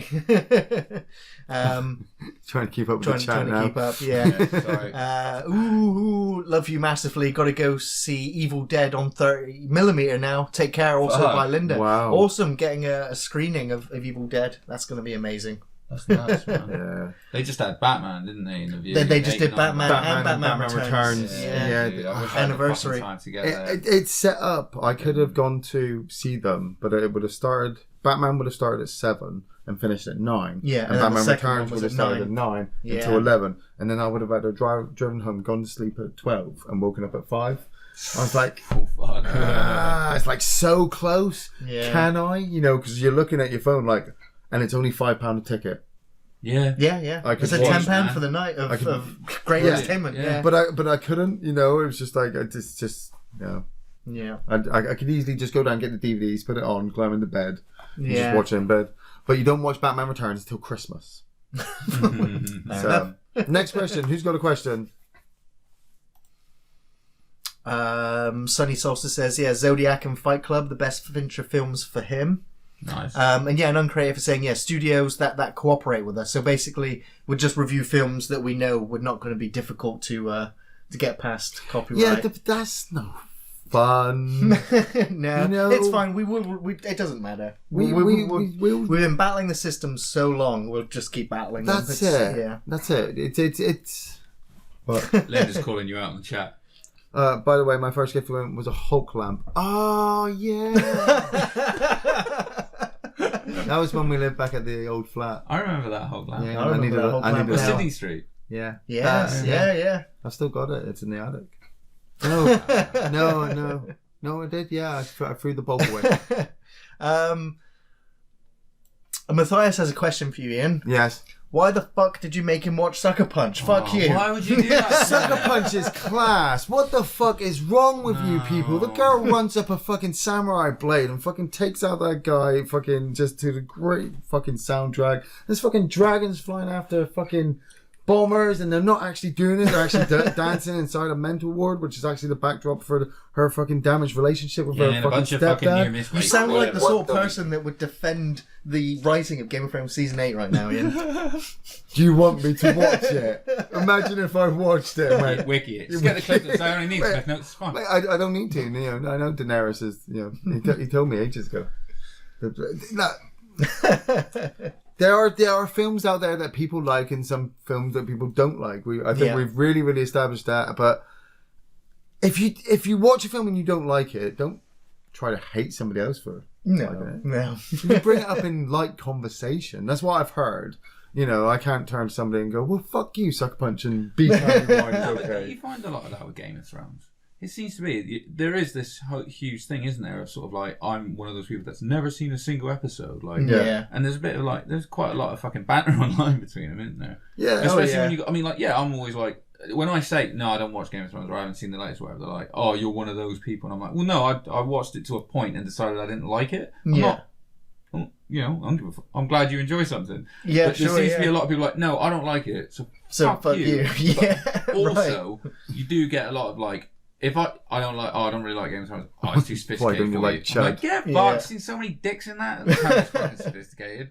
You know? There is like a big, an internet hate culture where it's just, I don't know, just hating for hating's sake. There were just for me, there was just too many TV shows on at that time that I was watching. That's why I could never get into it, and I waited to get into it.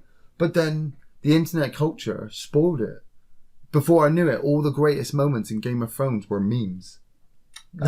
All of their best characters were just made into comedic value before I could even get to understand what I was actually supposed to be getting behind. Yeah. You know, I was supposed to be following the way of the Game of Thrones. Yeah. And when it got to this final series, I was excited, as everybody else was, and then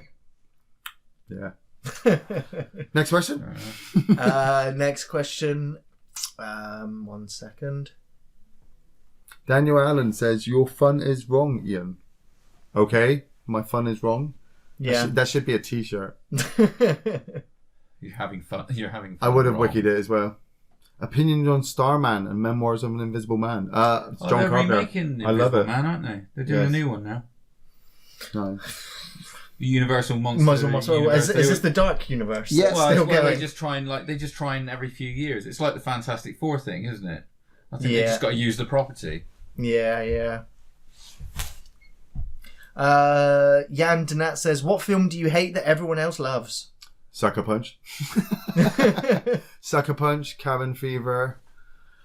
What, you hate them and everyone else loves them? No, I love Cabin Fever and So Sucker which Punch. films do you hate that other what do people you love? hate? Oh, what do I hate? That's way more difficult. Sorry. Halloween 4. What, is that a universally loved movie, is it? Not universally loved, but there's more fans for it than against it, I think. Yeah.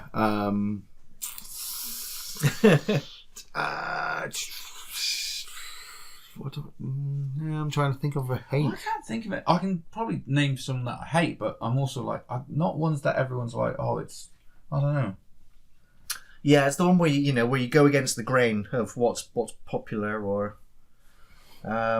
Matrix Like, Revolutions, the third one with the suits of armor. yeah, it's just a silly action film. Yeah, it's just dumb. Yeah, but that's the that point. The intelligence of the first Matrix film is just dissolved Wait, into The brainless last action. Godzilla movie is one of my fucking. That is a terrible fucking movie. That's terrible. I just watched. I'll tell you what, because the likes wound that. is fresh. Is that what was that one? Slaughterhouse Rules. I didn't see that. Oh, the British horror movie. That was a fucking dick. Yeah, but that looks shit from the trailer. No, great anyway. cast. No, Simon Pegg and that. Yeah. yeah, not enough to save it. No. Fuck Dwight Little. Yeah. Avatar actually. He's your most hated director. Fucking isn't Dwight he? Little. I remember didn't he do Tekken? He did Tekken, didn't he? Did Tekken and Halloween. I can't remember if it was Tekken or Watchtower. Oh, yeah. I can't remember. We've got to do that sequel. Oh, yeah. Wasn't that Endgame? It was Endgame, yeah. Has nothing Dead to do with Rising Endgame. Slender Man. I don't want to do Slender Man. Slender Man looks fucking terrible. And Amazing Spider-Man and Amazing Spider-Man 2. Hypnocylic Dreams asked what was the first film we saw at the cinema? Oh, together it was I'm- 25th Hour. Together, me and Ian, 25th Hour, yeah. Oh, okay. First film I ever saw at the cinema was Jungle Book. We saw Super Troopers together. It was pretty like. I remember seeing Yeah. Super Troopers with We you, all Andy. saw Yeah, that, didn't yeah. We Yeah, all went all together three for of that. us. I remember seeing Hulk Review and Jeepers Creepers 2. Oh yeah. I know what first movie I went to. Sorry, you were saying you'll get. What was yours? The first movie you ever saw at the cinema? Jungle Book. Jungle Book. See, that's like mine. Basil the Great Mouse Detective. Nice. It was just me, my dad, and some old random woman. Teenage Mutant And Ninja she sat down Turtles. next to me, and I was like, "Big motherfucker!" Just got up in the middle of the cinema like, Who fucking does that, Dad? Very pretty good. Yeah. What was your first one you saw? At Teenage Mutant Ninja Turtles. I can remember seeing that. So Yeah, that was in the Odeon. Remember going there. Remember seeing the big pirate ship out for the fun. Oh, Yeah. mate. And being like, oh my god, what is this? And then walking inside. And I remember walking in, and it was that classical. I think that's why I fell in love with films as well. Is them walking into the theater, walking up the stairs, walking down the aisle. I mean, the cinema. It was like a mansion inside, wasn't it? Because it was like you're so because I was so small. Yeah, When I got bigger, I started to hate it. That's why I love it now. But sitting there, I remember seeing the turtles up on big screen and just seeing the masks. Yeah. And thinking, oh my god! And then every time there was a film on TV, had to watch it. Right. So it's like This is at the height of Ninja Turtles as well, isn't it? Like cartoon-wise, we're eating this up and we're all buying the toys, and then they're like, "There's a live-action turtle movie," and you're like, "This. If you don't let the kids watch this, they will revolt and burn your houses down." You've all got to take your kids to this. You had to have turtle shit, or you weren't. I didn't realise there was, because I was massive into the Turtles cartoon. I didn't realise there was a Turtles film until it was already on VHS, and I was collecting the bubblegum cards, collectibles. Yes. Yeah, I saw the movie via cards. Yeah. Before I saw the movie. the actual film. Yeah. First film I ever wikied. yeah. Like getting the collector's cards in it. Yeah. Once you put them in order, it's scenes from the movie, so it's kind of like watching a still frame of the movie. Just took me back, because when I was a kid, I was collecting the Batman ones. Yeah, I had the Jurassic Park and Gremlins too. Yeah, and I did actually look online, and you can still buy the packs. Yeah, and really? it was like £70 for like some guy was selling like 5 on eBay, I think it was. And I'm like, unopened packets. And I'm like, I would be tempted to eat some expensive chewing gum, and open the cards and just smell them. Favorite turtles. Who's your favourite turtle? On 3, ready? 1, 2, 3. Raphael. Leonardo. Sorry. It's the reason why I love Captain America. Leonardo was the Captain America of the Turtles. Yeah. Raphael. Unfortunately, there's... In hindsight, looking back, Raphael is the cool one. Yes. Yeah, Michelangelo is the stupid one. Donatello is the smart one. But there are certain episodes where, even though Leonardo's my favourite, I have a hard time defending that, because there's certain episodes where he gets on such a fucking moral high horse. He's the leader. That he ruins the fact that he is the moral But you are right, direction. It's Captain America. Yeah. Language. It's like... yeah. Fuck you, man. Yeah. Yeah. The Boy 94 asked, what do you think about the Hatchet flicks? I've randomly seen like a couple out of sequence. It's Danielle Harris. Yes, she comes in the third one, I think. Where they crash the plane in the swamp? The third one? No, I think Hatchet's, what's the name? Victor Crowley, isn't Victor Crowley. I think so, yeah. He's a mutant boy who lived out in the bayou, and then he has some I would say they are generic fluff horror films, but they are just a notch above average, which makes them... Because they're a Voorhees style of movie, that's why. Yeah, you know, when I just go, it's just another one of them. Like, like Deathgasm. The Hatchet flicks are just... They are cult-worthy-ish. It's kind of like the good trauma films. Yeah. They definitely have an audience for them. Yeah. And they are rewatchable in there. The deaths are, for each one of the films, the deaths are original. Yeah. They kind of... And they're done quite well. Yeah, they just keep it fresh enough that you're like, I'll come back for another kill. Yeah. Zane asks, which is our favourite and least favourite Rob Zombie film? Halloween 2. Halloween 2.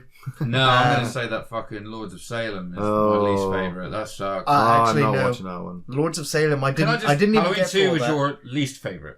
Yeah, actually, I'm going to go with the serial killer. What was it? It was one of his most recent ones. 31. There was like slashers. 31, yeah. Where it's damn, that was awful. It's the underground killing ring. I wikied everything after Halloween 2 because Devil's Rejects is amazing. 31 necessarily. It's nowhere near his best. Like I think that's it. He House of Thousand Corpses, Devil's Rejects. On any given day, I flip on any given day. Sometimes I'm like, I want the music from the first one. The problem is he's so ultra violent and so intense that like I don't understand what Halloween 2 was even trying to tell me anymore. Halloween, the original, it's a good remake. I'll defend it, but then look at where he's coming. Halloween 2, no, the horse thing is just not. And then you get to Lords of Salem, and I'm like, I understand you're trying to make a film with your wife, Yeah, he really put her front and centre on that one, didn't he? Yeah, and I'm sure... mate, I will look at Sherry Moon's on at that time, not a problem. But when she's obviously echoing Rob Zombie, you're like... I've got Pussy Liquor playing on my head now. Yeah, and then the same thing with 31, because she was the lead in that. So... I think House of a Thousand Corpses is the best Rob one. Zombie. Wait, sorry. Should direct the next Adam Sandler movie. Yeah, so. Yeah. Why? Well, you can die though, probably. It's just work. Yeah. Oh, God. House got of a Thousand Gilmores or something. Oh. Why? Nice. Why? We got a question 31 from first dates. Oh. Stop it. Stop it. We got a question from Aidan Riddle saying, "Hey lads, have you ever heard of a band called Cybertronic Spree?" No. No. Sorry, Aidan. Because we're old. Yeah, we don't listen to new music anymore. The techno punk they play down there. Oh, it's so loud. I have like a serious taste, and I can cover much anything, but because of also work, like I need a playlist that keeps me going. Does it just sound like Western music at the moment, Ian? I've been listening to the remix of Cruel Summer because of the Cobra Kai series. But very good. I saw a question for you earlier in the list, Andy, asking you for your favourite moment out of Cobra Kai, about either season. Oh, that's hard. Favourite moment. Yeah. Favourite moment. I mean, that fight at the end of the second series. Yeah. Is pretty awesome, to be fair. Nice. I think my favourite moment confrontation was... between him and Chris. Yeah. Sorry. With Chris, yeah. I love the moment where Daniel's on the beach and he's walking up the beach and it looks like Mr. Miyagi is on the beach fishing. Yeah. And it just turns out to be somebody else who just gives him a piece of Mr. Miyagi-like advice. Nice. Before he carries on. It was just like, oh. And there was that great moment where you got Mr. Miyagi kind of superimposed into the shot of the garden. Yeah. And it's just like, oh. I watched all three. I watched all three Karate Kid movies with Jessica. Oh, very good. So funny. She sat there watching it like the first one, and at first she was like, "Oh, I don't want to watch this movie," and it's just about a boy and blah blah blah. And I was like, she started watching it. By the end, like, it gets to the point where she's doing the crane gag. Oh, of course, she stood up and did the fucking crane. Who didn't? Like, I still do it. But she was literally, I was like, well, if you want, we'll turn it off. It gets to the tournament. She's like, no, I want to know who wins. Does he win? Like, it's before you can watch it. And when she's like, yes, like this, and she got really into it. So then she enjoyed the second two, but that fucking third one, man, she was like, that Mike Barnes is so mean, like, Have you heard the rumours that? Oh, dude! If they don't bring Mike Barnes and Terry Silver into the rumor is he's for season 3. That boy in. Yes. Yeah. But also, I want to see. I was talking to DMC the other day. There's a rumor that I want to see Johnny Terry fight Mike Barnes. Silver's daughter might be the character that turned up in season 2. Oh. That's fucking genius. Yeah. God, they're good. That's the rumor. Oh, So Johnny's best student is dating the daughter of the bully of Daniel. The bully of Daniel. That's also his enemy, because Chris is now his enemy's best mate. Oh, fuck. It's so good. Fuck you, Game of Thrones. That's how you weave a fucking tapestry. Exactly. Yes. And Ali's back as well. Yes, I forgot what his question was. We ended up on Cobra Kai. Yeah. Best moment. Music. That's what it was actually from. Yeah, the end one. We have a question from Jeeve79 saying, would you watch a Warhammer Vermintide or 40k movie? By the way, Beastmen are coming to Vermintide game. Awesome. They do a good Yanton also says a Horus Heresy film would kick ass. Yes. From the story that I've, heard in short in discussions with Ian about, that would be an amazing series of films. Books-wise, that's the Marvel Cinematic Universe. Mate, seriously, absolutely. I'm so surprised. And it's one of the few things that I think you could. I want a Space Hulk series of movies. No. See, I read all the books and I study all the lore. I mean, I have Lexicanum on the wiki page for 40k locked on my phone's book tabs, so I can just flick onto it and just read up on stuff. I follow all the books. The scale of the visions of the heresy, it's so big. It's certainly unbelievable at certain points. Yeah. when you're talking about the strength of Primarchs when they're empowered by demons and they're lifting titans off their feet that are in the middle of battles where soldiers of genetically modified soldiers number in the millions before you even get to the human side of that. Yeah. And they're still dropping troops along with the battles in space over the planets. And you're just like, you can imagine it in your head, but the only way to really go through it for visually, I don't think would be a film. Probably a TV series. Yeah, you're probably right. And if they were going to do it in films, it would be like what we've just had, 22 movies, sort of like your novel and books. Building up to an event. 40 odd books, is it now? Mate, I'm in 50s at the moment. I ain't even got to Earth yet. Yeah. And that's next. It's a source of untapped potential when it comes to TV or film, because it's there in novels and it's there in the games.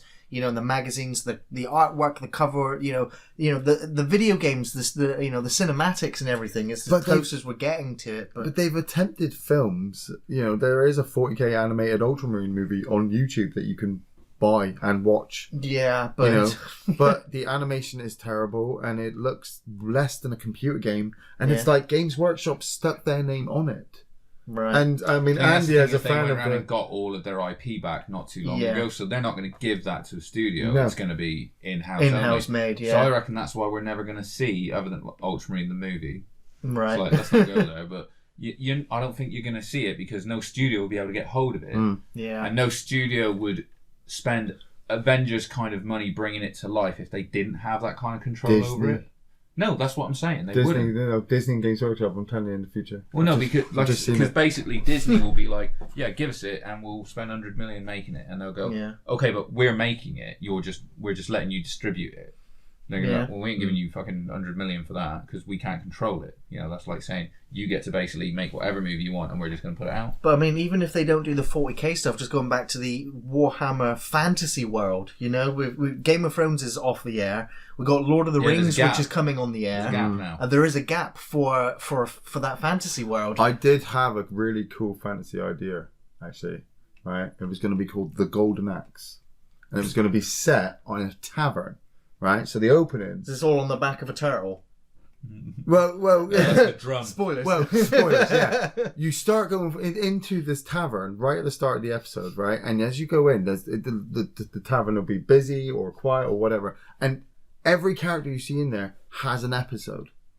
Okay. Right, but you don't establish any main characters because you just get to the end to see who out of everybody whose story you enjoyed the most, and if they survived or not. So each one would have like a different story. So like the first person could be like a waiter in there. He's just cleaning the table, and you just follow him through his day in this medieval farm and see whatever world. It's like the Monty Python's game. Yeah. And then I grew up here. Next episode, you come back to the tavern. You fly in the Golden Axe, based on the games, and you come across like a warrior, and the warrior goes out, but maybe the warrior doesn't actually have a dramatic battle. He's actually getting quite depressed because he's always killing everything, and there's nothing out there that he can actually defeat. You've really thought this through. I'm surprised when I'm at work and I'm on my own cleaning. You seem to have this at completion. Yes. It's pretty amazing, isn't it? Yeah, we need to make that. So yeah, I'm going to watch it. I'll watch it. 12 episodes first season. Yeah, we're not asking for much. I can't remember the question who asked, but there was a question asking what do we think is the best werewolf flick. Dog Soldiers. American Werewolf in London. American Werewolf in London, right, followed by Dog Soldiers, without a doubt. The two right. best. I'd switch that. Yeah, totally right. Yeah, it's and then for me, Company of Wolves. I always put that up there too. That one. The opening of American Werewolf in London terrifies me. Yeah, because it's up the road. Yeah, literally. And the guy's just walking through time, like, and I'm like, that's me. That's probably the most frightening connection I ever made as a kid, is over that movie and the fact that it's set up on the moor. Yeah, and you're that's so close to us. That's close to our house. Yeah, it's not real though, is it, mate? Still. That is a real place though. We've been there. Blah blah blah. Yeah. Teen Wolf is pretty good though. King was a badass movie. One werewolf film that I think is always overlooked and overshadowed by those other ones is Ginger Snaps. Mm-hmm. Yes. I've always championed Ginger Snaps. I always forget about it and always remember it later and go, God, why didn't I mention Ginger Snaps? Yeah. But that was a trilogy of films as well. I The sequel's never not seen so the others. good. Doesn't she come back as like an evil spirit? Kind of, yeah. And then there's a prequel. But at least, there is. And the Yeah. two actresses are in all of them. All of them, So, yeah. they So did keep guys the in it. integrity of that. But the first one's great. Wolfman. What about Underworld? I No. do like the Underworld series. You know, Who's gonna do this? The story. they are naftastic. They I are. like the first one. Man, Yeah. they are better than I Resident like Evil. Marcus. Oh in yes, the second I would one. agree they're better than Resident Evil. The second one's not very good. The Lycan No, I like one. Marcus in it. The Lycan one is brilliant. What was backstory. the prequel where it was so black you couldn't see anything happen in that entire movie? Rise of the Lycans. Yeah. No one So saw, much and black. I don't know what they spent on the werewolves, but they might as well have not bothered because Yeah. it was so washed out you couldn't see a damn thing happen. Yeah. It was terrible. Yeah. So, Wolfman with Benicio del Toro. That's good. I walked out of the cinema really disappointed Can't with remember that. a damn thing about it. Watched I it, remember can't the remember transformation of him in the chair was what I literally wanted to see, a modern werewolf film where they balls to the wall do a great transformation. They did the arm, the ears, then he was a werewolf, and I was like, yeah, but it what a was cop out. it was supposed to rend homage back to the original.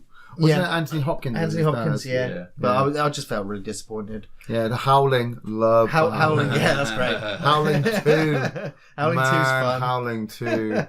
Was it Sybil Shepherd? No, it's not Sybil Shepherd. No. Sybil Danning. Sybil Danning. Sybil my God. Danning. Yeah. Crazy. Christopher Lee Isaacs. The movie Muncher asked about Howl 2015. I've not brought myself to watch it. I've looked at the poster. Actually, no. I watched the first 5 minutes and Sean Pertwee turns up and I was like, okay, Sean Pertwee's in another werewolf movie. I will watch And then he this. dies. He's the first one to die. Of course he and is. as soon as he died, I turned the film off. I was like, I'm He out. only comes How to did he work die? for one fucking day. Off screen. Kind of. He gets picked up and impaled, kind of through the chest, through the stomach, through the side of the train.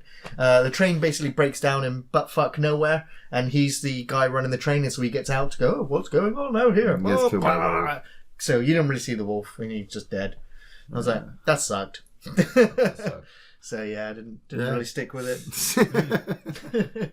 Good question, though. Good question, but I think that's going to bring us to the end. Yeah, of the podcast. Just want to say a big thank you to those of you that put questions into the segment. Love That worked you. fairly Fist well, so we'll bumps. do it again next time. Of course, thanks Boom, for boom, those boom, that Cesar. donated.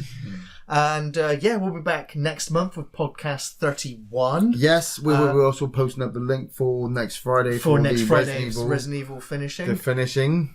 And of course, new film reviews on Thursdays, game Yes. reviews on Fridays. You can find us on Facebook, on Twitter, and on Patreon.